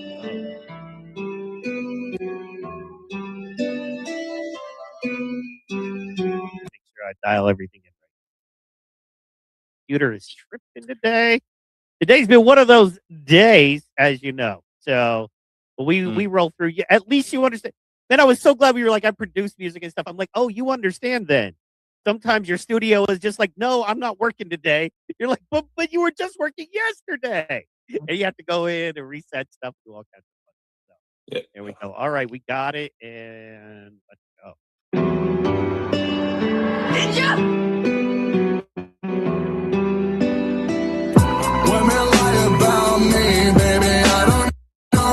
All these girls be lying in the scheme, and that's just how it goes. Up in the sky, I've been wanting clothes, just need to get it close. Late night shy, I've been going out of sort of plan. Make the Mars, they just trying to take myself, they know I'm the goat. Yellow bitchy wanna take my phone, yes, I blocked the hoe. Can't keep up, I'm fast, you're just too damn slow. Ten toes down, growing on me, just look like snow. Pretty little bitch, like Judas, I be Himalayan ludicrous. But that boy need a top down, skate down Let's the fire, road. dog. Let's go. Lewis, that is not a step one. Speeding is like it's a car one. Top on that car like you do. Maybe you need a boo-boo. Come with the blade, it look like One Piece. Going off like Lucy. Break your shit like Brucey. How they gonna say I can't? Why do women lie about me, baby? I don't know. All these other be lying and just scheming. That's just how it goes. Up in the sky, I be wanting glow today. Let's get explode. But I shine in this. I be going out of sort of flood. You look at my team, that's slow. I don't give a fuck about your boy can die slow. She said, Jordy, take my soul. I came out in the dark like, whoa. You look at my team, that's slow. I don't give a fuck about your boy, you can die slow. She said, Jordy, take my soul. I came out in the dark like, whoa. Why do women lie about me, baby? I don't know. All these hoes be lying and just scheming, that's just how it goes. Up in the night, I be wanting clothes, they just get exposed. But I shot bitch and now we blowing, I don't show no flag. With the more, they just trying to take my soul. They know I'm the goat. Yellow bitch, they wanna take my phone. Bitch, I fuck the hoe. Can't keep up my fast, you're to this damn soul. Ten toes down and my feet just numb, it just look like snow. Yeah. Nice. I love that. That was nice, bro. Now you got to get back into it, man. You got to get back into that, man, while you still have time and you're young. I know you don't feel young, but you are still young, my dude. You are very young and you got a lot of talent, man. You got to get back into that, man. Absolutely. So, that was really good, man. That was really good. So, everybody, make sure you go follow his channel. That's Jordy Hendricks. You know what I mean? Make sure, let's see, let's pop that back up. Bam. Make sure you go follow my man and his channel. We click on that right there. Boom, Jordy Hendricks right there. You know what I'm saying? That's the fire banner. Excuse me, as well. So, you posted that you're actually in the process of writing another book right now. Right. So tell us a little bit about that one. What's in store? What can we be looking forward to? Okay, so basically, like the second book I'm writing is called like Antidepressant Aftermath. Like it's basically about me. It's basically about me of how I got started into into all of these like meds, and like it actually gives it actually gives a tour of like like of like how weed and psych meds actually destroyed my life and destroyed my life with like relationships, and also the partnerships that I had, and also with the partnerships I had in like in Tallahassee, but it never got to happen. So and never got to happen. While I was over my tenure of 10 years, but I am still taking medication to this day. I am still taking it. So I mean, Well, like and you know, yeah, that's tricky, right? Because I'm not a fan of medications, but I need them. You know what I yeah. mean? And uh, I want to get to a place where I don't, but right now I do. And it's one of those where at just where I'm at, I feel like it's best to just bite the bullet. And while I'm looking for other solutions, take the meds I need to take. Now, I'm lucky enough to only take, seizure meds versus, antidepressants and stuff. They try to put me on that stuff and it is no good. I do take Vimpat, which I know works in that way in a little, in a little bit of a way. So are you on antidepressants too, or mainly just to treat your epilepsy and seizures? Or, what are you on right So like I used to be on this antidepressant medication on Geodon.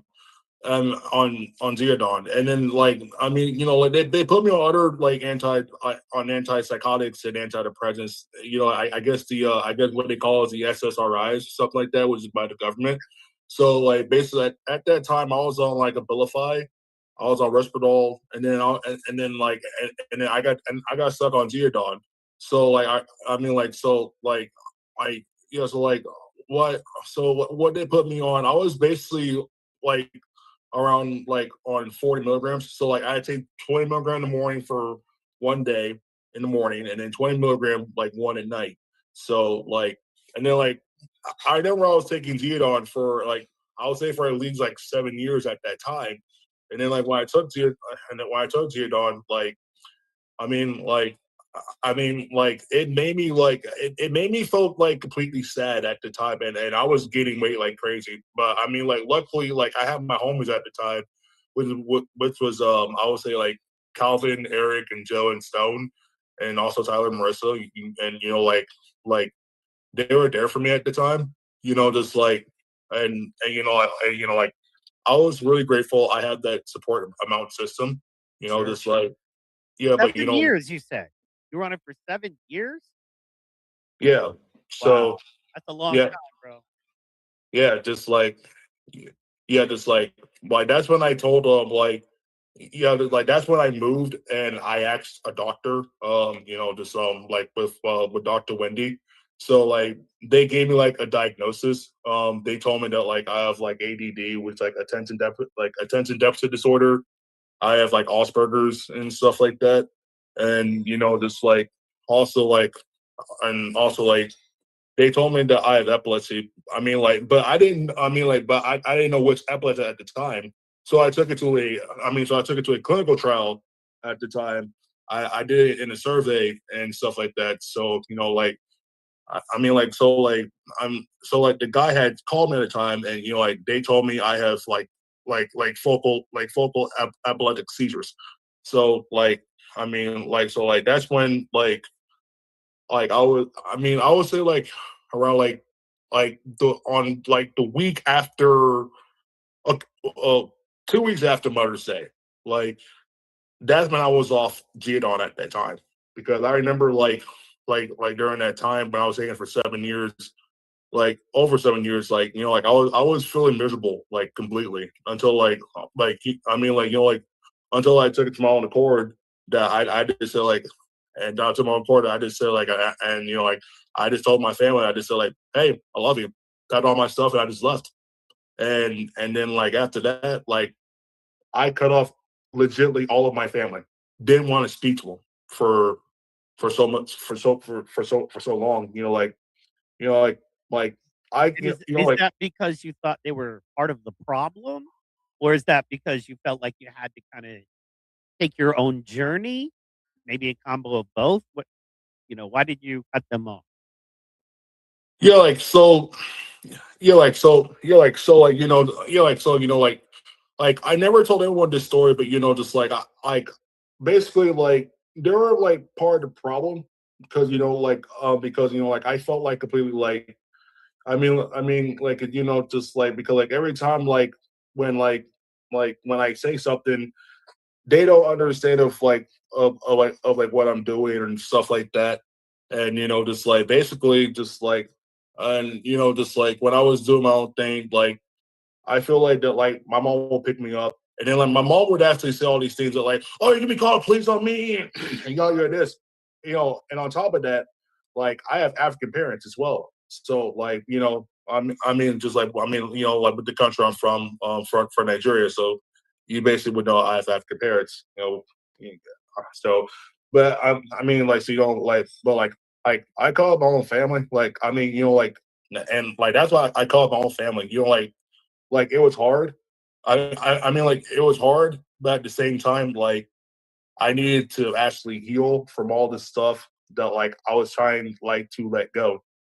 And at the same time, during that year in 2024, like all my family just like kept breathing me in, and like kept bringing me in, and trying to dial me in, until like I realized, I when I watched Dr. Romney and Jay Reed, that's when I started to pick the pieces up, and that's when I decided like I mean like I can't say until I say more. Like that's like just basically with family. So so like that's how like I actually did it from there. Yeah. So have you made amends, or are you talking to your family again? Do you spend any time? Is it are your mom and dad, like, alive? Are they still together? Yeah, they're still alive. Like, yeah, they're still alive. Like, like my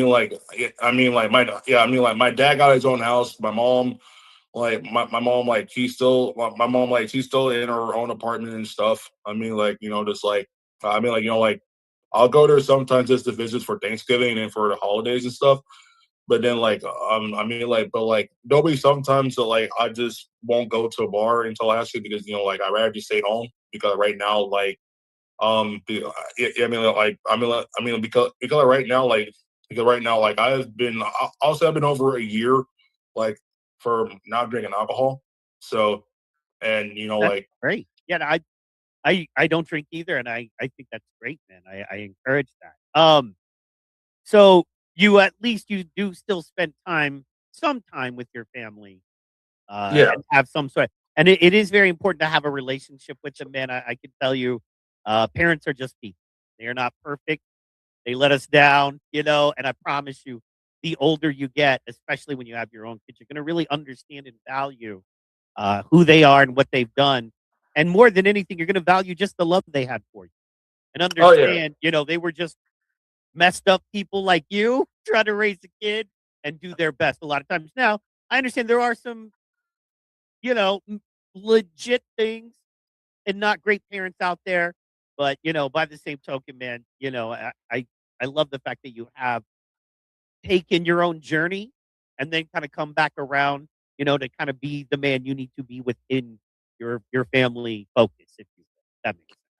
Oh yeah, just like, oh yeah, just like I would say like pretty much like it all started like completely like in the summer of 2024. Just like I mean like that was at the time like when I was working at Bauhaus. I mean like the security where I used to work at, like like I had to like upgrade my life and stuff like that.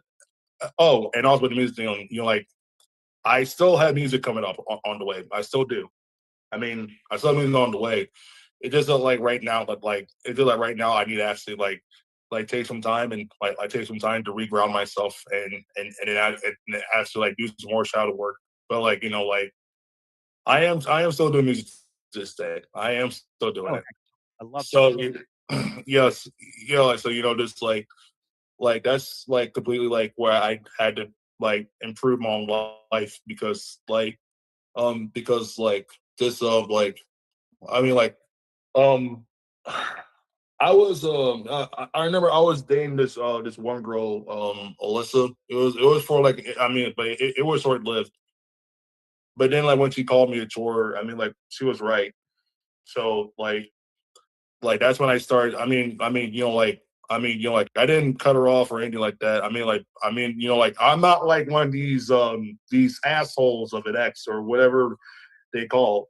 I mean like like I just like I mean like I just like I just let it motivate me and I just keep going. Heck yeah. So that's just Heck who yeah. I am. So what's next? So we got, when are you looking to release the new book? And what do you have coming up in the new year that we need to be on the lookout for and be looking out for? Okay, so like I'm dropping. Okay, so like I'm dropping this. So I'm dropping this album. Like in 2026. It's like like like it's called Or. So it's called Or, and just like just like it's this album, and like I didn't pick this album name, by the way. Just like I was talking to a therapist. Like I was talking to a therapist. Like it was my IOP therapist. And like the one thing she told me that like when you keep talking about addiction, like you're gonna make addictions worse. So like, and I took it from there, and then like she just and then like my therapist told me that like why don't you just name the album title Or. So like, and I did that, and and that album's got 6 tracks. Also, I have another book called Antidepressant Aftermath, and like my goal is I plan to write 25 chapters and then publish this and posting the whole thing online, and then just like and then post on Gumroad. Hopefully get a hard copy. Hopefully do. I'm praying. I'm praying that it will happen. I'm praying. So and then like yeah like and then like and then like like and then like just like hopefully like and then just like hopefully um when I get hopefully when I get back, and hopefully, and last but not least, I would say personally, like for me, like I'm planning to get back into wrestling. I'm planning to get back into it because because like I miss because like I miss having like the wrestling lifestyle that I have, and also with me having a jiu-jitsu background, like I mean like what people don't know is that like I was a white belt, 2 stripes. I competed. I had competed in the tournament, but I I mean I competed in a jiu-jitsu tournament, so like I have 2 stripes. But the only reason why I quit, well, I won't say quit, but the only reason why the instructor had kicked me out is because of like like, I don't know what people say, like it was more just like the Keppa race that I have inside. It was more of the Keppa race that I had completely. Yeah. That was that was building up, and that was when like I was on like 1,000, like, well, not 1,000, but 2,000 milligrams until the last neurologist that had retired put me on 3,000 milligrams, and like that's when I decided personally that like I needed to just like make a plan, and Sure. like it actually just leave Tallahassee because like I knew personally like that town was because No good. I knew No that. good for what you're trying to do. No good. Yeah, just like I knew that town wasn't gonna make me be happy. I knew that town was gonna make me miserable. So like I mean like so like I personally had to find my own meaning and stuff like that. And also I mean like and also like what saved me the most is that like I read this book called called Jordan Pearson. It was this book called Maps to Meaning, and Great book. Great book. oh yeah, just like oh yeah, great book. Just like I read that book twice. Like I also read the 12 Rules to Life and the 12 Rules to Life Beyond Order by Jordan Pearson. And like that was at the time when I was staying at my mom's house for I would say like for over 7 years at that time. I mean, like now I stay at my parents' house when I was in my childhood, but it's in 2017 that I moved to an apartment. Then I got kicked out in April and moved back to my mom's house at the time. So but I learned like a lot, but I learned a whole lot at that time. So Heck yeah, man. I'm a big fan of Jordan Peterson's stuff myself. His new one, We Who Wrestle with God, is a great book. Not as great as your book, though. Everybody needs to go get your book. It makes a great Christmas present. You can buy it right now. You can send somebody the email that they have a book waiting for them online. Everybody looks at their phone anyway. Who does regular book? I don't even have a regular book to grab. You know what I mean? I got a phone though. You know what I'm saying? So get that digital book. Learn a little bit more about Jason. Be ready because next year is going to be fire. 26, he's dropping records. He's dropping more books. He's wrestling. I'm going to try to get you hooked up with my boys in Savannah, Georgia. Get you in the ring. I'm talking about getting down there in the spring of next year. So, and we can have some fun, brother. We can have some real fun. I'm excited about that. And then tell let's the people, go, man. Tell the people, like, you're on Facebook. We know. Are you on Instagram, Twitter? You know what I mean? TikTok. Like, how do the people find you if they want to follow you? Okay, so okay, so like if you're trying to follow me, you can go to my Instagram.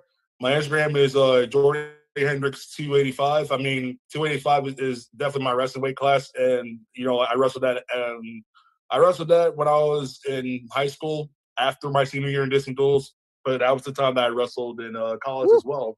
So I wrestled at 165, so that shows you the difference in size, bro. I was a heavyweight, but I had good wrestling partners. So shout out to Ricky Carter and my homie Lavonda Warren. I hope my boy doing well in South Florida. So Heck yeah, I'm sure. Yeah, man. You still talk to your folks out there? And I mean, um, like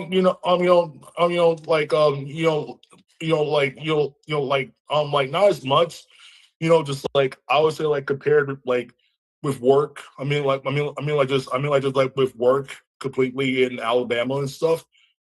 With work in Alabama and also doing like side hustles for Sysmart and stuff because like I've been through prepping, cleaning, and just just cleaning the gas pumps and stuff. But also I just be doing security. So sure, you stay busy, man. And sounds like you got a lot of stuff going on already, man. And I understand. I lived in LA, I've lived in Hawaii, I've lived in Dallas. So I've lived all over, and I understand, man. It's as long as you got that good. That's why social media can be a good thing. You see that little like, you drop a like, you show that love, man. That's the most important part. So, guys, I want to thank you so much, man. As we end it, I want to give you an opportunity, Jason. What would you like to leave the people with? What do you want them to know? Man, just like I would say personally, like for me, just like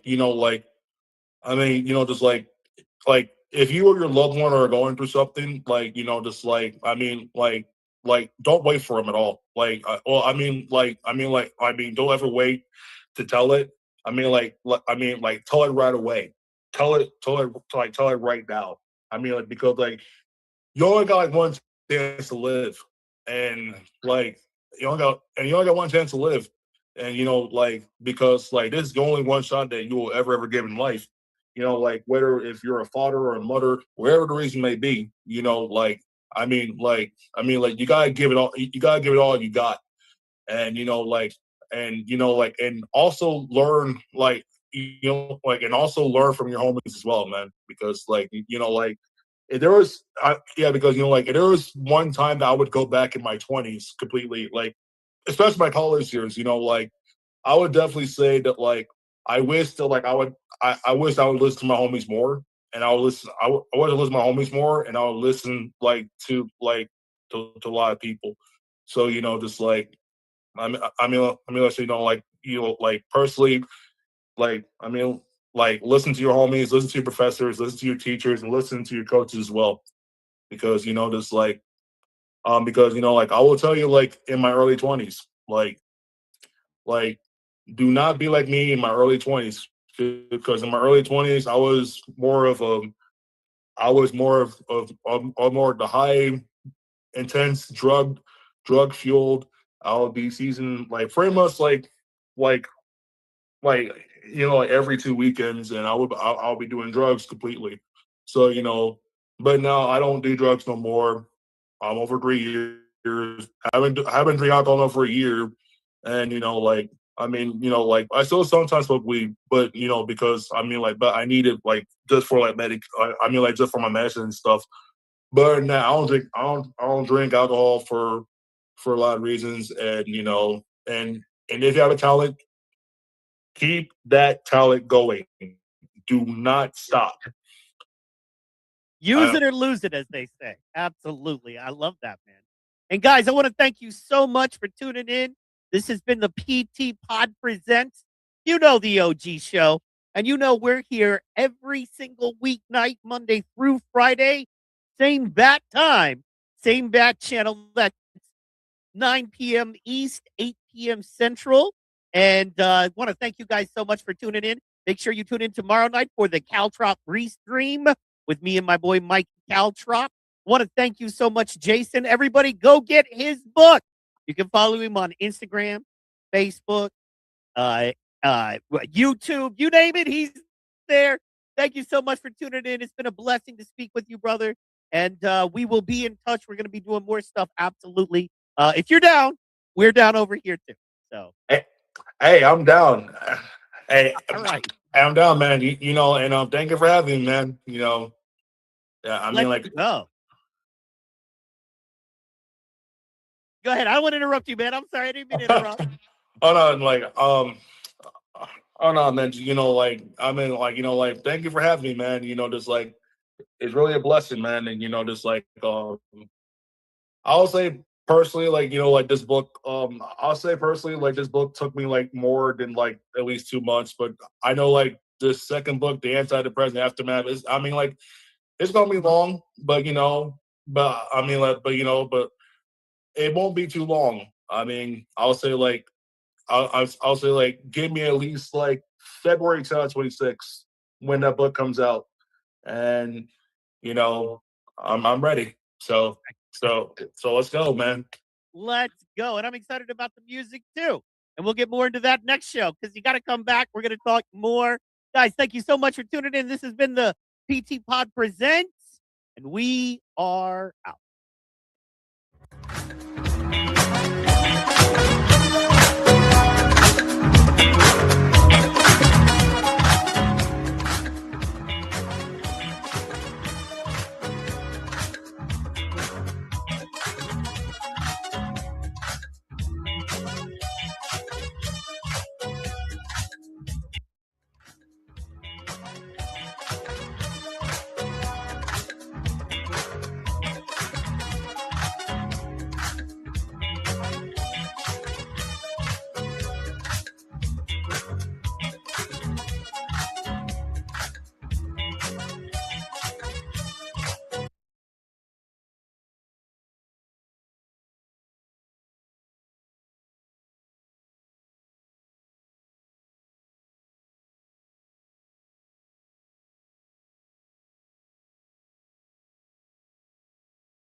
Oh, yeah, we are back and we are live.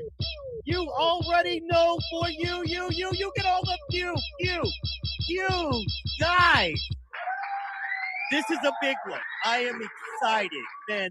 I have known this guest for longer than I'd like to admit, but at least 10 years. I don't know if I was exactly the first, was at her first open mic, but I know I was at some of her first comedy gigs ever. Knew she was going to be big back then, knew she had something. She has gone literally around the world doing comedy, speaking her truth, being a leader among women. She's an amazing young lady, and she is here to talk all about it tonight. Ladies and gentlemen, Give it up for your friend, my friend, the hilarious and well-accomplished Mary Jane. Let's go. Hey. What's good, young lady? How are you feeling? I'm good. I'm feeling good. Yeah. You are looking great. You are shining, and I love it. Let's go. So, oh my God, I don't even know where to start. So, how about this? How was your day? Can I tell people you're in New York? Yeah. You can tell people I'm in New York. How was your day today? How's New York doing? It's cold. It's freezing. Today was like the coldest day, I think, so far of the winter season. Fair enough. How about you? Same here. We had today was like our first big freeze watch, you know what I mean? Whoa. So like winter weather freeze watch and all that. I work in I stay in a cave pretty much most of the time. So this is actually the third show I'm doing today. So yeah. We're hustling. But the best one, I saved the best for last. Let's go. You know what I mean? Headlining. Yeah. Speaking of headlining, or check spotting. I have to ask you, you're a very well-accomplished comedian. For those that don't know, you've been on national television, you've toured, you've done the hottest clubs, you've worked with huge names. To this day, I mean, you are on podcasts so much bigger than this one. You work with Chrissy, Mar, you work with huge folks. Talk to me a little bit about the difference in doing comedy in Honolulu, Hawaii versus, say, New York City. There got to be some differences there. I would say the biggest difference is like Hawaii is you could be like a big fish in a small pond. The ceiling is really low. In Hawaii, you probably can attest to that, right? So in Hawaii, you could open for Bill Burr, on a moment's notice. It's like, oh, Bill Burr's coming to town. He didn't bring anybody. Who wants to get on the show? Who can bring some people?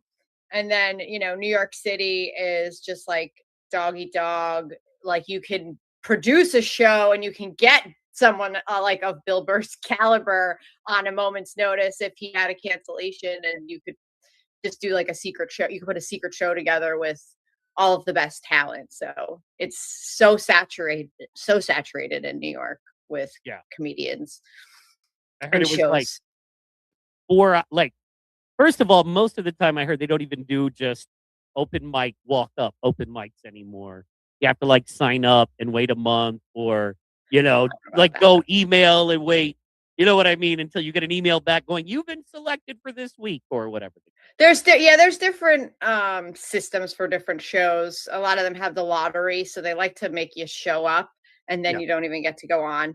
Or what's most common is to pay $5 or $7 or $10 to go up, or to do a bringer show. Bringer shows are huge in New York City, and they're not. A lot of people talk bad about bringer shows, but when I was going back and forth between Hawaii and New York, I was always trying to put down roots in New York so that I could just come back and have shows. And so the bringer shows are often, at the top clubs. And if it comes with some kind of rewards, like you have to find the right bringer show where if you do well, they're going to give you regular shows that aren't bringer shows. Those are the ones you want to, look for. And I have done some of those and they turned out well, where I got like a residency or, a bunch of shows, or got to met somebody and got to open for them. So, there's opportunity, but Hawaii is, a world of its own. You were kind of territorial there for a while. You kind of ran the scene when I first started. Yeah, well, everyone I was the was only like, guy. Michael C. Hall, don't cross Michael C. Hall. I don't know. Don't cross him. That's because James Money was my muscle, right? But you gotta have a giant Samoan if you're a white guy in Hawaii doing business, right? But that's I love the fact, I was thinking of all of us. Okay, so James has done some big stuff. Can't deny that, right? Mm-hmm. And then Billy Sherman, if you know or remember him, he was just on Kill Tony.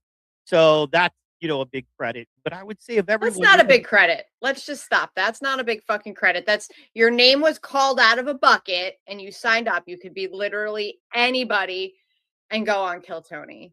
That's fair. Hey, I mean, did he become a Kill Tony regular? Is Kill Tony flying Billy Sherman all around? Is that happening?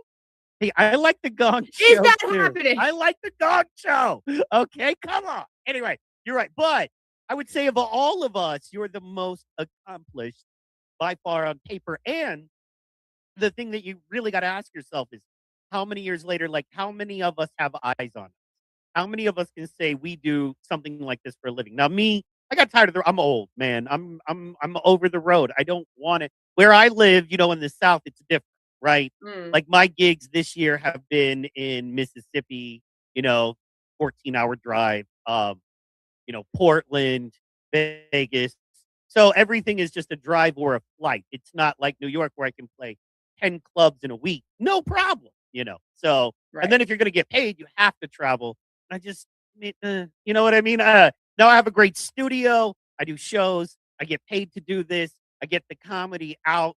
And if I want to work, I can pick up the phone. I can do a show. So I consider myself a retired stand-up. I really do, man. Just No, because it's not what I that was. sounds great though. Uh, That's a yeah. nice setup.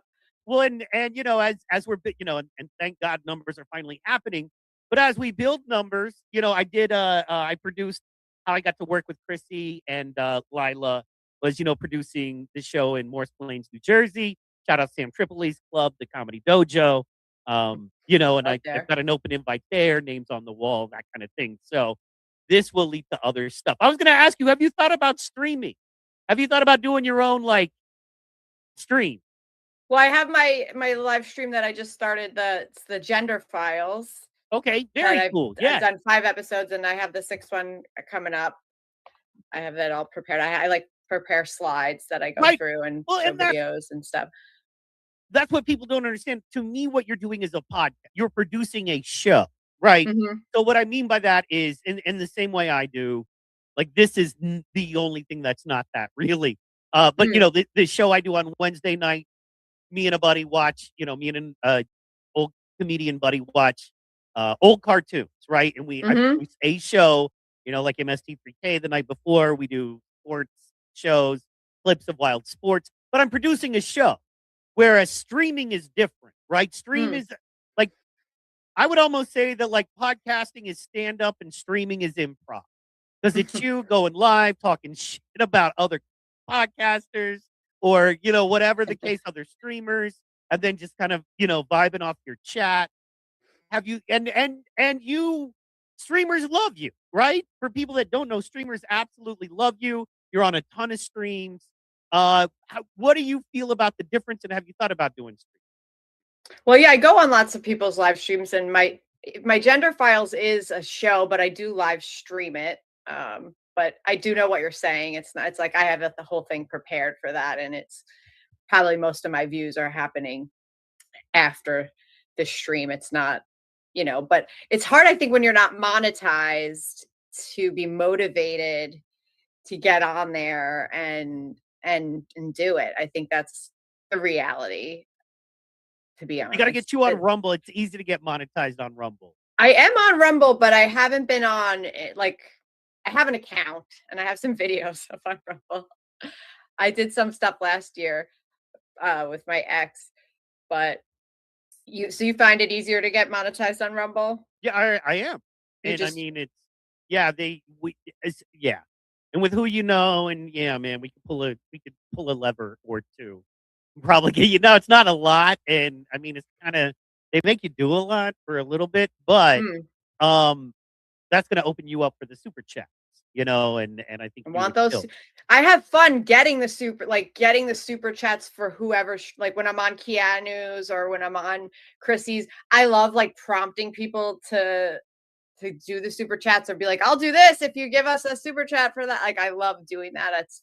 It's fun. And at Content Hotel, I loved, calling out the super chats and stimulating the super chats. So, but when you're not getting them, if I just do it by myself, it's sort of, like I said, it's hard to be motivated.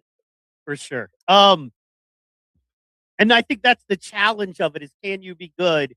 Can you just turn on the camera and flow and be good? But you have to have somebody in the chat. It's brutal when you have no one in the chat. Let's go. But when you have people in the chat, it's a lot of fun. So let's get into a little bit. I'll be honest, no one was doing comedy Hawaii. No one was booking local shows. There were no comedy clubs. There was none of that going on until honestly I got there. I found a couple of local guys and I was like, here's a tiny little bar called Club Mercury that's literally in an alley. Let's do a weekly open mic, just a place we can go and tell jokes and work, because the guys I were working with was those, like James, which back in the day was just a local dude who was pegged because of his radio work to open for, like you said, Bill Burr and touring comics that came through, but he didn't have any comedy experience. I was like, we got to do an open mic to get you guys some laughs. And that's how it blew up. But then, of course, I left, greener pastures, that kind of thing, went a little crazy. Okay. And you were loved, right? You were definitely loved. And then it seemed like you were hated. And what's crazy is Chrissy Marr has one of the biggest podcasts, like, period, especially in the comedy world. And you did one show of hers, and it got you banned from the Comedy Hawaii Facebook group. Like, what a bunch of soft bitches. But anyway, so talk to me a little bit about that, man, that experience. Why do you think the hate was so real for you? I really don't. I still don't understand the hate for me, just speaking out about what I experienced, because it wasn't like I went on there, the podcast, and it was like, everyone from Hawaii sucks. Fuck Hawaii. Fuck aloha. This, mahu, yahoo. Like I wasn't saying that. I just was saying my experience of being in the female comics of Hawaii and having a 6-foot LARPing man that literally had boobs that he would put on like a shirt that were like rubber, boobs, and a wig and high heels, and had a man voice, and was still at that time living as a man by day. I think when I was leaving, he had just like come out to his military job. I don't know why there's so many people that are in the military that suddenly want to be women. I'm not sure. But he didn't even have any real dysphoria. Like, he never talked about, like, he would be like, I don't want to hear you guys didn't know. You so know. And he would talk about his dick and how great his dick was. So it wasn't like he was, really, I didn't see Brandy as a woman. I never saw him as a woman. Yeah. I always was uncomfortable when he was in the women's bathroom talking to me through the stall.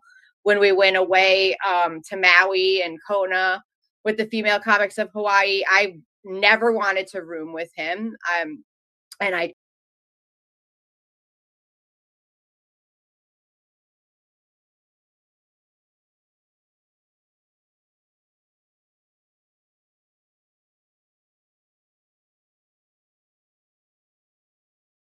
wow, okay. See, now literally, like, you're buying woman parts, like you see what being a woman as like some like purchasable parts. But I left, and the other thing about Brandy was that, like, he used to steal jokes. If you remember Adam, he's in why am I going blank his last name? He's in California. He had a great Kardashian joke. I'm sure you know him. Yeah. And I remember seeing Brandy do that joke and telling him, and then he saw him do the joke and was like, he stole one of my period jokes and said it was his ex-wife. And I was like, yo, you stole my it's my period. I have a period. You don't have a period. And he never seemed to get the consequences that anybody else that steals someone else's joke gets, right? Like, if you say, if you steal someone else's joke, you're ostracized, you're outed. It's a big deal, right? Like, that's exactly, yeah. Brandy never had that. Yeah. No, and then won like a Hoku award, which is like the Hawaiian Grammys. And there was a female comedian competition in Hawaii that Jose I think hosted and ran. And there was at least 10 of us that were in the competition, and it was down to me and Brandy at the end. And he won, and there was I think there was 3 male judges. I'm like, so we have male judging a female comedy competition, and they picked the man. Well, sure. And it felt, and I have my comedy coach, Jerry Corley, he's in California. I remember talking to him after it, and he was just like, that's not fair. And I was like, Agreed. you're right, it's not fair, but I can't say anything because they'll kick me out. They'll call me names. They won't even They'll listen. ostracize you. Yeah. And I was silent at that point in Hawaii, and I hadn't fully, come into my understanding of what I just knew. It didn't feel good and it felt wrong, but I couldn't articulate, why and what. And then by now, obviously, but I had already, before I even did that podcast, people from Hawaii were already hating on me. Absolutely. And his mother was liking those comments.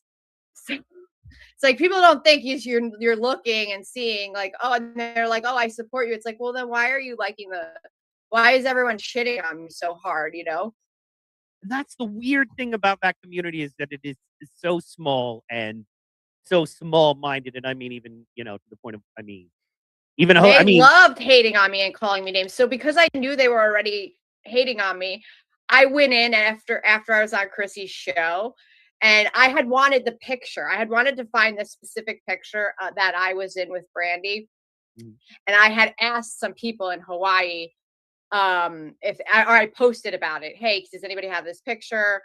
And Jose got all alarmed and was like, please honor the fact that we're still mourning her death and blah, blah, blah. And I was like, look, it's freedom of speech. I'm going to find the picture, whether you give it to me or not. You have absolutely no domain over me or what I do with a picture that was taken of me and this man, Right. And I blocked Jose right then and there. Like, I was just like, don't fucking tell me what to do. So then, and talking about Billy Sherman, there was times when he said fucking porn through the Hawaii comedians Facebook group, and people have posted the most disgusting, vile things in that Facebook group, and not a single person was ever kicked out for any of the things that they said. Yet me posting the clip of me talking about my experience in Hawaii losing a female comedy competition to a man, just talking about how that felt shitty to me.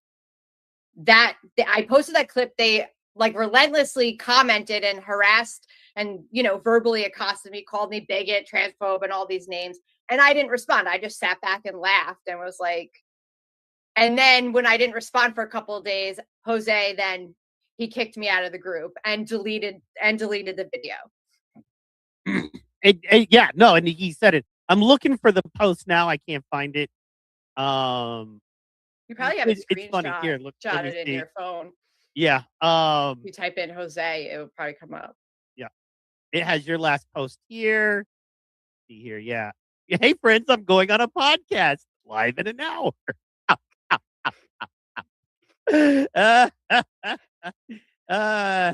I would love to chat. Let me know. Little did they know. You know what I mean? So, yeah, I was trying to find it. Everything is just tragic. It's very disappointing that they become, foot soldiers for a liberal cause and movement. There's my boy. Now, Paco, he doesn't care. He's awesome. But, yeah, it's very Was he, or is he liking those posts too? What I don't look, here's the thing about liking posts. A lot of times I just be liking posts. You know what I mean? Like if I see people, you gotta be careful what you like. Yeah. Well, which post was he liking? The one I don't think he liked I actually know for a fact the post where Jose and let me try to find it. Here's the picture of me and Brandy. So if anyone wants to see who the LARPing man is. But Brandy's dead now. So he's dead, probably from taking wrong sex cross hormones, because I know it's cancer. That'll do it. That'll from what I've heard, that'll do it. So but it was just they're just so soft and it's so shocking. And what I thought was interesting, and I wanted to ask you, it's no less crazy in New York, right? Like, no, are you facing the same? I was canceled. I think I might have been canceled in New York before I was canceled in Hawaii. That's what I was going to ask. Are you experiencing the same level or like, are comics a little cooler because they understand? And I mean, we can all watch Old Tough Crowd, right? It's on the internet now, and we can all see the comics that are still your Bill Burrs and your Jim Florentines and all of the. You can still see those guys. You know what I mean? And they were definitely, 10, 15 years ago, not woke. So I was going to say, do you deal with the same level with the comics there? Do they understand work is work? Or is it like, what is it like?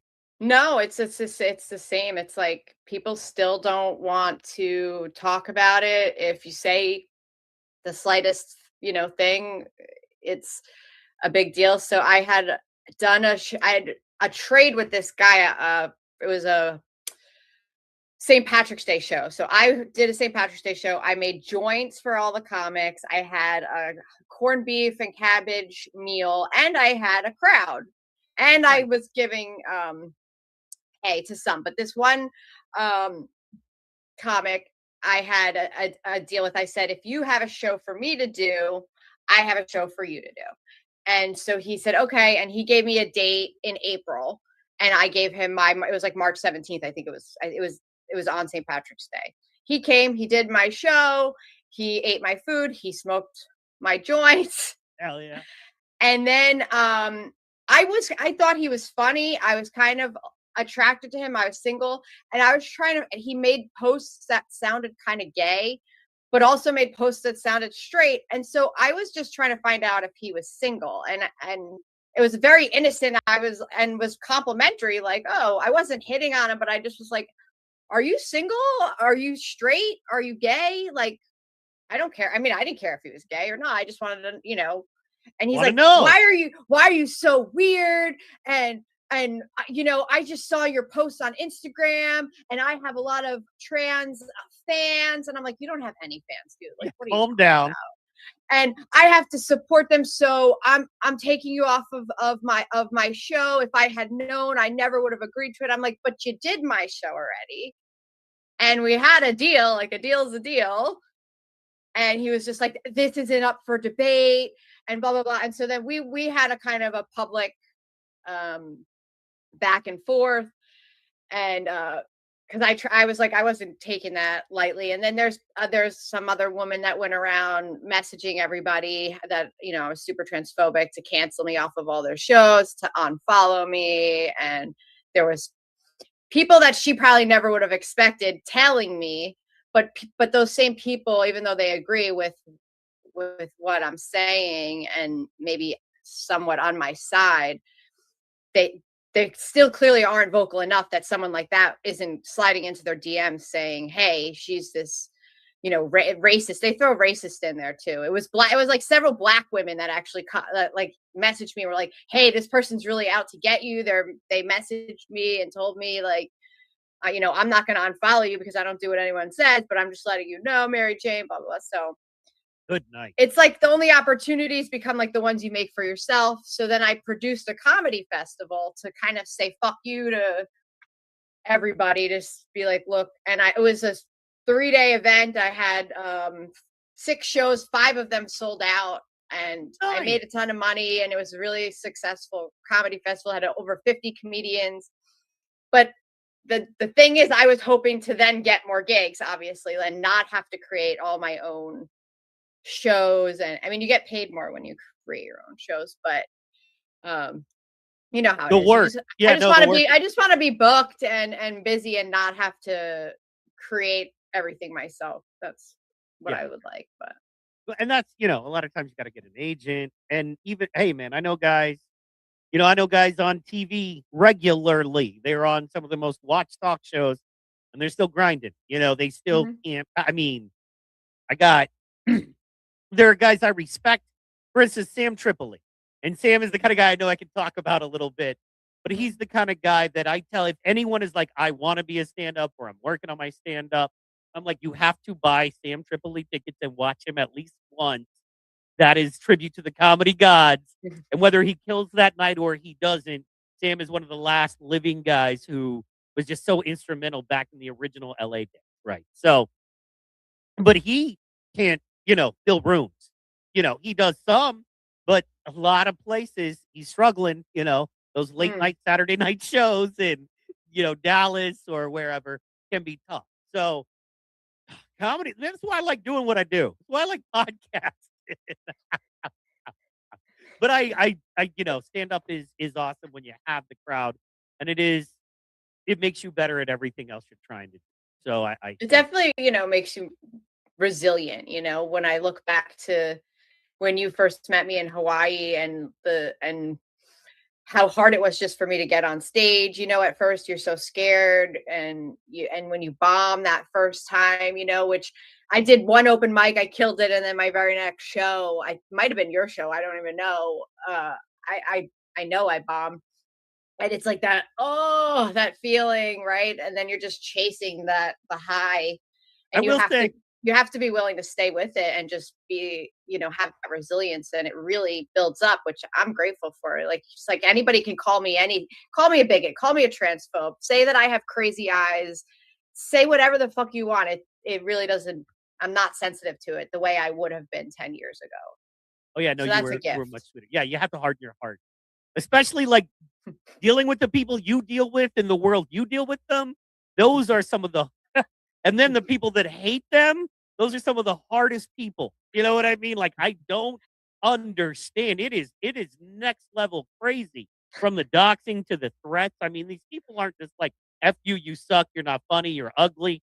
Okay, fine. It's that whole I'm gonna kill your mother stuff. And it's like, dear God, what's wrong with you, man? Yeah. So, but I will say, one thing I remember is us talking way back in the day, and I think maybe you were like, I want to say your 5th show, but it might have been your 6th. But I want to say your 5th show. But I remember you're like, I've had 2 of them where I did really good, and 1 of them where it was okay, and 2 I totally bombed, and I just don't get it because I'm trying and I'm really, yeah, you're laughing at yourself now. I just don't get it. And I remember I'm like, brand new to this. I don't get it. Yeah, it's like, I've done 5 shows, but not all of them I've killed, but I've killed on some. And I was like, okay, she's taking this seriously. You know how many comics couldn't tell you how many shows they've done, or if they did that good, or all of them think they kill no matter what. Right. But you have no self-awareness. Right. And I like how seriously you took it and how much you wanted to do good. Like, I knew you were going to be fine. And then I do remember you had a much easier heart, but all of us did. You know what I mean? We were younger, we were kinder, we were softer. And as we round the corner here, this is going to be a shorter one, but I'm going to get you back. We're going to do a long one. Tell the people what you got going on, where they can find you, that kind of thing. You know they're going to want to. Okay. Follow me on Instagram, MJ Murphy Comedy. I need more followers on Instagram. My YouTube is Mary Jane Murphy. I got the Gender Files podcast that I was talking about. December 28th, I'm going to be doing Gino's birthday show at Rodney Dangerfield. Rodney's in New York City. And then this Saturday, Chrissy Mayer has a show in Mount Kisco. I'm not on the show, but I'm going to be at the show, and maybe I'll get on stage. We'll see. Yeah, no, all good. And that's very cool you're doing Gino's show. So, yeah, man, it'll be my 3rd year doing Gino's birthday show. Yeah, I like Gino, man.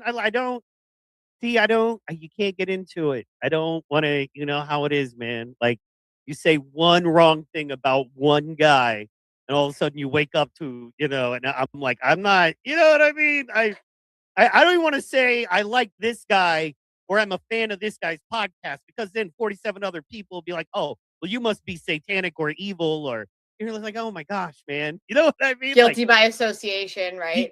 Do you know what it is to just look at this as entertainment? I don't have to take all of your podcasts so seriously. That's why I don't chat even when I listen to people. I'm not in the chat because I'm only in the chat of people I really like and that I support. But I don't do this thing because, dear God, you know what I mean? It's like, relax. So, it's a whole world, But we're going to get into it next time. Guys, check out Mary Jane, MJ. She is awesome. The new show, The Gender Files. When do you release, though? It's as I have enough material. So, which is, I'm probably going to do it right after we get off. So, tonight. So check that out. It's going to be a great weekend to watch. And everybody, Look for her Saturday night. And I mean, pretty much you turn on the internet if you watch podcasts there, MJ is. So Yeah, if you want me on your podcast, just message me. I'll come on. Oh, I'm gonna bug you, dude. I think we could take over the whole world. You know what I mean? Ginger and ginger. You know what I love it. Just Let's ginger do life. it. All right. Thank you so much, guys. This has been the PT podcast one more time with superstar Mary Jane. Look for her wherever Fighter podcasts are on or wherever Fighter comedy is delivered. And we will see you next week. Thank you so much. And for you get the pew, pew, pews. And we are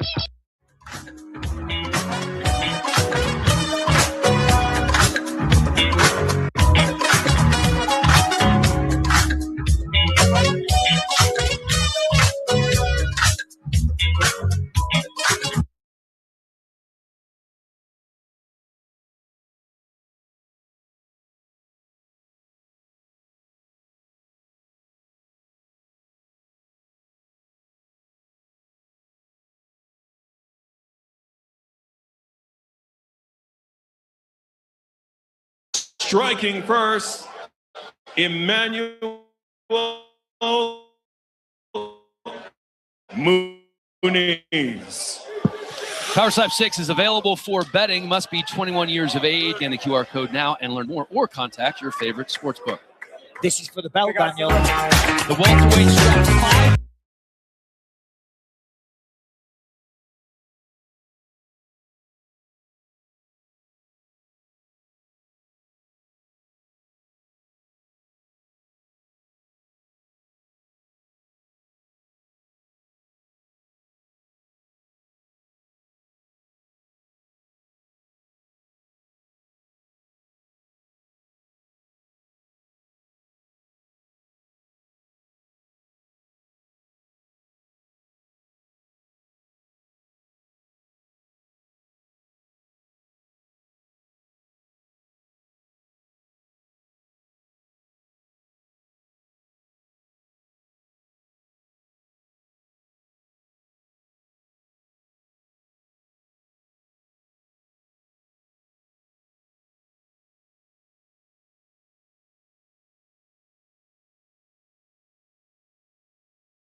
Absolutely. Thank you for coming.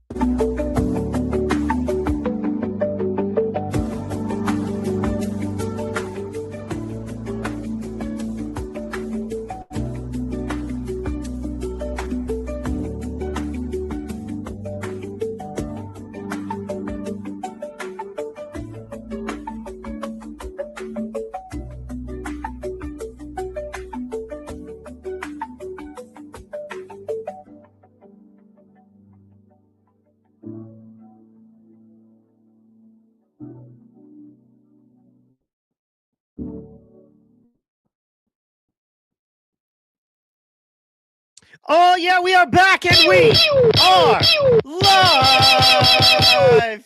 You get all the pew-pews. Let's go. I'm so freaking excited. I don't deserve these people, but they're here, guys. This is what hard work and being real gets you. It pays off with amazing people coming to be on your show, and you guys are in for a treat. I should be charging you, but I love you too much. So we're just going to go ahead and do this pro bono because the information we're about to drop is going to be amazing.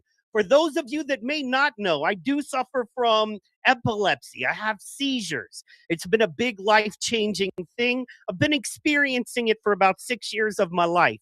And there's a point where you have to be honest about conditions in your life, and you have to realize that maybe you need some help. Maybe you need some people who have been down roads you haven't been down or know a little bit more than you. And you learn to lean on good folks. And the cool thing about that is that God brings you the most amazing people to help you and to help you grow on your journey. And with that being said, let's bring them in, y'all. Ladies and gentlemen, first of all, I'm not going to do the whole intro things with them because that would be the whole show because they have such a list of credits. So I'm going to hit you with the right nows and then we'll let them tell you a little bit more about it. But ladies and gentlemen, coming to the stage right now, we have the amazing woman. She is the founder of Faces of Epilepsy. She is also the, let's see here, let's pull it up right here, Judah Story. And she does so much work all across the country. Give it up for your friend, my friend, Mrs. Lisa Lopez Griggs. Woo! How you doing, young lady? Are you good? Amazing. I love being called young. Oh, you're young and great. And your friend with you, did you want to introduce her? Who's that? Yes, definitely. This is Alyssa Servito. Hi, everyone. And she is our Faces media director. She's our ambassador of Faces of Epilepsy, and we actually connected through epilepsy the same way that you and I connected, Mike, and just so excited to have her here with us this evening. Absolutely. Thank you for coming to hang out. And then without any further ado, the man, the myth, the legend, pulls no punches. He brings it, and he is here with you tonight. Ladies and gentlemen, give it up for Mr. Robert Ferguson. Let's go. Yeah. How are you doing, sir? We are good, man. Happy to be here, and congrats for the success of your show, and good to be here with Lisa and Alyssa. Awesome. Woo! Shout out to everybody in the chat. We're going to get with you guys later. Just want to kind of get this rolling. Thank you guys for being here and being in the mix. Okay, so let's start out. If it's okay, we'll start out with Lisa. For those that don't know, tell us a little bit about your background, how you got involved in helping folks with epilepsy. Tell us a little bit, if you would, about Judah and your experience and how you came to be with us tonight. Yeah, thank you so much, Mike. So I'm Lisa Lopez Griggs, and I'm the founder of Faces of Epilepsy. And last year, our family lost my son, Judah, to SUD-EP, which I knew nothing about.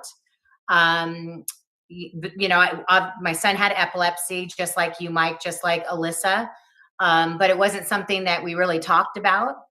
You know, as a family, we just accepted that he had epilepsy, and his epilepsy, you know, it wasn't something that dictated his deliciousness out of life. You know, it's like he Yeah. still experienced everything that he wanted to, which it sounds like you're doing the same, which I commend you for. I think that's very admirable that you're still living your dream and living your best life and trying to get the word out, especially this is Epilepsy Awareness Month, as Alyssa, you know, had mentioned. And I think that, you know, there needs to be more advocacy. I never thought that I would choose to do humanitarian work around epilepsy. You know, Robert knows, you know, I've been to Africa twice this year, Tanzania.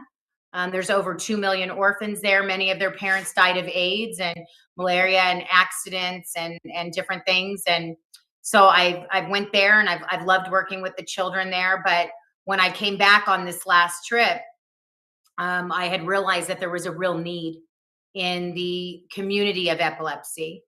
And with Robert's knowledge, I knew that I could put them in front of Robert and they could get a lot more help that they're not helping and, you know, that they're not receiving. And so that's how Faces of Epilepsy got started. That's awesome. And thank you for that, by the way.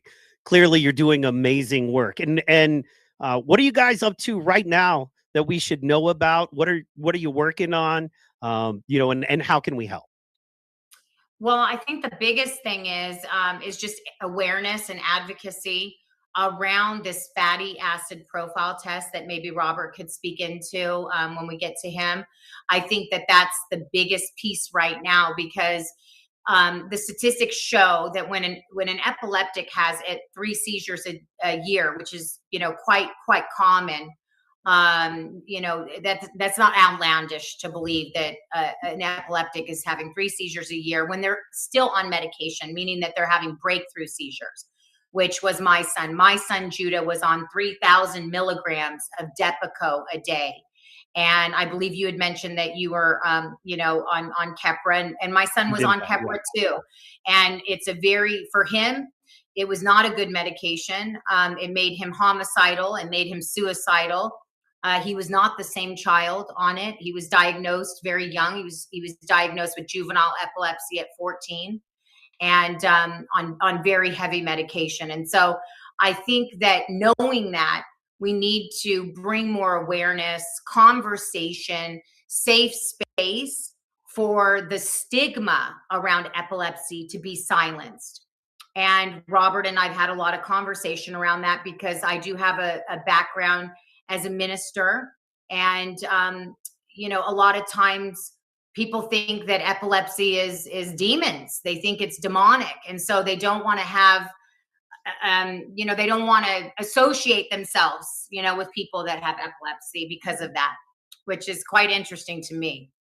Well, yeah. And a lot of times we, you know, can fear what we don't know, you know, and there's a lot of times we just fear, you know, what we don't know. And so we just kind of avoid it, or, you know, it's easier to pretend like it doesn't exist. And thank you so much for sharing. And man, that's so important. There's about 1 million questions we can follow up with, and we will. Dr. Ferguson, General Ferguson, you know what I mean? Minister Ferguson, Lord Ferguson, let's go. Sir, it is an honor to have you on the show. If you guys don't know, educate yourself, make yourself aware. Follow Robert Ferguson on your Facebooks, your Instagrams, wherever you prefer to follow, folks, because it will be rewarding for you. Absolutely. Wow, I don't even know where to start. A lot of comments. I love it. Yeah, a lot of comments there. How about I'm gonna start in a weird place, right? Because that's what I do. But the thing that really excited Lisa when we were talking, that brought you into our conversation, she was asking, what are some of your seizure triggers? And I told her dehydration is way up there. Lack of sleep is way up there. And I even told her, I said, this may sound kind of weird, but seed oils, when I have, you know, excess seed oils, or the less seed oils I have, the better I am. But too many seed oils absolutely have caused seizures in my life before. She was like, oh my gosh, you have to look into Dr. Robert Ferguson. And she was like, he understands these things. And, you know, I was able to sit in on a call you had and look more into your website and what you have. Let me pull that up real fast. And it was just amazing. And inflammation is so important to understand and talk about, and something we really don't. And I know I am like sounding like a kindergartner to somebody with a PhD in this. So if you just want to take what I threw out there and go from there, maybe, unless you need more from me. Yeah. And before we get into it, please tell us a little bit about your background and what you're doing now and how you've come to kind of learn these things and become aware and do what you do. Well, thank you. And thank you for being a voice of helping to get the word out. I'm a clinical nutritionist. I've been doing this for about 30 years. And the work that I do is helping everyone from a Tony Braxton to a Ricky Lake to a Shaka Khan to my mom and everyday people to big companies. And I'm in the business of helping people optimize health. And so what connected me with Lisa was multiple things, but I quickly learned that she had lost her son to seizure or to the whole components of epilepsy. And at one point, she had heard me sharing information about inflammation. And as a result, she says, have you done anything with epilepsy? And I quickly said that I started working on an article I was writing about 8 months ago about epilepsy. And so she motivated me to complete the article. When I shared it with her, I believe it opened her eyes. And as you have experienced, at the end of the day, if you want to reduce the intensity of, let's say, a seizure, if you want to reduce frequency of having seizures, then you want to lower the inflammation. And oftentimes, I'm sure you've been to doctors, you'll hear people mention inflammation, but no one really explains what that means and what you can do. What power do you have in bringing that down? And this is not new. I mean, Hippocrates, the father of modern day medicine over 2,000 years, knew this. And he's the guy who's quoted for saying, let food be thy medicine and medicine be thy food. So there is a way to calm the inflammation. And what saddens me, even though I haven't lost a family member, I am familiar and have had family members who have had epilepsy and have been challenged with seizures. So my heart and my empathy and my compassion is there for it.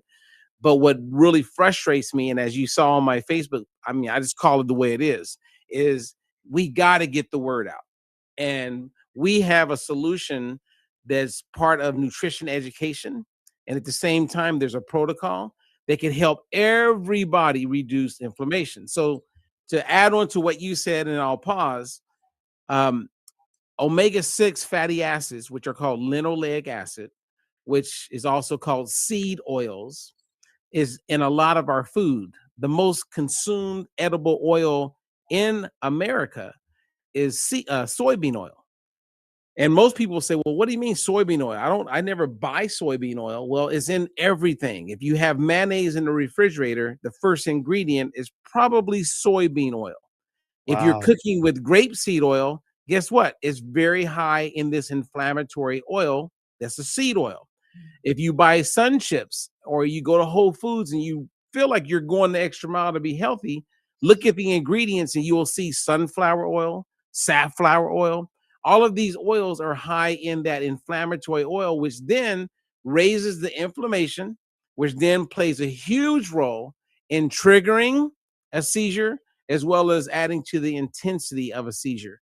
So the first goal is, if you have it, like someone like Lil Wayne, Elton John, and the list goes on and on. Even Prince lived a whole life with seizures, with epilepsy.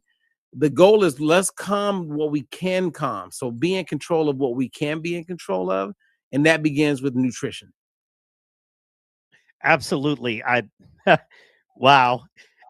You're here on my show, man. Okay, I'm just taking a second. You know what I'm saying? It's so cool.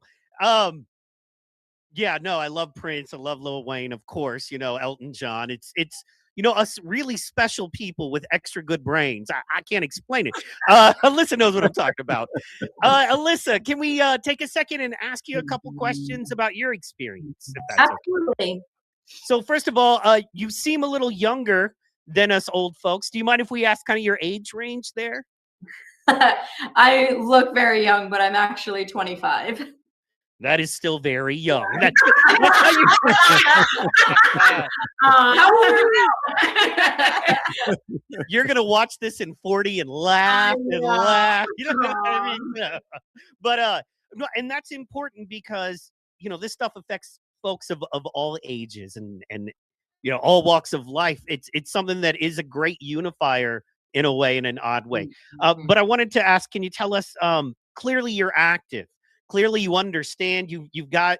What I like is that you've got a real strong acceptance and kind of understanding of what you're going through.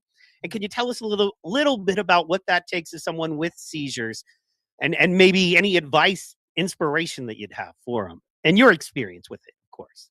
So I was diagnosed when I was 21, and I have a rare form of epilepsy called PTPODSH. It's a really long word. But so my biggest thing was I felt like I had lost my ability to do things by myself.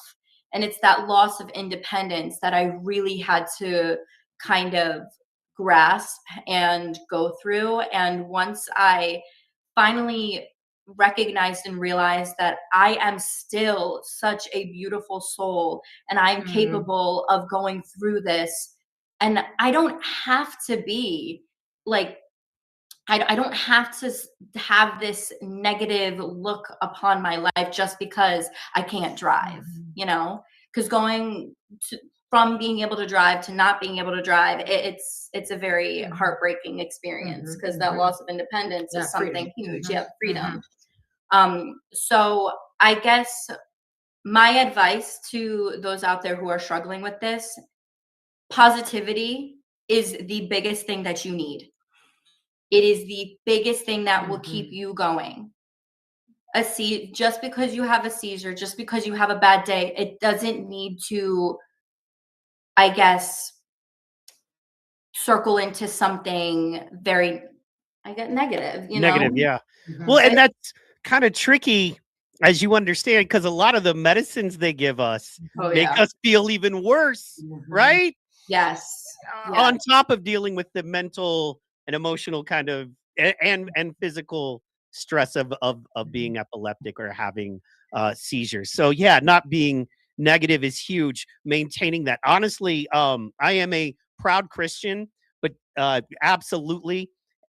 But also some of the teachings of Buddhism, and of course, I've got a great church, great team behind me. But just the idea of acceptance, and the idea that you need to accept certain things. Yeah. And acceptance is big. And in the same way Paul said, and I'm not trying to preach here, but in the same way Paul said, I've asked for the thorn to be removed 3 times. And the Lord said, no, my grace is sufficient for thee. And it allows us to be an even greater testimony than others, because we're awesome, right? We have special powers, right? We're superheroes, you know what I mean? So absolutely. Yeah. So, and in speaking to that, I'd like to, bring it to Lisa and bring it to I feel odd calling you Robert. I'm sorry. I apologize. No disrespect, man. But I would not want to bring it back to them because, and this is what I've found has helped me, is that positive mind state leads you to take action, because you can't just sit in that chair and feel bad and let those drugs pump through you in your house all day, watching whatever TV, because all TV is negative. You know what I mean? Like, that's why I kind of watch sports and game shows. That's like, me and my wife are always trying to beat each other on the game shows, because we know at least that's not like weird stuff, right? It's just fun. But you got to get up and get out. You've got to take accountability and responsibility for your health. This is why I love what, Robert is talking about here and what he's dedicated his life to. Now, you got into this and you're helping people and you've learned all this. Tell us, Robert, a little bit about your background and the history that brought you to this a little bit more, if you would. Well, the short of it is I got into what I do now primarily for weight loss, because I grew up as a mama's boy. And as a mama's boy, very proud of it. Yeah, I watched my mom battle with weight, gaining 100 pounds, losing 100 pounds. When you watch the joy of losing it and then you see the pain of gaining it back, that was instilled in me. And when the opportunity came, I dived in, and then I made it where I would be in a position where I could provide information and help people. And Sure. you fast forward, you start seeing diabetes, you start seeing Graves' disease, Hashimoto's, high blood pressure. And then there's this common thread between all of them called low-grade chronic inflammation. And then you start meeting people at the right time in your life to play the role that you need to play for the bigger picture, which all of us are in full agreement with. And so when I met Lisa, and knowing that she had gone through what she gone through with losing her son, and then seeing some other talents in her, but at the same time being patient and watching her come to a place where she saw the connection, I believe we're now in a position as she connected with Alyssa and Enrique and all these amazing people that we have gotten to know in a very short period of time. I believe, Mike, that we're in a position where we can bring something that can help people who are living with epilepsy that was never made available. And the test that we have is something that people can do in the privacy of their home. And in that test, what we can look at is where the inflammation levels are, and then give you like a real plan on how to reduce inflammation, as you've been doing on your own. Like every time I eat more seed oils, I have more problems. But give someone clear, scientific, validated, verified proof on what you can do, because doctors are not at a place at this moment in time where they're able to provide this test that we have available to put a person in a position where you can now monitor your inflammation, right? Because people talk about it, but they don't tell you how to monitor it. They don't even tell you how to measure it. So now we can measure it, monitor it, and if you can monitor it, you can do something about it. And what I believe is going to happen in the next year, maybe 2 years, is that we're going to end up doing a clinical trial.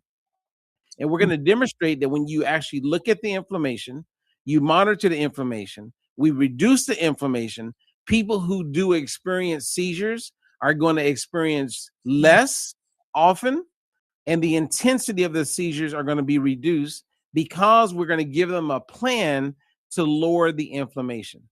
So inflammation, Mike, ties into everything. If someone was watching us and they have MS, they get cancer, they have high blood pressure, they got type 2 diabetes. Trust me, every major chronic illness that people are experiencing today, the common denominator is the level of inflammation in their body.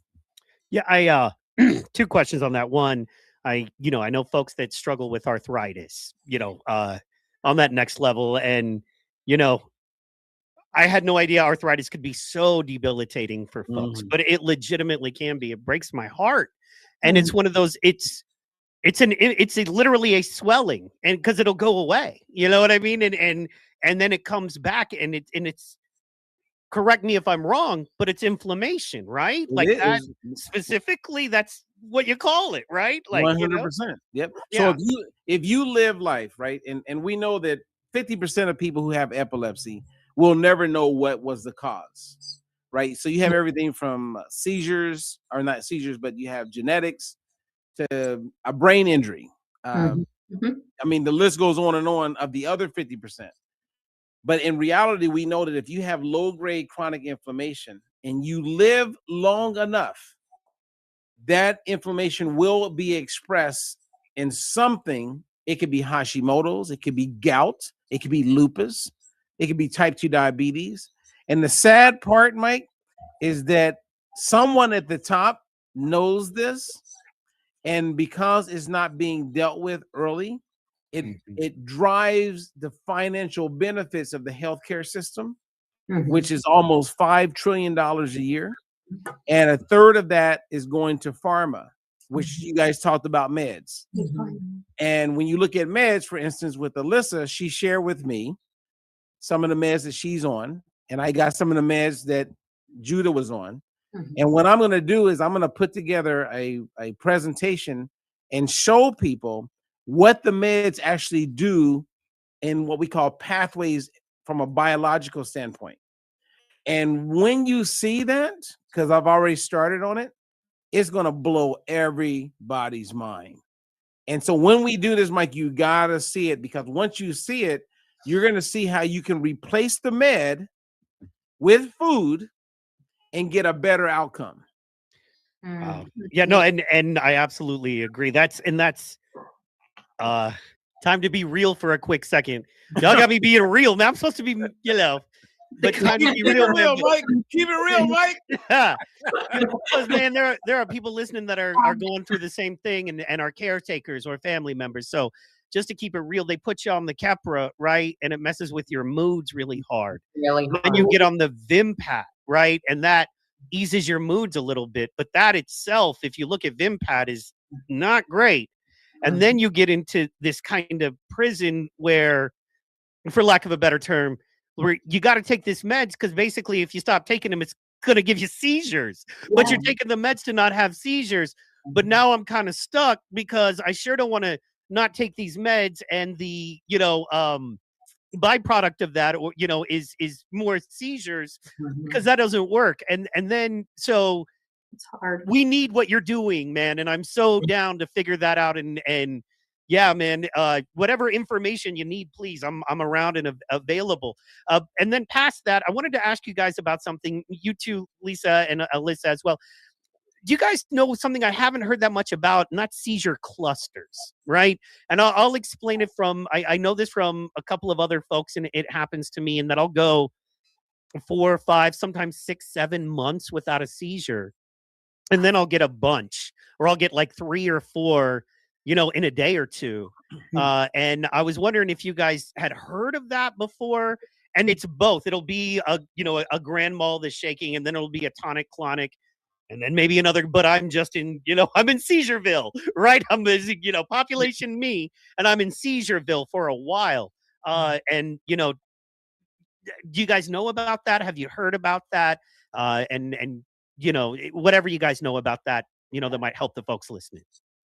So, sorry, I have actually, a week ago had a seizure cluster. And for me, like I said, I woke up on the bathroom floor very confused, and then I was sitting at the kitchen table with my mom, and then randomly had another one, not knowing what was going on. I notice that when I don't have seizures for a really long time, and then all of a sudden one comes on, it could trigger more of them, which is the clusters, because your brain is so, I guess, triggered by that one seizure. It's not used to having as many seizures, you know what I mean? Because you haven't had one in such a long time. Then all of a sudden, boom, you're already I guess more prone to them. Yeah, propensity Yeah. towards them. Yeah, Yeah. Judah used to get that a lot Exactly. too, because he would have even when he was in the hospital, Mike, during that lung abscess. Because what happens a lot too is when you have grand mals, you're like in Judah's case, he would foam at the mouth a lot, and he couldn't breathe. So as he's exasperating his own phlegm back down into his lungs, that's how he got the lung abscess. And then, which could have been very fatal for him. But when he was in the hospital, he had 2 right back-to-back seizures, even though he was still on his medication. So it's all the stress and the different triggers, that you talked about. And then, obviously he'd have these grand mals, he'd lose his bladder, his tongue would be all bit up.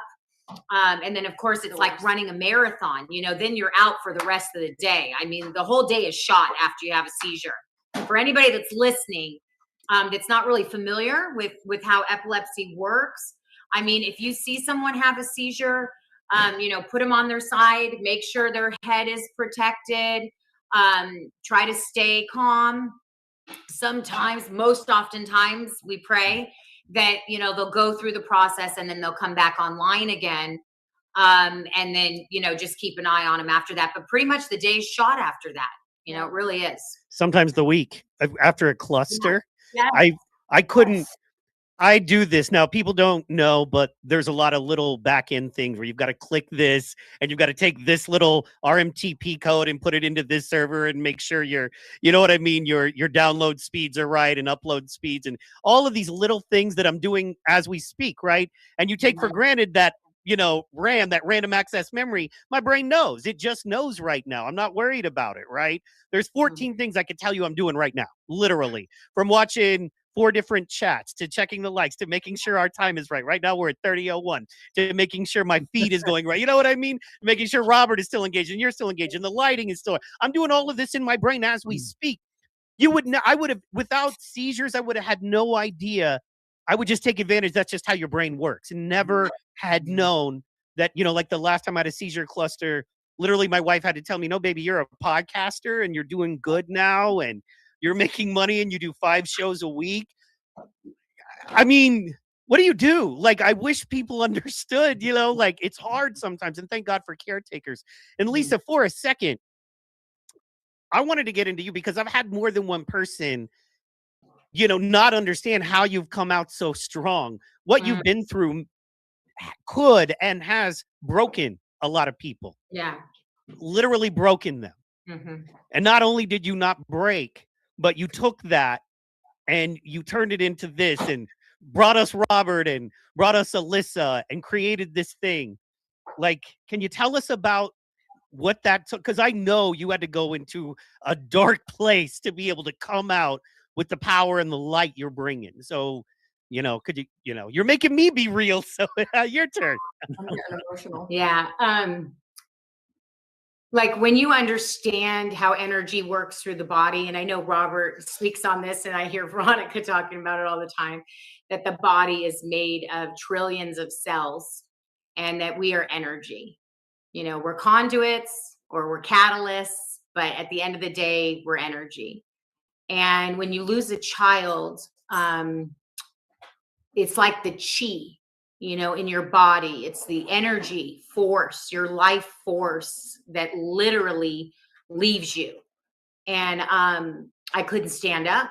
I couldn't stand up when I got the news from the fire captain. I just, the chi just left my body. It's the only way I could try to articulate it. I fell to my knees and I couldn't get off the floor.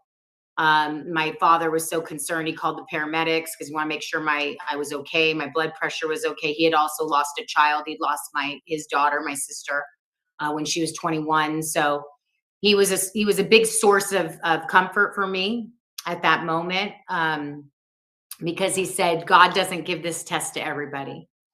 And I think it was what I needed to hear from my father, at that moment, because I knew that he had also lost a child, from a young age. He's also a man of faith. I'm a woman of faith, and God got me through. He really carried me through. I look back at even pictures of me, and it almost seems like, how did I make it through? An event. We had a big event coming up, and we got through that event, which was World Menopause Day. It was our first inaugural event in Las Vegas, Nevada. Kind of got through that, but I look back at like that whole experience and just feel like God kind of carried me through all of it. And then when I met Robert, because I was doing humanitarian work, it was really the only way to kind of heal my heart was to get my own pain out of the way and look at other people that were still alive and still in great pain. What I mean by that is, my parents had ministry. They're in full-time ministry. And I said, why don't you let me start a prayer ministry within your ministry? And I started praying for people, their donors, over the phone. And I would call them up, and a lot of their donors lived in Maui. And a lot of them had just lost their homes, and they'd lost their families and their friends. And so just listening to their stories kind of moved me out of the grief. It was like I was listening to other people that were living and still kind of going through it, and realizing that my son was more alive in Christ Jesus. You mentioned that you're a believer.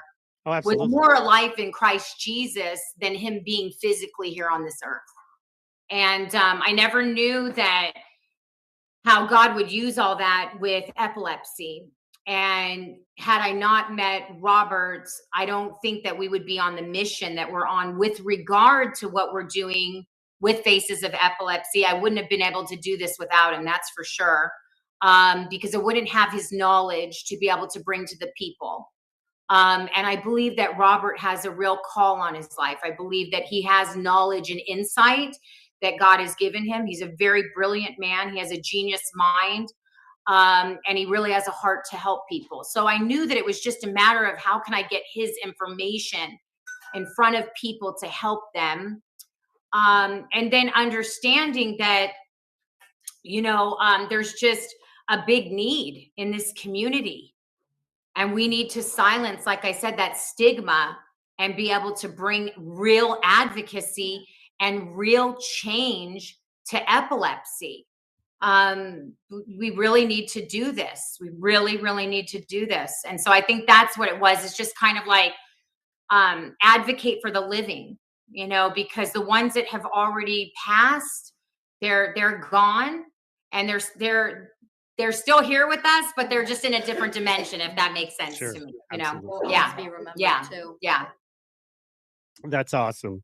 That's really awesome. And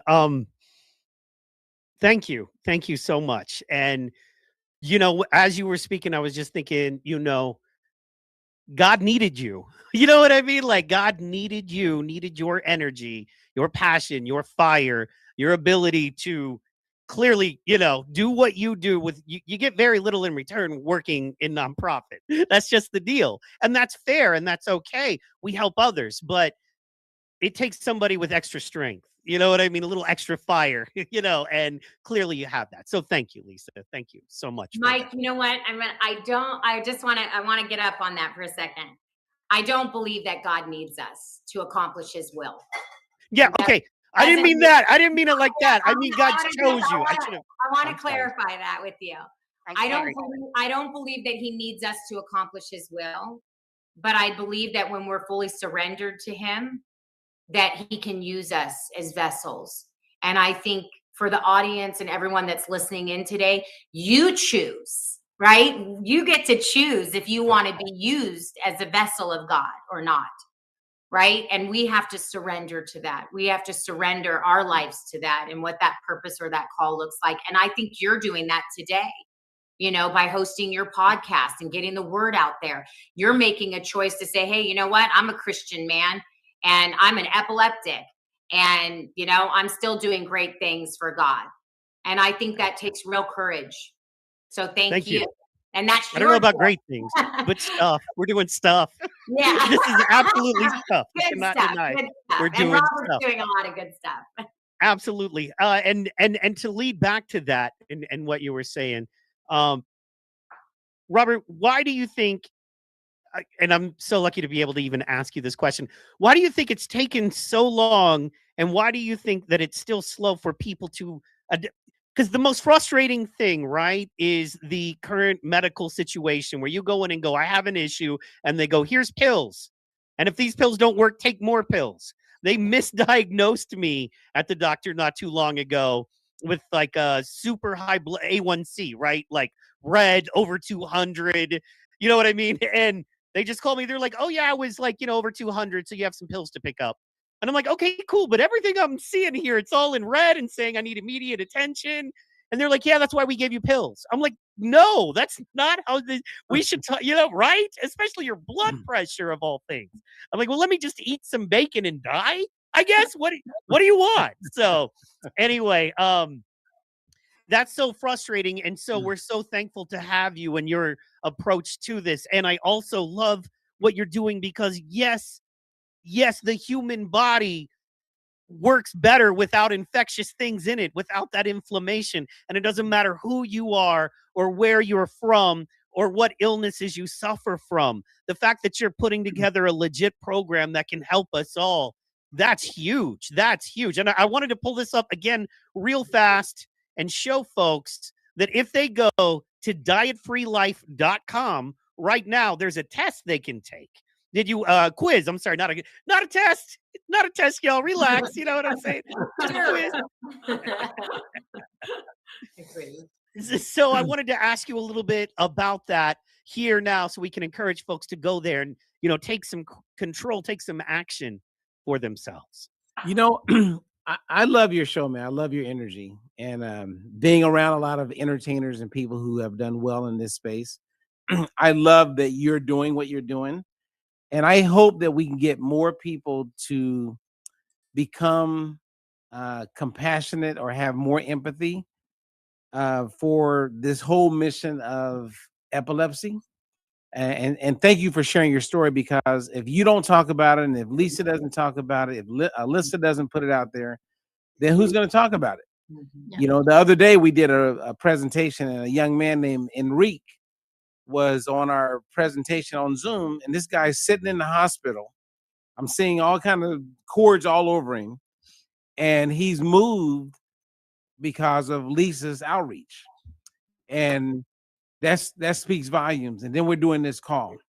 So in answer to the question that you asked, let me take a step back and just, because you guys get it, you guys are living it. But epilepsy, what a lot of people don't realize is that epilepsy means the brain's electrical system isn't always stable.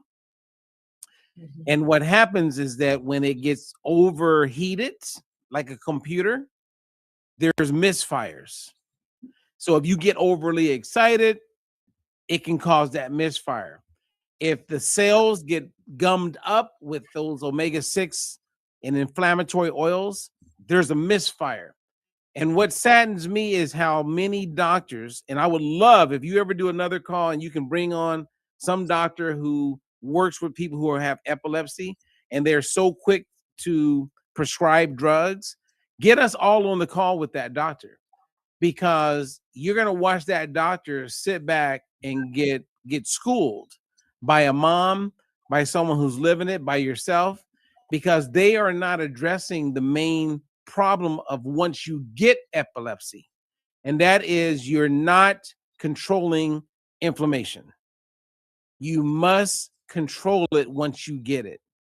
If I could talk to Harriet Tubman, who got hit in the head with a piece of iron years ago when she had freed thousands of people from slavery, she lived the rest of her life, and she lived a good life, but as an epileptic and having seizures. No one educated her on how to reduce inflammation. But back during that time, people were eating and the food was a little bit better than it was today. So she didn't have the intensity of someone like Alyssa may experience. So we got to get the word out so that everybody can learn how to cool that computer system in our brain for those of you who have epilepsy, so that you can reduce the intensity as well as the frequency of these things happening. So commitment to you and to this whole movement. I think we're all family. And at the end of the day, not only people who have epilepsy, but your wife, your kids, your friends, most people have very poor cell membrane fluidity. And that's all because of the way the food industry has changed. We got to get smart, man. And as we all agree, the good book says that our people perish for the lack of knowledge. And if they don't know what I know and what Lisa knows and what Alyssa's learning and what you're being aware of, then they're going to perish. Yeah. It comes down to knowledge at this point of the game, because the food industry don't give 2 cents about if it's causing you to have a seizure. Correct. Yeah. Amen. For ourselves. Amen, everybody. That's my Amen. Let's my go. sermon. That's my sermon.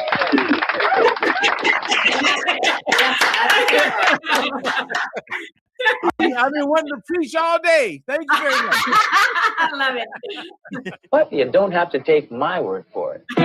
You know what I'm saying? I got 2 questions. Just these are those questions that, like, you know, they're back and forth on the internet, and I want to throw them out there just to get expert opinions on them. One, sauna. Okay, I've heard sauna is very good for reducing inflammation, and it can be very good for folks with epilepsy as long as you don't overdo it like anything else. What do you guys know about sauna therapy or sauna, consistency? Do you think that helps? Have you heard anything? Do you know anything about that? Or otherwise, could it hurt? I happen to know a lot about it. Okay. Like in extreme detail. What I would tell that person is that we're not talking about things that are tangible that you can touch and feel. Okay. When we talk about inflammation, we're talking about on a cellular level, something that you can't see, you can't smell. And getting in a sauna does not improve cellular fluidity. So you want to get that part in check by reducing inflammation. Now, there's other benefits with sauna and many cold plunge, you name it, but nothing is better than improving cellular fluidity, which is the key part on how you reduce inflammation that would affect seizures and many other things that we've been talking about. Like us dumb guys say, you can't outwork out a bad diet. You Amen. know, Yeah. doesn't matter how much time I spend in the gym. If it's pizza and cheeseburgers, I'm, you know, in the same way, no matter how much time I spend in the sauna, if I'm not approaching the issues on a cellular level, I'm not going to get. And you know what, Mike? And I'll tell you this, Mike, and for the person who asked that question, the media and the world is designed for people to make a lot of money. And if I can keep you focused on all the things that is not the most important thing, then they're going to make money. Epstein. But Sorry, what were you saying? Once everybody wakes up and realizes, like, you can't improve or optimize methylation, you can't optimize the king antioxidant glutathione if you don't have cellular fluidity. So at the end of the day, what most people aren't talking about, Gary Brecka, all these people that you see that are like have millions of followers, they are not talking about cell membrane fluidity. And for everything they're talking about, none of that matters if you don't have cell membrane fluidity. And that's the hypocrisy that we're dealing with on a day-to-day basis. That's huge. That's huge. And I love the fact that when they go to dietfreelife.com, one of the very first things you see is say goodbye to unnecessary medications. So many people are living that. That's huge. No, man, if you work with, I work with some old folks, you know, hang out with some old folks, and I love them. By the way, man, if you want to learn to not get so caught up in stuff, hang out with some older folks, like in an old folks home. They're so cool. They're like, I don't care what nobody think about me. You know what I mean? I'm not here to win you over. You know what I mean? I love that about them. But so much of their life is, you know, to the doctor, dealing with medications. I mean, some of these folks are taking literally 20 different medications a day. And you just know that can't be the way. You just know that's not the way, you know, and then they go and eat, you know, seed oil fried French fries, which I'm not saying I never do. Hey, look, you know what I mean? Burger King is going to be the death of me, you know, but I'm sorry. That flame broiled taste. Yeah. Anyway, I'm sorry about that. And I'll stop there.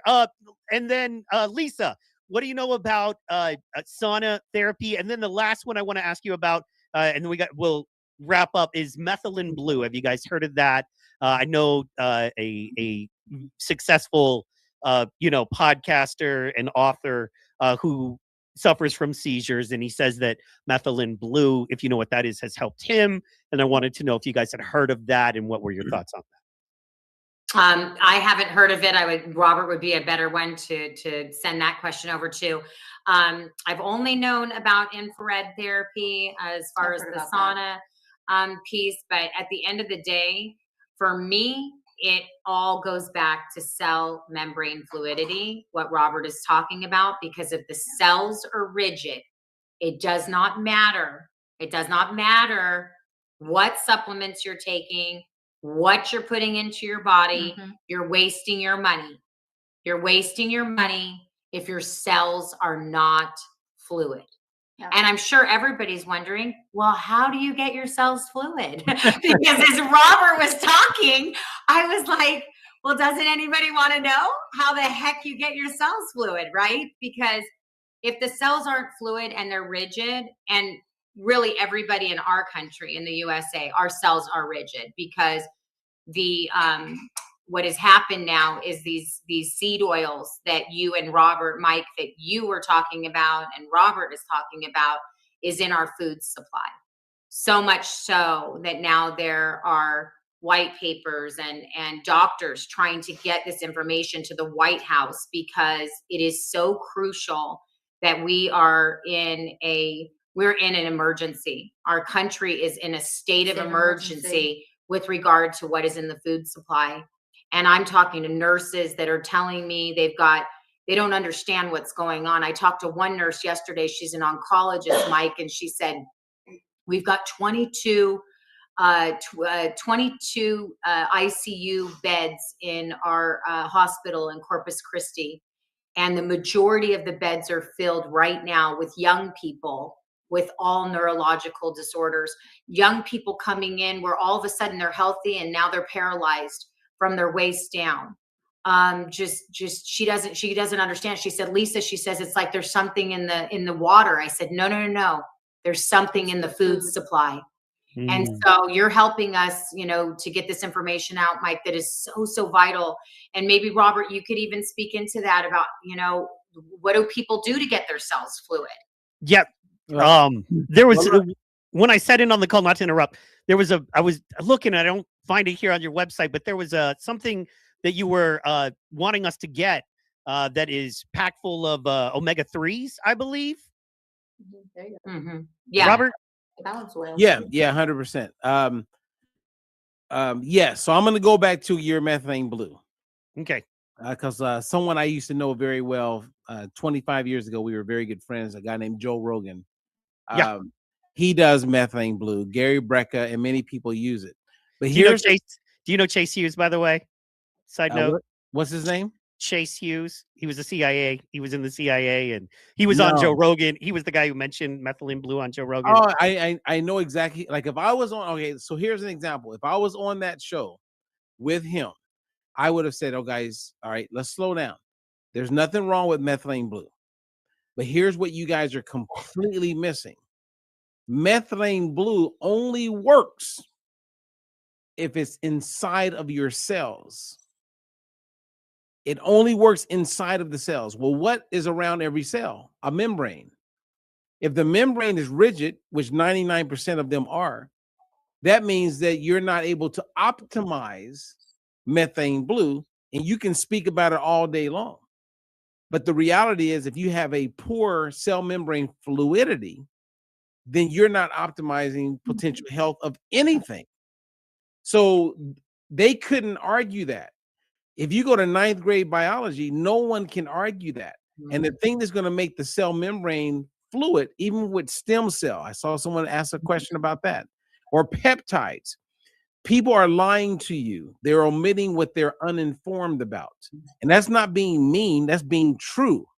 The reality is the cell membrane is flexible and healthy and translucent and permeable when you have an adequate amount of omega-3 in it. And 99.5% of the population does not get an adequate amount of omega-3. So the product that we recommend is a product that's not just omega-3, but it has polyphenols in it. And it's the only one in the world that is proven through test-based nutrition to actually get people into what we call the safe zone, where the cell membrane, through test-based tests, blood, proof, cell membrane. We know for a fact that the cell membrane becomes fluid and oxygen and nutrients can get in the cell. So now methane blue will work. Mitochondria is better. NAD plus is working.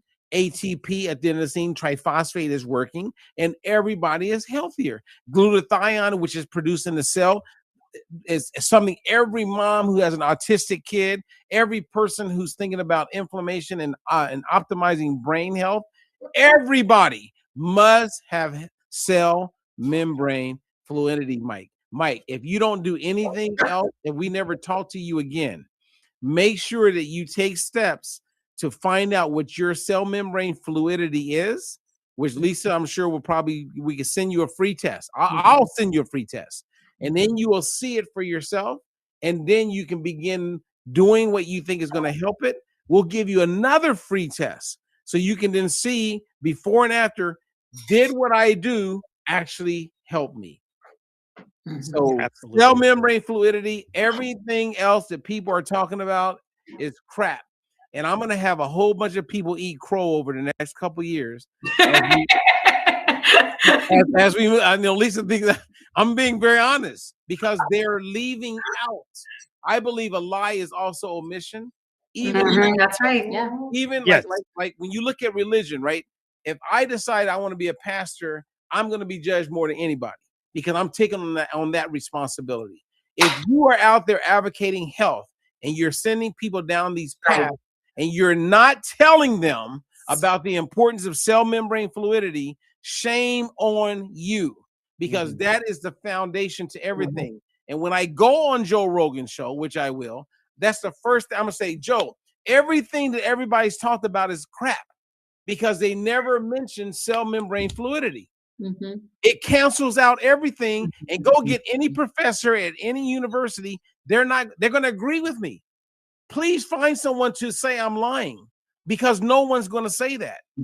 If you got Gary Brecker here, I say, open up the biology book, brother, and let's look at the cell membrane and everything you're out here lying about. You forget to talk about cell membrane fluidity. And because you forget or omit, whatever you want to call it, then that's a disgrace. And all these people, sorry, I got to pull back because I know Lisa's going to No, you're good, man. You told the truth. Hey, Mike, you hey, Mike, I'm going to get a long text message. You lost focus. No, I love it. I love it. You better kill me. I'm gonna be another rapper dead for popping off the mouth, but shit I shouldn't have said. You know what I'm saying? Let's go. You know what I mean? Hey, Mike, hey, let me just finish this. Let me just finish.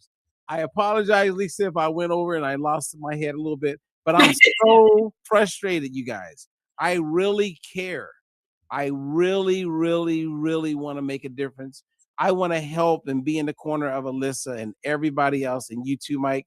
And it just kills me inside when I watch all of the things that are just being spread. So I apologize if I said too much and I started losing it a little bit, but that's the facts. Sorry. Man, the fact you care is huge. And thank you. You could be doing a lot of things.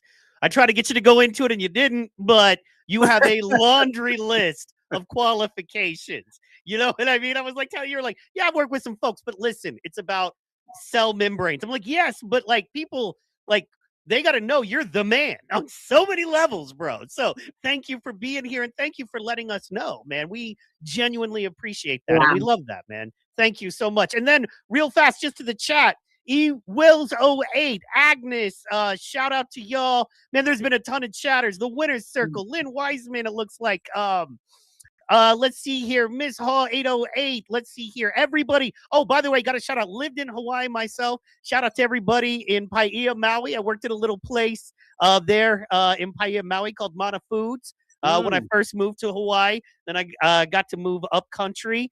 Shout out. I worked at in Paia, or excuse me, that was Paia was down where I lived, but then Haleakala up on the mountain. I got to work near Haleakala and I can't think of the name of it now. The Upcountry. What's the name of it? Upcountry. Ulupalakua. I worked at Ulupalakua. It was wonderful. Yeah. It was hard to remember. So on that side of the island, love all of Hawaii, but love Maui. If you're in Maui and you're listening, we love you. Stay strong. You're beautiful people and strong people in a beautiful place. And if you want to go see a comedy show in Maui, hit me up. I'll get you some free tickets. Chino LaForge, who's actually done like mainland TV and stuff like that. He runs the Maui comedy scene. He's been doing it for 20 years out there. He does like 2-3 shows a week. They're not all funny, but if you want to go see a comedy show, we make no comedy guarantees. But hit me up. I probably can get you a couple free tickets. Shout out to Chino LaForge and everybody in Maui. And I actually know Dr. Bland Williams. He works for the Maui Medical Center. So I might be able to bring him on. He's a great guy. And he would be interested in this as well. Guys, as we wrap up, thank you so much for coming on. We'll start with Dr. Ferguson. How can they find you? Where can they find you? What would you want these folks to do? Let them know. I would say go to Faces of Epilepsy, which is a website that Lisa founded. I'm a big supporter and part of the movement that she's created. So go there because our goal is we want to hear your story. We're looking to work with parents. I haven't shared this with Lisa, but I actually had a meeting earlier today with someone who wants to host a retreat where we can have either parents and guardians of people who live with epilepsy to come for a training. And at the same time, we can have people who are living with it. A beautiful ranch in Texas. I got it all set up, Lisa. So when you call me, I'll break it down and tell you all about it. You know, that's my neighborhood. I don't know if you know, but that's my neighborhood. So all right, so this is I'm- in Houston, right yeah. outside of Houston, man. Right outside of Houston. I got family down there. That's a little south for me, but yeah, I got family there. We're All going. right. You know, I'm one of them. So Well, there you yeah. go. Well, we got really nice lodging, so we'll make sure we reach out to you and let you know when it's going to happen. Absolutely. Absolutely. And we will follow you there. And everybody should go and take the quiz on your website. I think that's a great thing. I'm taking it as soon as we're done here. And Lisa, let us know. Let us know what we should do and how we can find you. And then one thing really quick, Faces of Epilepsy, the website, right? This is one thing I want to show you that I love. When you go there, folks, that's facesofepilepsy.com. I'm going to hit the refresh. There's a great oh, it doesn't. Yeah, there's the pop up. It doesn't say get a free article. It doesn't say get the free article. It says get that free article. Let's go. You know what I'm saying? Get that free article. You know what I mean? I love But you don't have to take my word for it. So tell us, Lisa, tell us where we can find you, how we can follow you, and how we can contribute in any way to the cause. Thank you so much. And yeah, Robert, thank you for mentioning Texas. Last time, Mike, it was the Delta. So I'm glad that we've upgraded to a retreat in Texas. So that's awesome, Robert. I'm sorry to all my friends in Mississippi, but go ahead. Well, no, I mean, he was just like, you don't need to go to Africa. Just go down to the Delta. So I'm sure there will be time for that. Facesofepilepsy.com. Go there. You can get Robert's article there. He wrote a great article for epilepsy and cell membrane fluidity. So you can go there, get his free article right on the website. We'll send it out to you. You can go to facesofepilepsy.live. Robert has specific webinars every Saturday, 12:30 Pacific Standard Time, 3:30 Eastern Standard Time. They're for epileptics and families of those with epilepsy, caretakers. We have parents that come on that have lost their children to epilepsy, that have also started similar foundations. JudasLegacy.com, that's our GoFundMe. There's a lot of epileptics that we've been sending out free balance oil to, free tests to. So go there to the GoFundMe, you can give there. And then we've got facesofepilepsy.me. That's our Facebook community. We've got Faces of Epilepsy on the pages. And yeah, there's all kinds of great things that are going on. So we want to connect with you. We've created this safe space for you. And we're here to help and advocate and just love on you however we can. Absolutely. Yeah. And Alyssa, are you like on the Instagrams where all the cool kids are, the TikToks? Yes. So there's actually a TikTok and an Instagram. You can go to Faces of Epilepsy in the search bar and it'll take you there. My personal Instagram is Alyssa Servideo. Hers is Lisa Griggs Official. Yep. But this was an honor, seriously. Yes. Remember, guys, stay positive. That will take you everywhere. We should do more. And I got to say, just real fast, if you do have epilepsy, man, if you suffer from seizures and you don't want to give up and you don't want to quit, you want to do something, podcasting is awesome. It really, look, not on this level. When it becomes work, it's a job, right? And there's nothing wrong with that. And it is still awesome, but a job is a job. But if you just want to get out there and connect and you want to stay connected to folks, one of the best things you can do is grab your laptop. You know what I mean? Learn how to hit the go live button, invite some friends on. It's something that I think I really want our community to do because I don't see a lot of folks in our situation. And I just think, man, like what you guys do on Facebook has been so good for me personally. It's been so awesome. I know we're over. All right, I'm going to stop. Guys, thank you so much. All the points have been made. Everybody, you know where to follow them. Thank you so much for tuning in. This has been PTPod Presents. Just an amazing show. Thank you guys so much one more time. You're not getting rid of me now. We're friends now. My close personal friend, Robert Ferguson. Thank you so much. I'll see you at Thanksgiving. And thank you, Lisa. We'll talk to you guys soon. This is the PTPod. We are out. Thank you, Mike. Next time. Yes, next time. Thank you guys. Oh, boy.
Oh, yeah, we are back and we are live.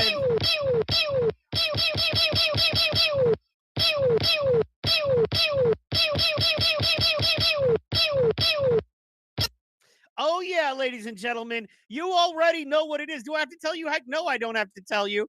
I have to tell you clearly my black balance is a little off on my screen. But other than that, man, I am excited, and I hope you're excited too. It's time to get it going, guys. It's time to get it rocking. It's time to make it happen. And why are we doing that? Why are we saying that? We're saying that because we have an amazing guest.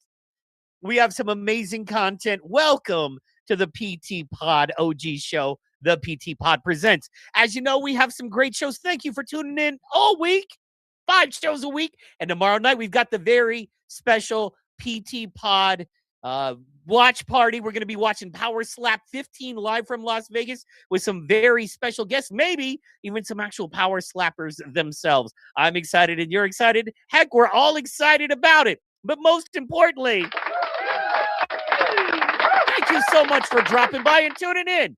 And ladies and gentlemen, thank you for checking this guy out. Now, without any further ado, coming to the stage, ladies and gentlemen, you know him, you love him. He's a good friend of mine. He's a good friend of yours. He's a chef. He's an entertainer. He's a producer. He's everything you could want to be. And he's here. And ladies, he's single. But you don't have to take my word for it. So without any further ado, bringing him to the stage right now, your friend, my friend, Mr. Isabello Pascual. Let's go. Thanks, FW Mike, the matchmaker. How you doing, man? I'm all over, dude. I've been trying to get you hooked up all over the place. You know what I'm saying? I hear you, and I appreciate that. That's fair. That is fair. So what is up, man? What is up with you? Well, the sky is up. Yeah, well, a lot of things happened. I just dropped the latest episode of my podcast with the ShamWow trade show guy. You know, he's also a Zig Ziglar certified Disney Institute and former Toastmaster certified speaker. You know, so a lot of people, they don't realize who they're talking to, and it's all about attention right now. And I mean, that's the real currency. Focus is currency, even if it's stupid crap that you see online, you know, that's, you know, salacious and controversial, but, you know, it could also be a bad influence on kids, but whatever, you know, because that's what the algorithm rewards. You know, that's something not to get too deep into it now, but yeah, man, let's just get into that for a second. What the algorithm rewards, right? Okay, so like that's something that I'm kind of torn with because I feel like you almost have to sell out to the algorithm and give up, you know, your message, who you're trying to be, what you think makes you individual and special to be enough like everyone else for everyone to see you. Does that make sense in a way? It does make sense. And now it's truly the Wild West, because before we had local access channels 20 years ago on some college cable channel. And we also had pirate radio back in the day as well. I have some friends who are DJs. But now we're fighting against robots. It's not so much attention, because even with a built-in audience, your content can be throttled by an algorithm. And so it's promoting, it's pushing, you know, it's the system pushing the content creator to spend more money on ads. You know, it's really trying to extract you. So you're playing that game. And even if you have good stuff, I mean, you could do grassroots movements where you actually have stickers and you do live events and giveaways. But again, it's all about attention right now. and you have Right. to reward the attention. And it seems that visceral responses online are the best thing, where you can see on Instagram, which, you can see all kinds of big booty shots, even if it doesn't have real value, but whatever.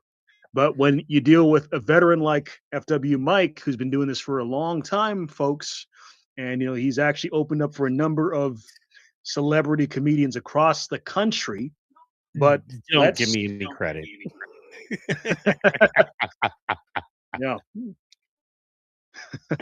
Anyway, go ahead. No, I'm sorry. I didn't mean to interrupt you. Please keep giving me credit. Please keep giving me I know, all but the credit. it's hard for these kids to pay attention, even though they don't realize that who they're speaking with. It's like you can brush shoulders with somebody at a cafe or at a cigar lounge, and you don't know who they are.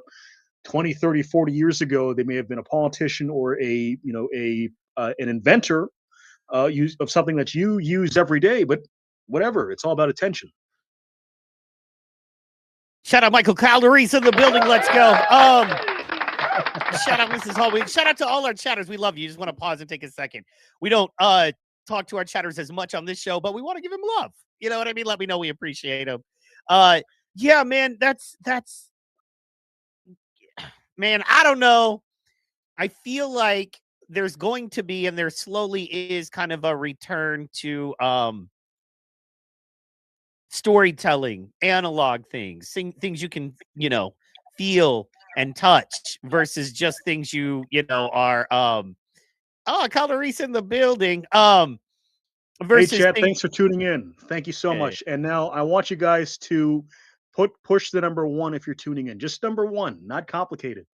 Just show us you're there. Or just hit the like. We'll take the like. The like is good. We will take the like button and ride with that. You know what I'm saying? We are all about that like button. So like it, love it, be it, live it, feel it. So anyway, but seriously, man. Oh my gosh, you got me off track and I was just about to launch it. Oh, there is a return. I noticed I was reading about there's a kind of a return to cassette tapes now, right? Like a lot of kids are starting to dig cassette tapes because unlike what we're doing, with downloads, you actually can, take a song, record it, you're touching, you're feeling it. It's something that's different. It's something that's a little better and enjoyable. And I think that's the key, I think, is to be ahead of that curve, maybe by being retro, if that makes sense. Do you see that? So I've noticed, sorry to interject, Mike, but I'm asking. Yes, I love it, bro. Let's go. A lot of people get overwhelmed by this device right here, which you can multitask and people can't get anything done. So then there's this retro push right now where you have people using analog Walkmans and old Kindles and whatnot that they can focus. Or there's that what is that type write device for for screenplay writers. Instead of using a laptop, they buy that peripheral and they can just focus on that exclusively. Now I have Final Draft and I can type different stuff on my beast of a computer, but some people, they can't focus, so they use that. And I myself, I use Kindles. I've been using Kindles for a decade now, which is great for me to just focus. Now, when I've had tablets and phones and whatnot, and you can read on that, but it's not the same experience when you get inundated by notifications and all kinds of stuff. Right. What was it? It was the Nextel. Okay, so I can't remember the name of it proper, but it was the first phone that had a keypad on it. Right? Do you remember? It was silver. The Palm 3, or was it the BlackBerry? Yeah, I think BlackBerry. Yeah, and it you still didn't really have internet. I think the really souped up ones you could check your emails on, right? But other than that, you really didn't have a lot going on. Shout out LJ. Shout out Chatter is now. Shout out Bob in the chat. Shout out everybody in the chat. Thanks for tuning in, guys. We appreciate it. Give us a thumbs up. We appreciate it. If you would please tell Isabello to go weekly on his show, people would watch. But we're going to get into how good he is. And if you don't agree with me now, by the end of the show, you will agree with me. But we'll get we won't get into it. But yeah, the Blackberries, those were so great. The Palm Pilot. That's where I think technology should have ended. As far as communication in your hand, entertainment in your hand. Snake was plenty game. I think they had Tetris by then, but it was just Snake and then very basic Tetris, right? Like no colors. Yeah. That's all the entertainment game you need to talk to people. Sorry, go ahead. Go. Yeah, speaking of Tetris, there's that movie on Apple TV called Tetris with Taron Egerton, and it's this true story of how a sales guy got the license for Tetris, linked up with the publisher who had the rights and had to get the rights to Nintendo. So it's those true to life stories that you hear. You Right. know, a lot of people, they take like the convenience of a video game for granted, when behind the scenes, you know, the creators went through hell to make it happen. So shout out to all the creators, and especially shout out to FW Mike, because he busts his butt and makes this awesome show happen. And for all of the listeners in the chat, thank you so much. We don't take you for granted either. No, we value and appreciate you. Also, didn't realize Isabella is on Rumble as well, which you as you guys know, you're watching us maybe on Facebook, maybe on Instagram, maybe on YouTube right now. Who knows where you're watching us? Maybe on Rumble.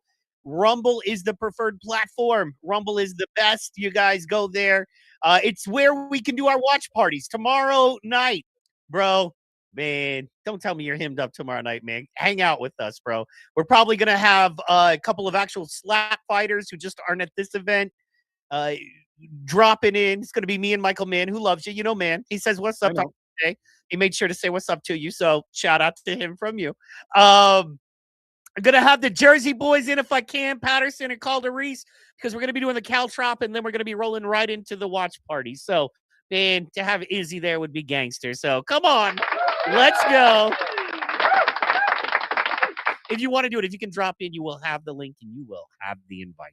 As you know, you have a standing invite. Isabella has a standing invite for anything PT Pod because the man is just freaking quality, y'all. He's a good dude who does amazing stuff. So, yeah. And without any further ado, speaking of that, man, what I want to do now is I want to, let's see here. I want to make sure we got everything going right and I have the right clips pulled. You know how that can be. All right. And let's see here. Okay. So, your last podcast was your 302nd episode of Candid Thoughts. Is that correct? No, it's not the 302nd. It's the third season. It's the third season, the second episode of the third season. Okay, so third season. How many episodes have you done? And not just by name this one, right? Because, you know, it's like me and you. I've done a lot. You know, I do 5 different shows a week. And then you know what I'm saying? So there's that. But then in addition to that, you know, we do a lot of different work, you know what I'm saying? And that kind of thing. However, past that, and in addition to that, we do other shows. So how many podcasts would you say that you've done in your time? So I've had 9 mainline Candid Thoughts podcast episodes, and I've had about a dozen of the Golden Nugget episodes. And then I just have some other content as well as I've been building up the channel. But I'd like to get to a point where, you know, I have regular episodes, because the Golden Nuggets are just more opinion pieces of mine. It's not with a guest. You know, I just shoot off some of my actual experiences in business, which, you know, a lot of people can be academics. They spend 20 years in college and, you know, they become professors with their master's degrees. But I've actually applied my business expertise, succeed or fail. But you can't BS experience. You cannot. Also, and let me ask you this. And I know my answer, and I'd like to know your answer. But I mean, would you prefer to have somebody running your company with, you know, a stack of degrees, with no real world experience, who is going to need to run to books or computers, or says, "Hey, I'm really smart, I don't need to solve this"? Or would you rather have somebody who's maybe a little rough and tumble, but you know they're going to get the job done, they're going to work the late hours, they're going to get their hands dirty? You know, who are you interested in, right, in your company? Right. And our mutual friend Chase Hughes, and you folks in the chat can look him up. He has a saying. Shout out Chase Hughes. Yes. Yeah. So he has a saying: would you rather trust a surgeon who has multiple degrees or a surgeon with 1,000 hours of in surgery time? Absolutely. Yeah. And that's, you know, that's the bummer about DEI, is that everybody politicized it and all of this. And at its roots, it's a great thing. But then also at its core, not even so much anything racial or whatever, but they did prioritize education over experience. That's the part that I'm speaking of, right? And it was like, hey, this person is equal and they have the equal amount of qualifications as far as degrees. It's like, that's fair, but do they have the same experience level? Have they grinded? How much gas money? How many tires have they put on their car to make it go for them? But then again, you find people like us looking for people like that aren't in the quote unquote job market anyway. And I think that's something that can be so tricky about it, is that we aren't part of that group of folks. We are entrepreneurs. You are the living example. You are a biz reb. You are the business rebel. You know what I mean? You show how to break molds by doing tried and true things, if that makes sense.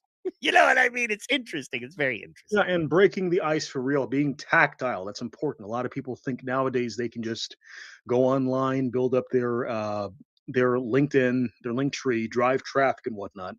But that's if they're a coach. Now, there's more coaches than there are actual players on the field right now, on the diamond. And I'm one of those who is on the diamond. Now, I have had some day jobs from time to time over the years, and I worked a couple corporate stints for a bit, but I have to do my own thing. I'm a Type A personality. Mm-hmm. Yeah, and I then to get a understand bit right, to get a bit controversial. I mean, on the DEI thing, there was also the push for the H-1B visa applicants over, American-born and raised individuals.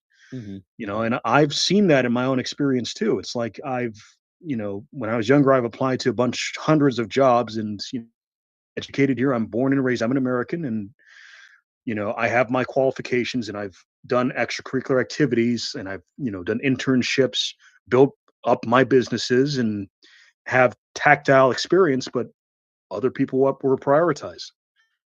So there was that kind of bias with DEI filling up quotas.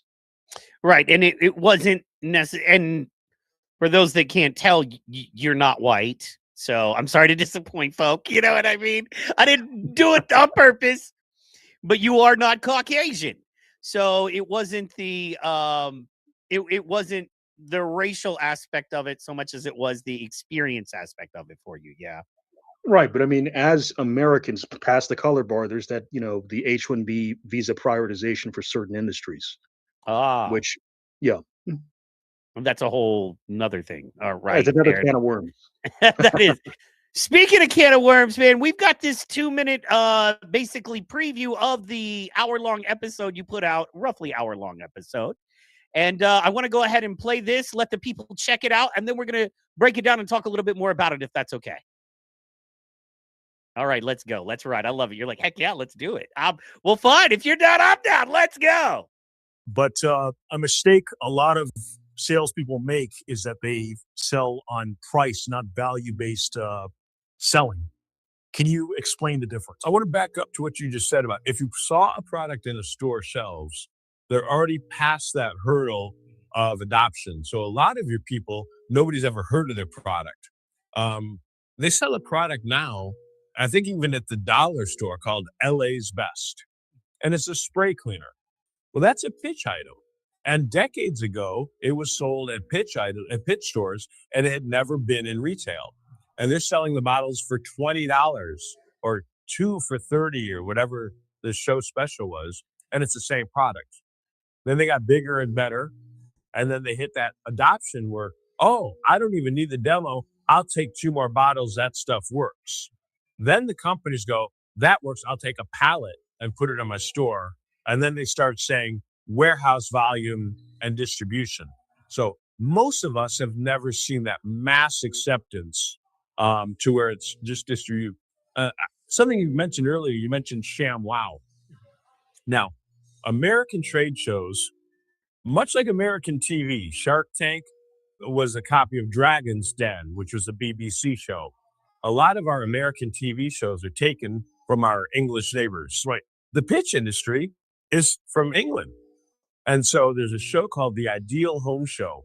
And it's a 28-day show, or that's the whole month of February, 12 hours a day. These people stand there and sell their gimmicks and gadgets and gizmos. And I happened to go to that show, in 1990 something, and I was not a pitchman yet. And so I'm walking me because I was a speaker at a trade show, and I see the guy demonstrating the sticky lint roller to get the residue off, and I bought one. And the guy's selling a 2,000-year-old pen, never needs a refill. I bought one. I love And it. somebody was selling the super chamois, the cloth that when you get it wet, it mops up soda, coffee, water, iced tea, lemonade, pomegranate juice, wine sponge, grape juice, chocolate milk, and Kool-Aid. But it wasn't called the Sham Wow, and I bought it in England.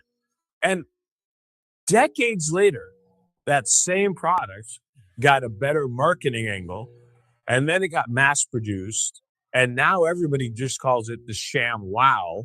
And that's an example of a product that's new or new to you.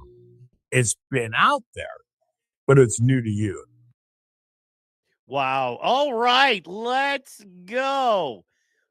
Talk to me about this, man. Talk to me about it being a product that's new.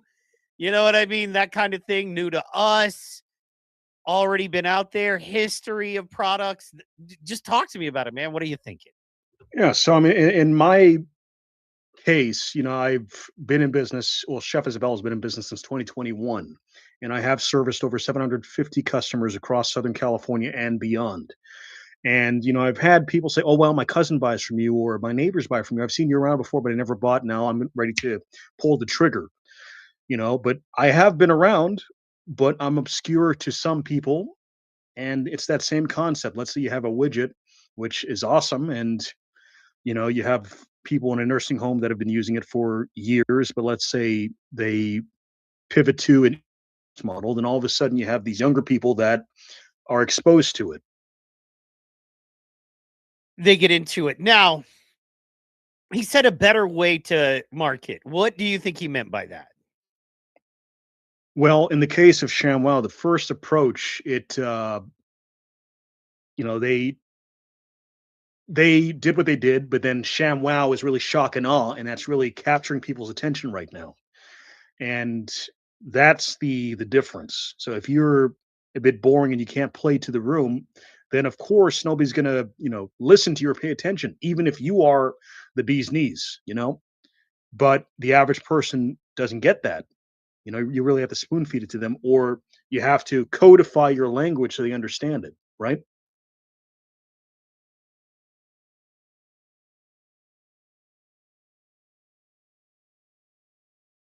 Mike, you're on mute.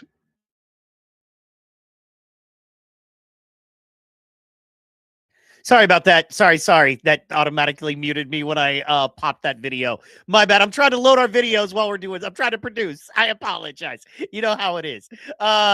Because I wanted. In fact, I was just saying, let me just pull that video up because it was so valuable what he said there. Let's see here. All right. So because I But then pulled up again, as another Hal, one.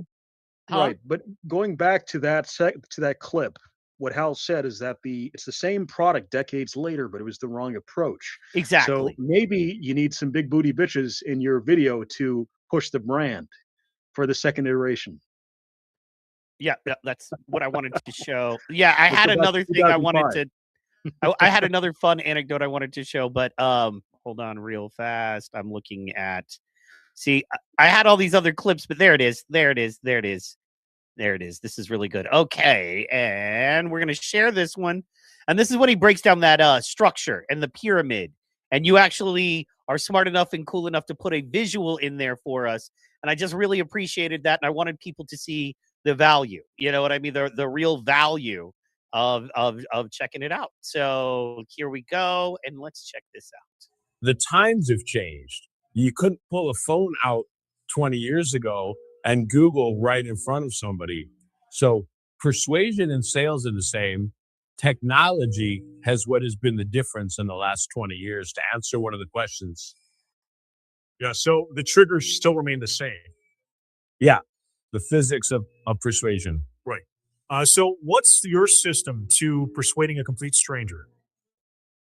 You have to do AIDA, which is attention, interest, desire, and action. So that right there. Let's go. Let's pop that back. Boom. You got to be the quick with it. physics of persuasion. Right. So what's your system to persuading a complete Great coloring, by the way. I love this, man. Great job, brother. Great job. stranger? You have to do AIDA. Boom. And can we just pause for a quick second? What is all that delicious food you got on that table, bro? Oh my God, Chef Isabella rolls deep with the food, y'all. No digging. Now that wasn't me. I didn't cook that meal, but that is courtesy. Well, that's from Sauced Barbecue and Spirits. They have 6 locations across California, northern and southern California. Some good southern style barbecue. Hell So yeah! this was the big show. That's over $200 of food right there. That's Oh, a you know we do it $200 bougie. plate. Yes, it is. We do it bougie Damn. here. How many pounds of meat would you guess it is? That's probably like good 12 pounds of meat. Yeah, yeah. But it's yeah. meant for sharing, folks. Unless you're a competitive eater, like what is it? Brian Chestnut is his name? Mhm. Yeah. Man, I could see. So I would guess in Oklahoma that same thing would be about 100 for that, maybe 80. Now it depends if you went to an actual like barbecue place. Yeah, not quite 200, but it'd be cheaper just because we do this here. It's just what we do, right? And we're trying to get rid of it. There's a lot of pig on that plate. We got pigs we're trying to get rid of, and then beans and all that. But it would still be that. But man, I got to get you some Oklahoma barbecue. However, that looks amazing. Looks like you got some hot links there. Looks like you got some ribs. Looks like you got some chicken. What else you got on that? What else? We have some brisket. We had some ribs. Brisket. We had some cornbread. We had some beans, mac and cheese, all kinds of good stuff. It looks delicious. I see that cornbread too. How's their cornbread? It was amazing. So, folks, check out Sauced Barbecue and Spirits in California. You can go to Sauced BBQ on their IG or go to their website, saucedbarbecueandspirits.com. Show some support for local businesses, guys. This ain't free. All right, guys. That's how we keep the economy rolling. The big wigs, they can, they're even though the government shut down, they're still getting paid. But the small mom and pops, they need your support right now. Absolutely. So put your money where your mouth is, folks, and shop small. Absolutely. Let's go. Let's go. So For let's the questions. Yeah. So the triggers still remain the same. Yeah, the physics of persuasion. Right. So what's your system to persuading a complete stranger? Physics of You have to persuasion. do AIDA, which Attention, interest, desire, action. Okay, so do you feel like a couple things I wanted to ask you? While you need all of them, you feel like this is pretty much in order, right? If you don't have their attention, you'll never get their interest. If you don't have their interest, you'll never figure out what their desire is. If you're never figuring that out, you're never meeting that.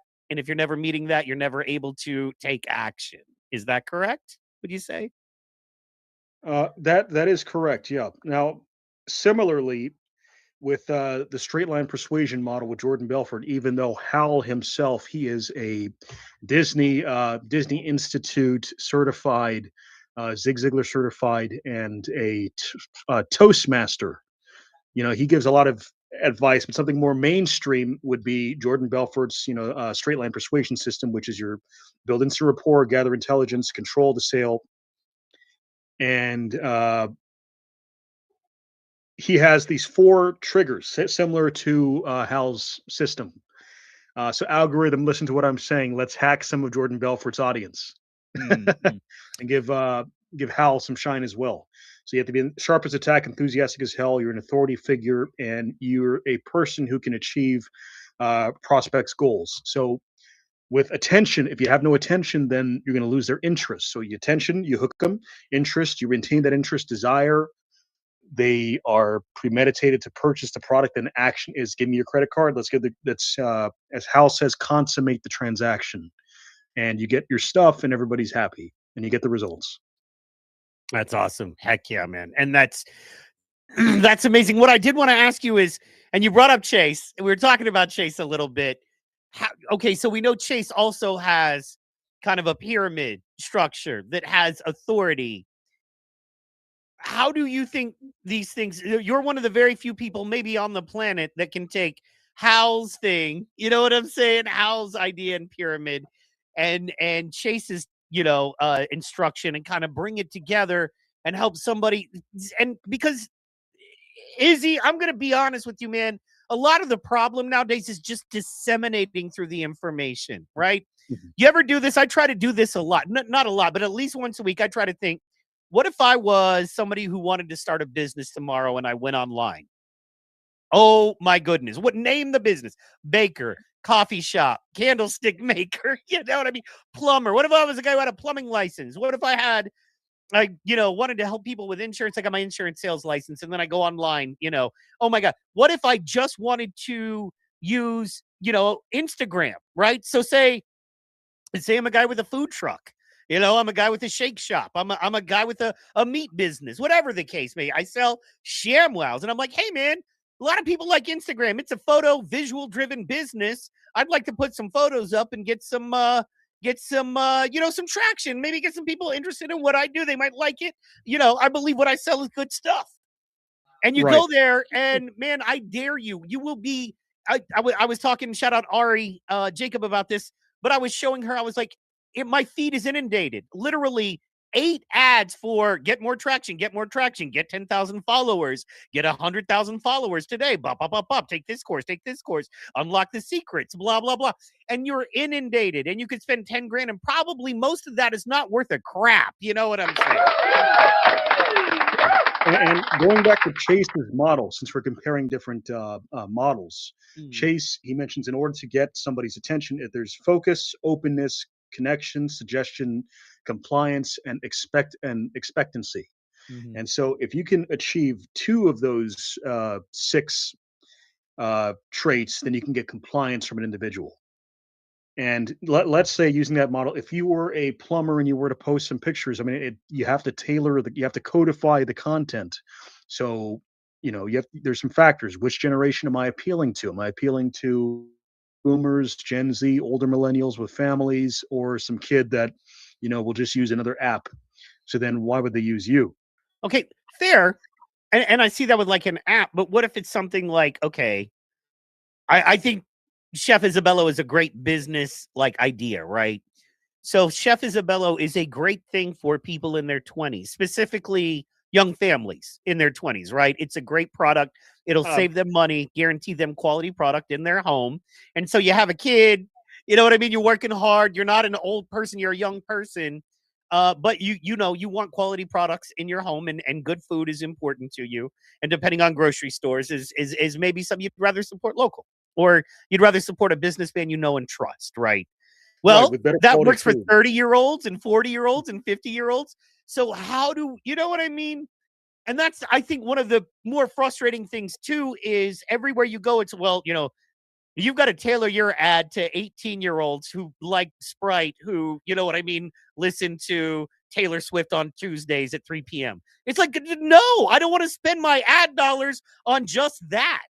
But I don't have enough ad dollars to go around to target, okay, I'll get that 18, but then I got a 45-year-old who likes to listen to classic Garth Brooks on Wednesdays at 6 p.m. Then I got to target him too. That's a completely different group of people, right? So where are those crossovers? What do you think about that? What are your thoughts and experience in that? Well, I mean, that's where A/B split testing comes into play, and you can put a couple, 100 into one ad, a couple hundred into another ad, and see which works. With younger folks, it's more of the visceral response I found. But a problem, and this is a general problem, is that younger people are not having families anymore. And my business model has been servicing families, cross-generational families who purchase in bulk and whatnot. Now, the average 20-something now is, they're a college graduate, they're single most likely, but the main thing is that they're unmarried and they have no children.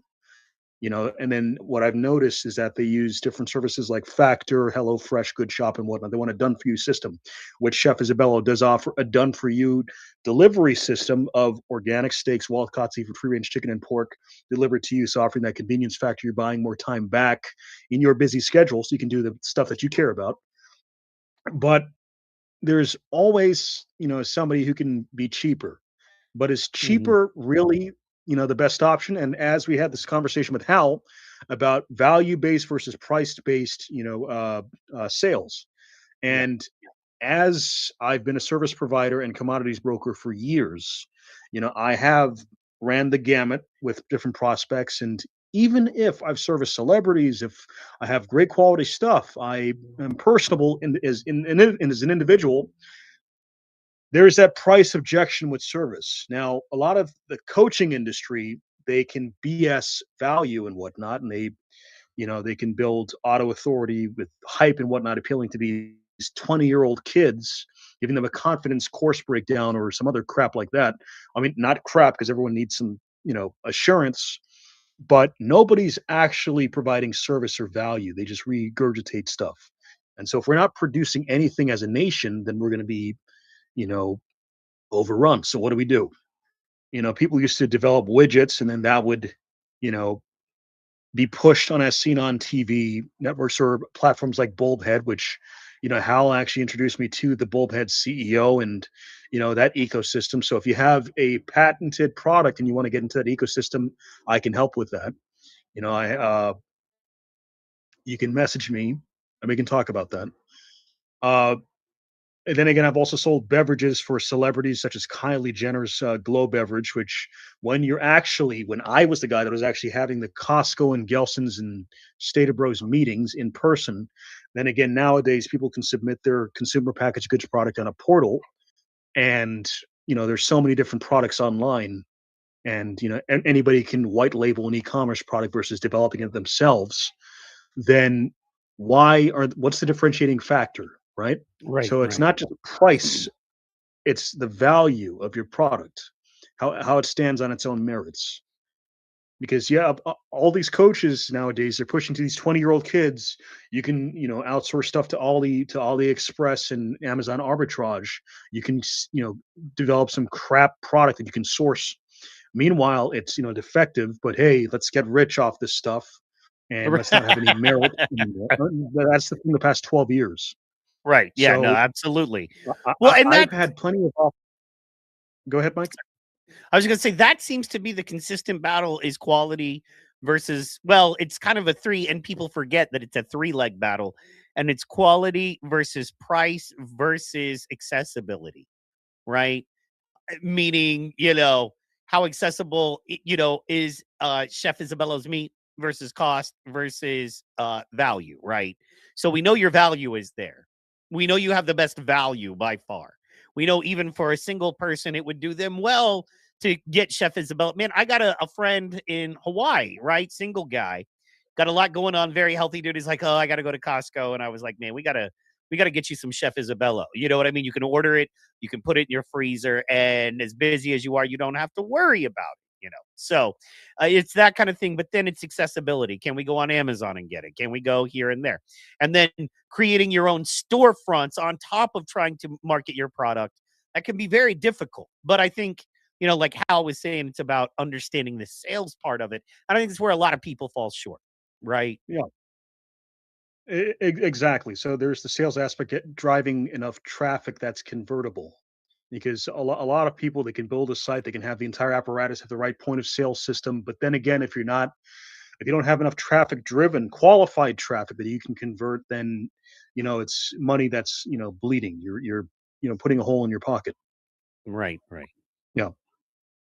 So it's hyper competitive like it's never been in human history with the internet, because anybody can have a soapbox with this thing right here, guys. Even if they're a complete idiot, then people will listen, or they're pulling the right triggers, and you use a little 2000s hip hop techniques, then you can get a crowd. That is fair.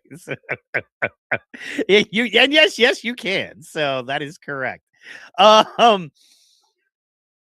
And that is the frustrating thing too, is what you're talking about viral content. Speaking of viral content, everybody needs to go follow you on your pages, because you have just dropped some awesome clips from the show that everybody needs to go watch. And if you want to check out the clips, guys, make sure you go to Isabello's Facebook page where he's dropped them. Like it, like I just did there. And in fact, I'm going to love it. That's what we do. We love it. Let's go. Come on, guys. All right. I appreciate the love, Mike. But also, guys, going to do a plug. I'm also on TikTok. I'm on Rumble. I am on all major podcast platforms. So if you want to have the audio only version, you can enjoy it on Spotify, Audible, Google Podcasts, Apple Podcasts, all these platforms, TuneIn Radio, all that stuff. So you can check it out and enjoy it. There's plenty of actionable advice in the episode. And I'm not charging a dime for this, And you can also check out the rest of the channel. I mean, I've had a lot of my direct experience that I've cited, and then, a lot of people. So here's something that I've noticed as somebody who's, a middle millennial and, younger folks. So the job market is tough. I've had some friends who have, work as, SDRs in tech. They've been laid off. Things happen. So you have to pivot. And a lot of people are looking at the Alex Hormozi's school platform, which, I mean, it's basically trying to be the biggest community. I mean, there's all these other community apps, but the point is you build an audience, you can monetize that audience, and you provide value. I'm offering this for free. This is actionable stuff so you guys can start making some money. There you go. Apply this stuff, man, and it's value. That's the key, which is why I was so excited to have you on, my brother. Plus I love you, and you speak so well. Yeah, you class up any joint you walk into. Let's check this out. Had mentioned he was orphaned at a young age. Let's also put some volume on it. Why are we not voluming? Where's our volume? What's volume? Hold on real fast. Why are we not voluming? There we go. The young kids today, though. Let's see. Hal had mentioned he was orphaned at a young age. A lot of people. There we go. Hey, by the way, folks, chat, we appreciate you. Thank you so much. If you haven't already, just give us a like and comment number 1, because you are number 1 in your life, guys. Not to be narcissistic, but you are number 1 in your lives, and you have to appreciate yourselves as well. So give yourself a bit of self-love, guys. And not the self-love Michael Calder-Reese was talking about. You know what I'm saying? Man, I don't know if you heard Friday night, but man, they were getting down on that. You know what I'm saying? They were getting down on that. So good for them, I say. So yeah, okay. They were just encouraging all guys to, stay healthy with their prostates. You know what I'm talking about, right? Well, I mean, there has been talk about, guys having to, do their business 21 times a month to minimize the risk of prostate cancer. Now, you can do that with a partner or self-love or whatever. I mean, you do you. Yeah, you make it happen for you is what I'm trying to tell you. That's what I forgot to do. I forgot to put us into Pickaxe. Shout out to Pickaxe, guys. If you are new, need to check out Pickaxe. It's awesome. It is the new social media site where you can find all of our stuff. And it's where we're going to be probably running our memberships and stuff like that as well. So we're going to do that. But first, let's check this out. This is you and a quick clip. He was orphaned at a young age. A lot of people, they go through hardships. But if we fester in that negativity, we just stay down. So if we want to change, we have to take steps to move forward. Yeah. And sometimes it means physically relocating out of an environment and maybe finding some friends. I'm sure when you lost your parents, you had some bad influence friends. And so you sought different resources, or maybe you were religious back in the day. Yeah, you are some of who you hang around with. Like if you hang around with turkeys, you're a turkey. And if you hang around with eagles, you're eagles. If you're the smartest one in the room, get to a smarter room so that you're not the smartest one in the room. Right. The young kids today, though, not wallowing because the future's so bright. You have so many opportunities that weren't there before. Hal had mentioned he was orphaned at a young age. A lot of people, they go through hardships. There we go. So what did you think of that, man? Talk to me about that, man. Talk to me about the hardships. Talk to me about that. Right. So, I mean, a lot of people go through hard times. Let's say you grew up in a broken home or you're in an abusive relationship, male or female. And, sometimes there's that saying, see past the trees. You have to look past the trees to see the forest. That means the bigger picture. And if you're in that toxic situation, you can't really discern the best option. Right. Yeah. And so in this context for Hal, he was orphaned at a very young age. And so not wallowing because And then having a defeatist mentality, what's that going to do for you? So you have to navigate. Even if things are impossibly difficult, it's like you're dealing with setbacks and whatnot. It's like you've tailored everything and it should have worked. And then there's something that happens out of the blue, out of your control. You have to continue navigating and, pivoting accordingly. That's what you have to do, especially nowadays. There is no certainty like there used to be, you know? Yeah. Let me ask you this. What steps can people take? First of all, one of the things I recommend is going to Chase Hughes and looking Chase Hughes over. Not because he gets deep into, and this is one of the things I really appreciate what he does. Not that he gets so super deep into, say, your relationship and relationship psychology, but he gets deep into your self psychology. Something he said recently that was awesome because I met him through these guys, through your Vince Kelvins and people like that, which if you don't know the name, I won't get into it. But he said that he wanted to work on his confidence. This was before he was who he was and has 1 million subscribers and all of that. But he said he wanted to work on his confidence, and he started looking at these guys that were known as like pickup artists or masters with the ladies. And he said, I soon realized everything they were doing was acting like a confident man, was behaving in the way they were teaching you how to behave the way a confident man would, instead of just teaching you how to be a confident man. Right. And that's what I love about what Chase does. He doesn't just teach you how to behave like someone else. He teaches you how to find those tools within yourself. And I think That's the most important thing. Authentically. Yeah. Being Yes. congruent. He had a seminar recently in Mexico about being authentic, and going back to his origin story, just to fill in for Mike, he was 18, he was in college, and he got rejected by a woman, and he was like, how can that never happen to me again? Because that rejection just sucker punched him so hard. So that's how he got into that route. And I'm sure a lot of younger people, including myself, we look into, mystery method and all that stuff. That's kind of a rite of passage for a lot of men, because a lot of people want to improve. They say, how can I pick up chicks? Or how can I better myself? VH1. You remember that? Are you too young for that? Or do you? No, I was there, Mike. I was there. All right. Not at Project Hollywood, but I mean, I was in that time. I was aware. Oh yeah. Yeah. We were in Hawaii living it up, man. Got to hang out with Vince Kelvin actually at one time. So yeah. So I've been to a couple of his seminars. I have a couple of his books, but let's keep that. That's when I was younger, so disappointing. I'll be honest, a little disappointing. I was like, this is the guy? Really? Like certain guys you meet, you're like, oh, I see why this dude is who he is. You know what I mean? I see why people are about this dude. This dude has his stuff together. You know what I mean? This dude is unmovable. And then there are dudes you're like, oh, this dude is like hairspray and glitter. You know what I mean? Like, that's glam rock from the 80s, dude. I know. I'm just like, and that's cool, man. And if that's your thing, man, rock it. But if you, I don't know if you muted yourself. I don't know if you know that accidentally. I did, yeah. Okay, cool. I just wanted to let you know so you weren't like bop bop bop bop. Anyway, man, we'll just keep it rolling. Let's just keep it rolling here. I got another clip. This one is funny.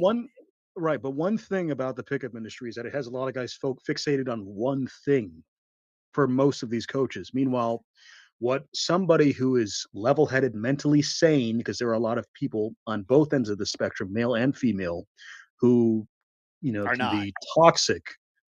But your priority should be creating the most value for yourself as a man.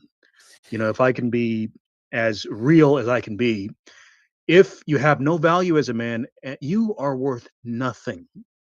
So you have to better yourself and realize that nobody's coming to save you.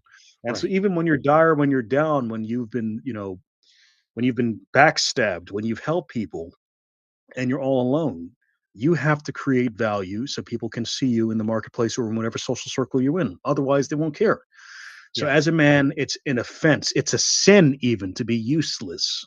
So you can't just be, I'm going to sleep around and whatnot, because I know a couple people in that scene who they do that, but then what value do you have outside of that? Right? So it's not just getting laid. You have to provide value. And as we get older, our priorities change. It's not just getting laid by, 1,000 chicks. It's what value can I provide. Maybe, you want to get married and have a family. What values will you instill into the next generation?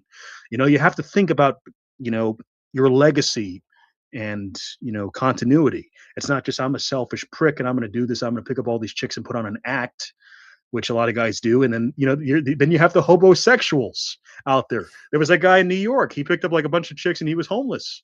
I mean, I can't imagine the smell, but I mean, Look, man, if you pick up the right chicks, you have a lovely bathroom in which to change and shower in, there you go. Like, especially like if they have a job, you know what I'm saying? And they got to get out. You're like, yeah, I'll hang around, make myself a sandwich. You know what I mean? Well, I'll catch up on Netflix, then I'll go over to the shelter and, or I'll use their Wi-Fi to get my date tonight. So I'm not on the street. But you know what I mean? Good for right, but that was, but that guy was in the 2000s, and now things are different. You have a lot of recent graduates, Gen Zs, Gen Alpha, who are struggling to find jobs right now because the work's been outsourced for decades. So what can you do? What about domestic work? And then you have a lot of these coaches over the past 10 years are using Amazon arbitrage and sourcing product from AliExpress instead of American-made products because people don't want to pay that price. That's another factor as well. And then when you create American, people are they going to buy that or what? Are they going to punish you for that because you're selling on, price instead of value? So then communicating that nowadays when a lot of people are more frugal, that's a problem in itself. Well, and that's a concern too, man, in that, like, okay, so how do I say this? Like,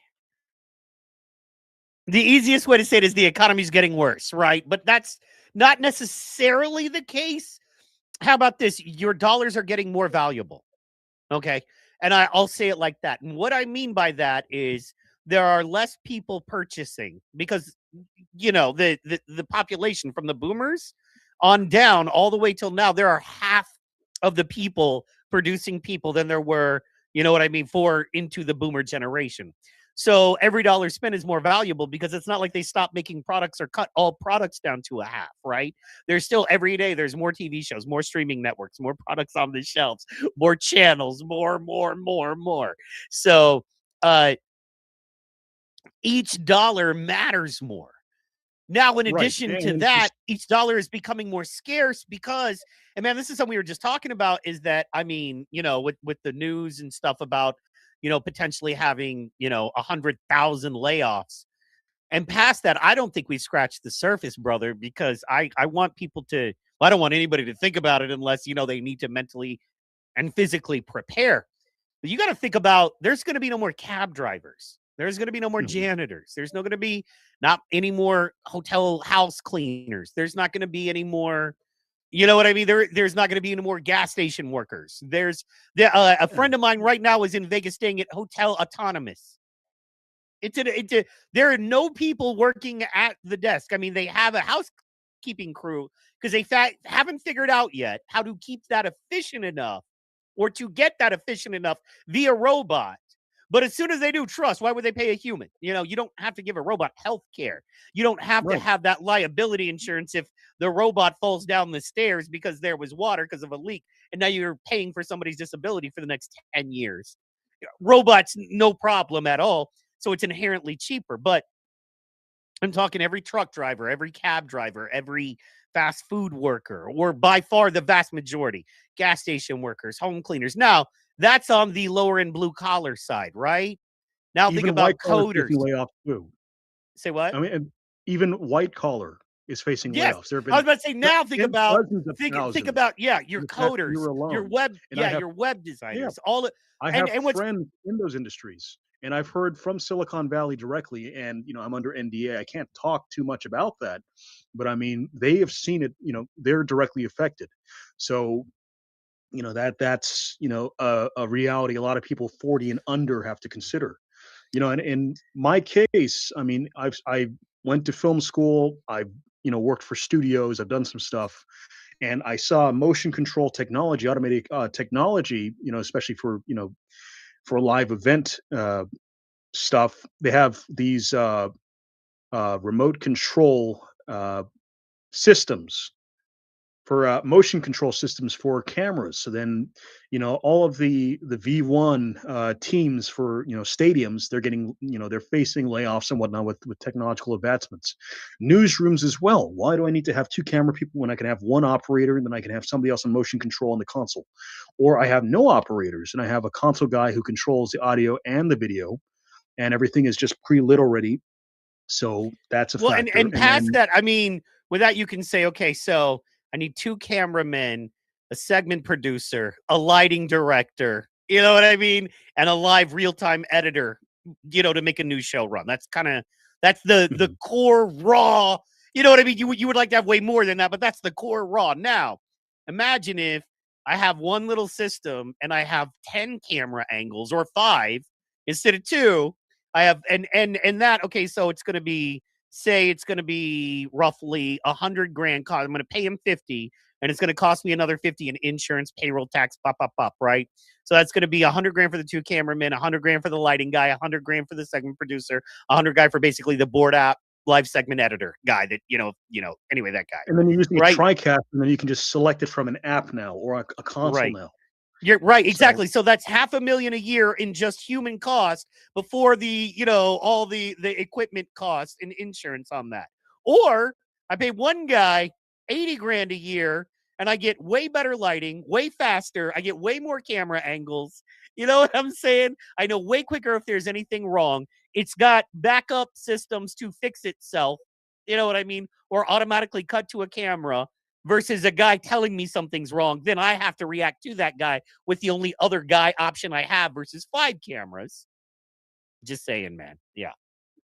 So I said all that to say this, and I think you'll agree with me. Sorry, man. We got lost in the sauce, but I knew we would. Well, I love you, dog. No, but this is fun stuff. And hey, chat, if you appreciate the conversation, please comment number 2. Okay, yes. Comment All right. number 2. I got some 1s. I don't know. I'm gonna get some 2s. But I will say this. What I was going to say there is, I said all that to say this, is that something that is being undervalued, something that they made fun of in TV and media and has kind of gone away, that will be coming back, and that is the people skills salesperson. The people skills salesperson. That is what is coming back, my brother. That is what is happening now, because nobody has any people skills. You have kids that are 21, 22 years old now who have never lived without a phone and never lived without a screen. It is weird to them or intimidating to them to talk to somebody. People are talking, no, the rise in autism is this thing, and the rise in... I personally think a part of the rise in autism is screen time.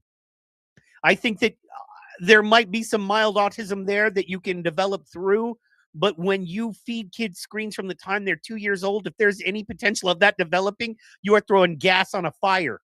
You know what I mean? Because you are teaching these kids to not deal with 3D humans, not deal with human emotion, but to have this whole world they go into that is set up for their dopamine and to get them to want things, right? And if the 2D human or the 2D character on the screen isn't liking me, I can press a button and it goes away. If a 3D human is in front of me, and now I've got sights and feels and smells I never had to deal with in my everyday interaction, that's too much. Now I get autistic. Now I get extremely uncomfortable and social anxiety. And I feel like the people who are able to rise past that, and the people who are able to ease other people and get their attention and get them comfortable communicating and bringing people together, I think that is going to be a superpower.